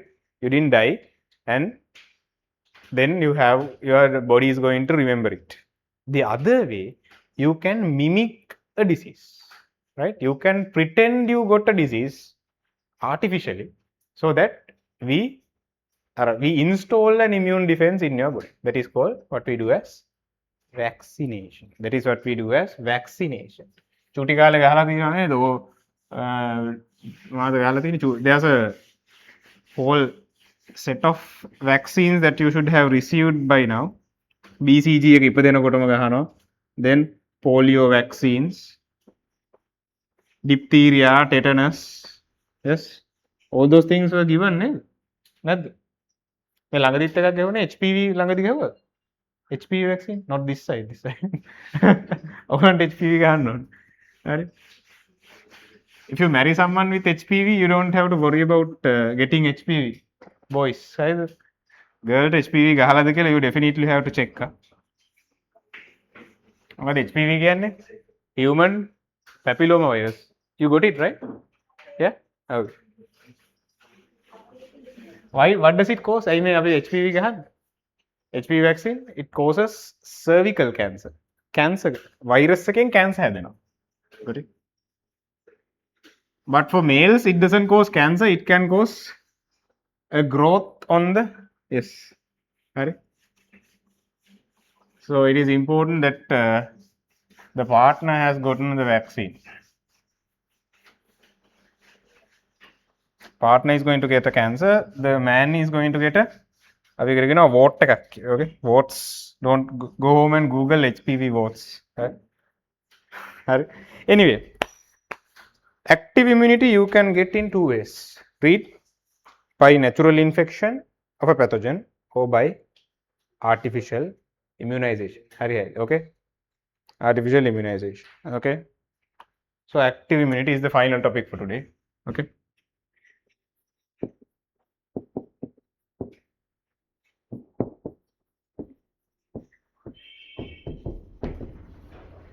What are the two ways you can acquire?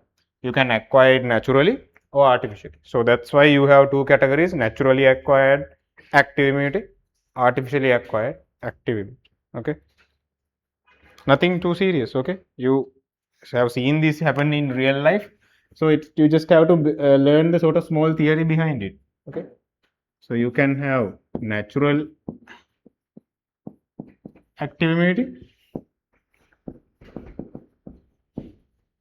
Then now people have invented ways to mimic infection without getting the infection.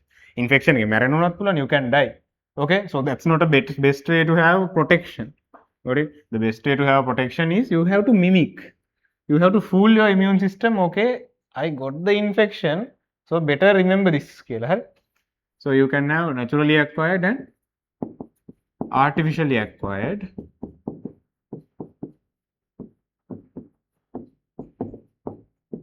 active immunity. Okay. Definitions, set of definitions. Next week, I'm going to give you a small worksheet of all the definitions in immunity. Right? What is worksheet at there with all the definitions in immunity. Right? That's all definitions. Highlight kara. That's all. Right? Read. Naturally acquired active immunity is the long-lasting immunity developed in the body against various infectious diseases in response to natural infections of pathogens is naturally acquired active immunity. Highlight definition. Due to natural infection.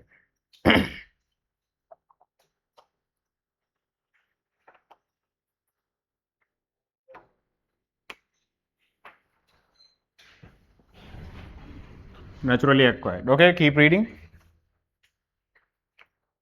In response to a disease causing agent entering the body naturally for the first time, e.g., example chickenpox virus, some T and B lymphocytes in the body become activated and eventually produce specific cytotoxic T cells and antibodies to destroy the pathogen.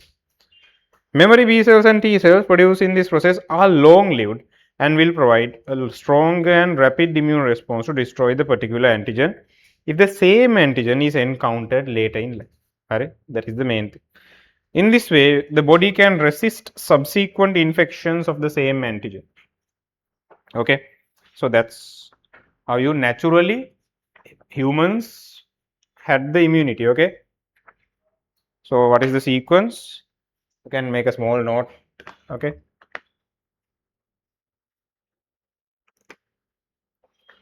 pathogen enters the body.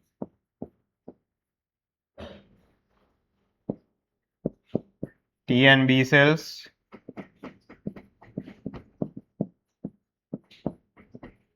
T and B cells activated. So what are the two forms? You have effector cells.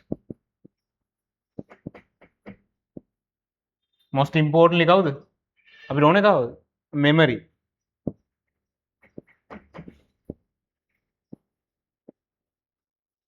Memory cells. This memory cell is going to, these memory cells are going to give you the immunological memory. Ne? So the example they have given is chickenpox. Okay, that's no need to remember. So these cells are long lived. Ne? These cells are long lived. So since they are already there in your body, you don't have to go through this activation and proliferation over own. Okay. Hari, this is what we want as the, I mean, the applied form of this theory that you have in real life is what? How you artificially induce immunity. If you go to the last page, that means page number 4 of the tute, online people, on the left side,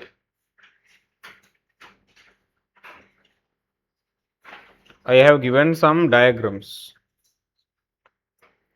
Can you see? On the left side, how does a live attenuated vaccine work? Live attenuated vaccine. Can you see? So there's a syringe and you inject into your body and vaccine enters and inside the human cell, got it? Things are happening. Then there's a, you'll understand this. Okay, just go through it with me. Antigen presenting cell is there. Then the antigen presenting cell is going to do what? Go to the bottom diagram. Then immune, okay, helper cells trigger the response. Then both type of, there are antibodies being prevented, and at the other time memory cells are being created if to launch an attack if the body encounters the virus. Okay, that is how a vaccine works. You just fool the body into thinking, okay, you got the real infection. ඇත්තටම real එක හැදුන්නේ. You only mimicked the infection. How do you mimic that? We'll see. Read. Artificially acquired active immunity. Definition: long lasting immunity induced artificially in the body against various infectious diseases through vaccination or immunization of attenuated virulence reduced pathogens is called artificially acquired active immunity. Highlight, okay, that's the definition. What is the key word you have to, you cannot miss? Vaccination. Vaccination. You cannot miss that word. Right?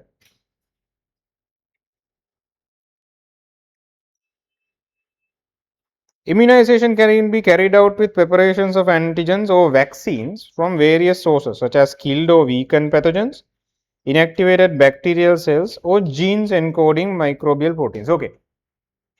COVID kali, you might have heard there are so many vaccines, no? There are mRNA vaccine. I think the AstraZeneca was an mRNA one.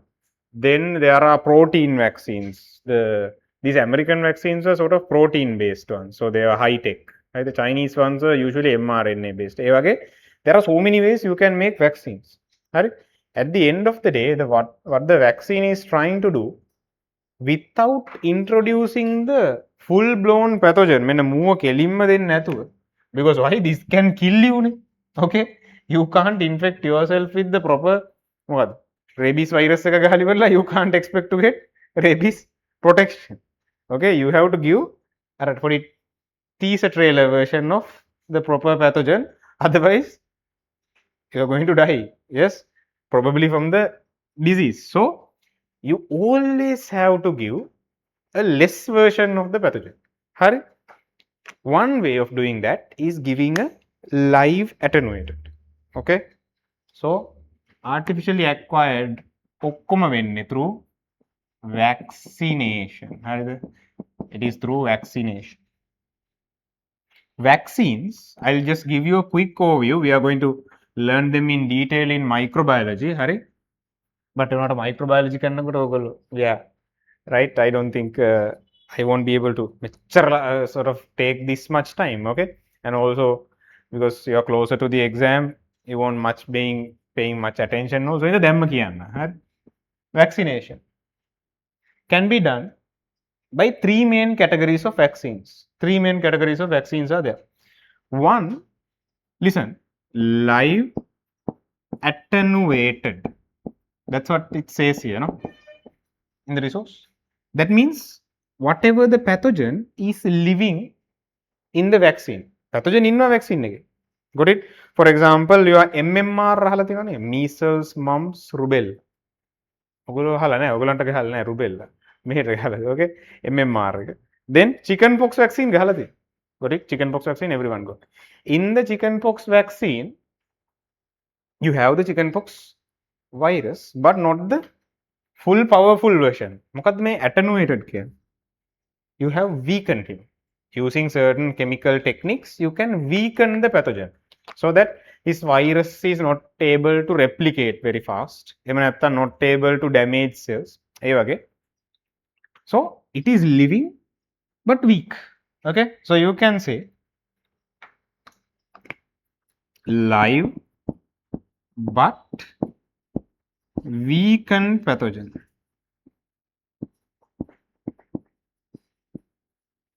Okay, more the full of them, you can get the disease. Got it?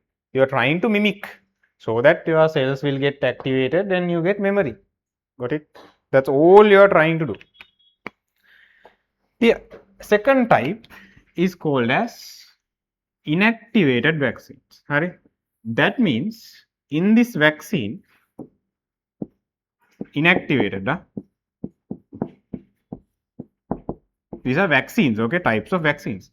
In the inactivated vaccine, the pathogen is dead. Marlati in full. Only the dead body of the pathogen is there. Okay. So in here, the pathogen is inactivated or killed.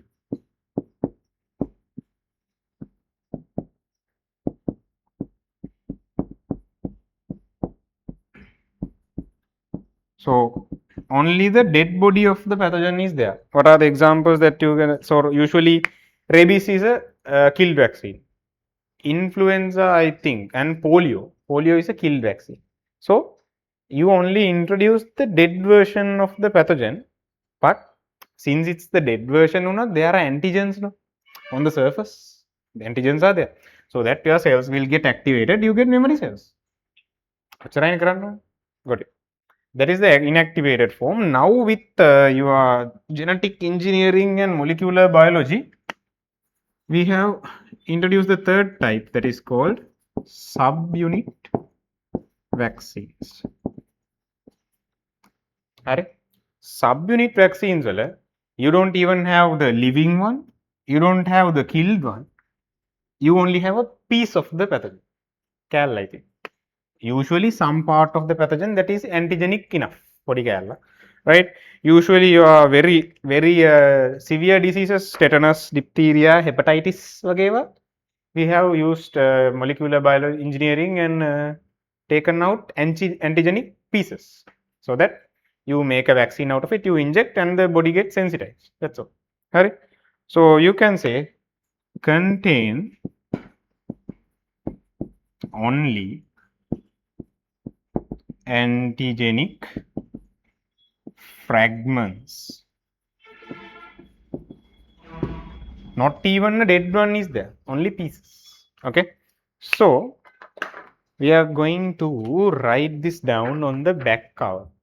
Back cover ke atule active immunity, divide it into two forms as naturally acquired and artificially acquired.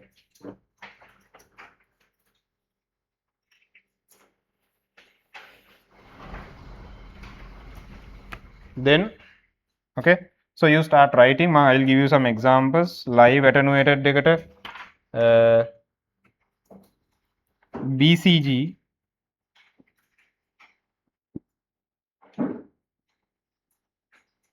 BCG for tuberculosis. Medan patch, mark on this arm. That's the BCG vaccine. It's a sign that you got BCG. Okay, it's a scar. Yes, that is it. Polio. Polio is an inactivated. Live attenuated side, you can add chicken pox also.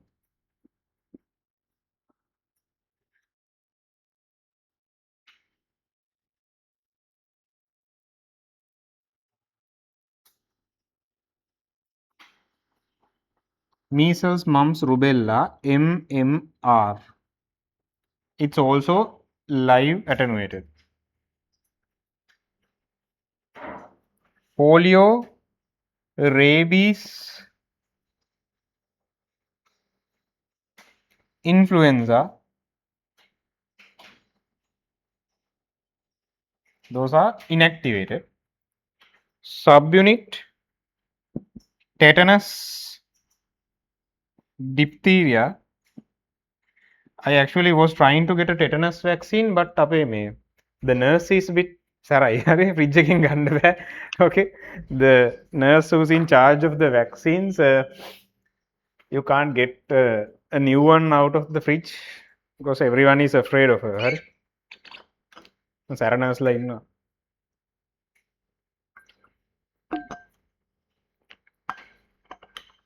Tetanus, diphtheria, and hepatitis B actually.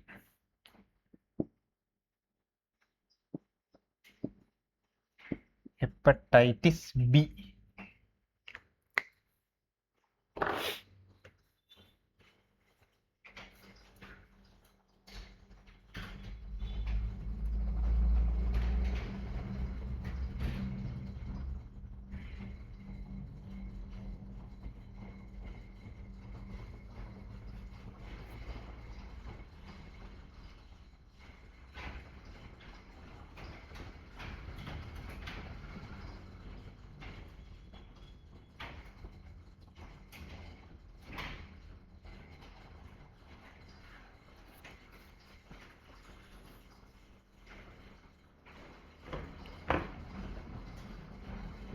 Contain only antigenic fragments on the subunit site. Okay.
Okay, I'll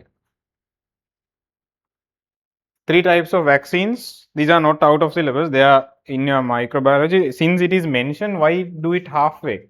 Okay? There are 3 types of vaccines you need to know in your syllabus. That is live attenuated. The pathogen is living but weak.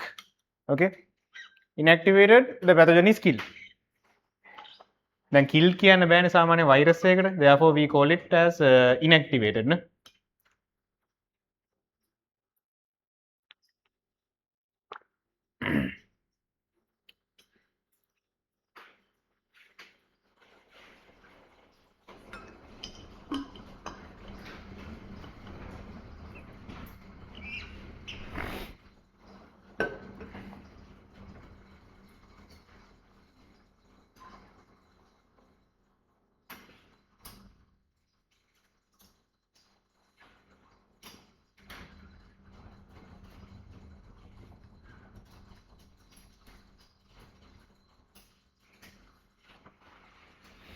Simple in naturally acquired is actually what we talked about. How you naturally protect yourself from natural infection.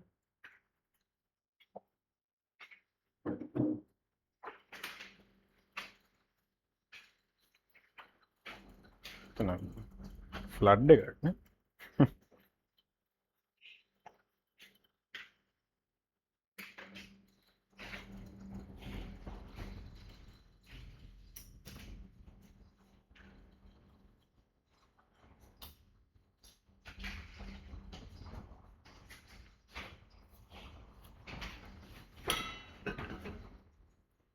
Online people, any questions?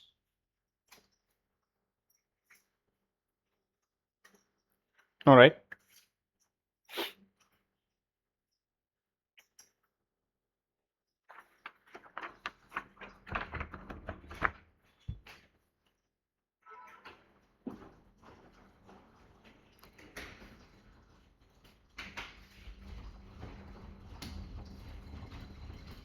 This is a question too. Question.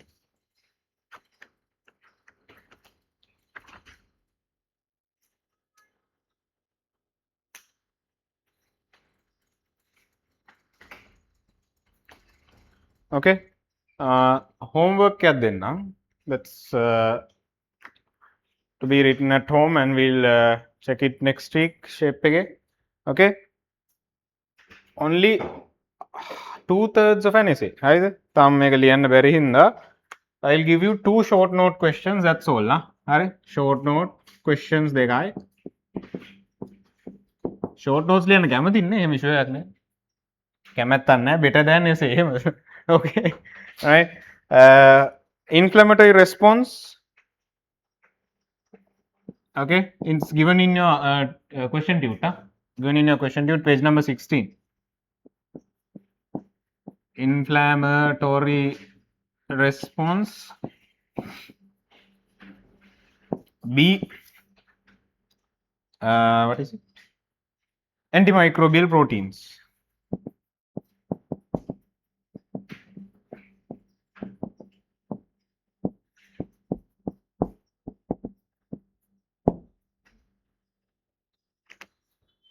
Okay, only 2 short notes. So full essay good neve. 2 short note questions: inflammatory response and antimicrobial proteins. Okay. Alright. So next week we have only passive immunity and autoimmune and allergies to talk about. We covered a lot today. Ne? So just go through the note and as well as whatever you highlighted. Next week I'll give you a small worksheet from the definitions only. From only the definitions. Okay. Can I have some photos of your tube so that some online people can see it?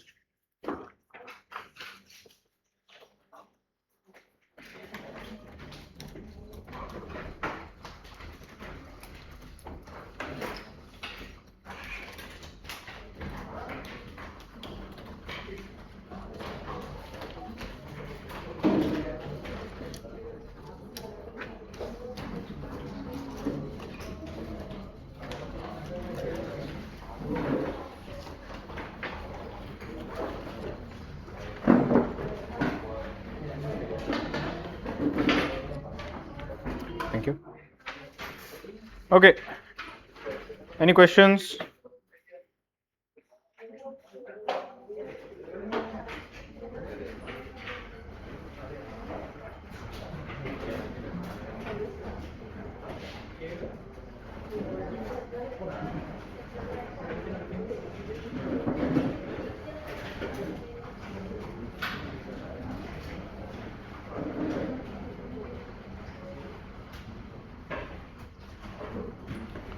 Okay. Wait, hold on. You can collect the this week's paper.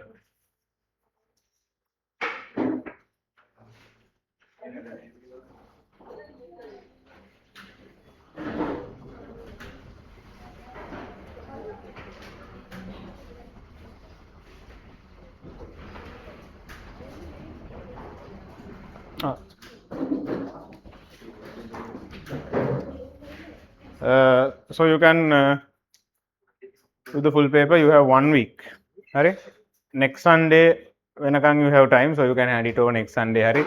If you are coming in the middle, you can complete. Alright. Gas exchange the discussion will happen on final week. Alright. Discussion will happen on the final Friday. So 7th we'll be starting our day papers. Okay. Then recordings will be sent also. And see you there. Okay. 4:30 with the Avilla. We'll write the paper, small 1 hour. Okay. 1.5 hours. Then we'll discuss and the surrounding theory of it, and you can go. That's it. Okay. You can go today as well later. Huh? Online people, the paper will be sent to you, the PDF. Okay, then. Okay, see you next Sunday. No, before next Sunday, paper class. Sorry. Okay, bye.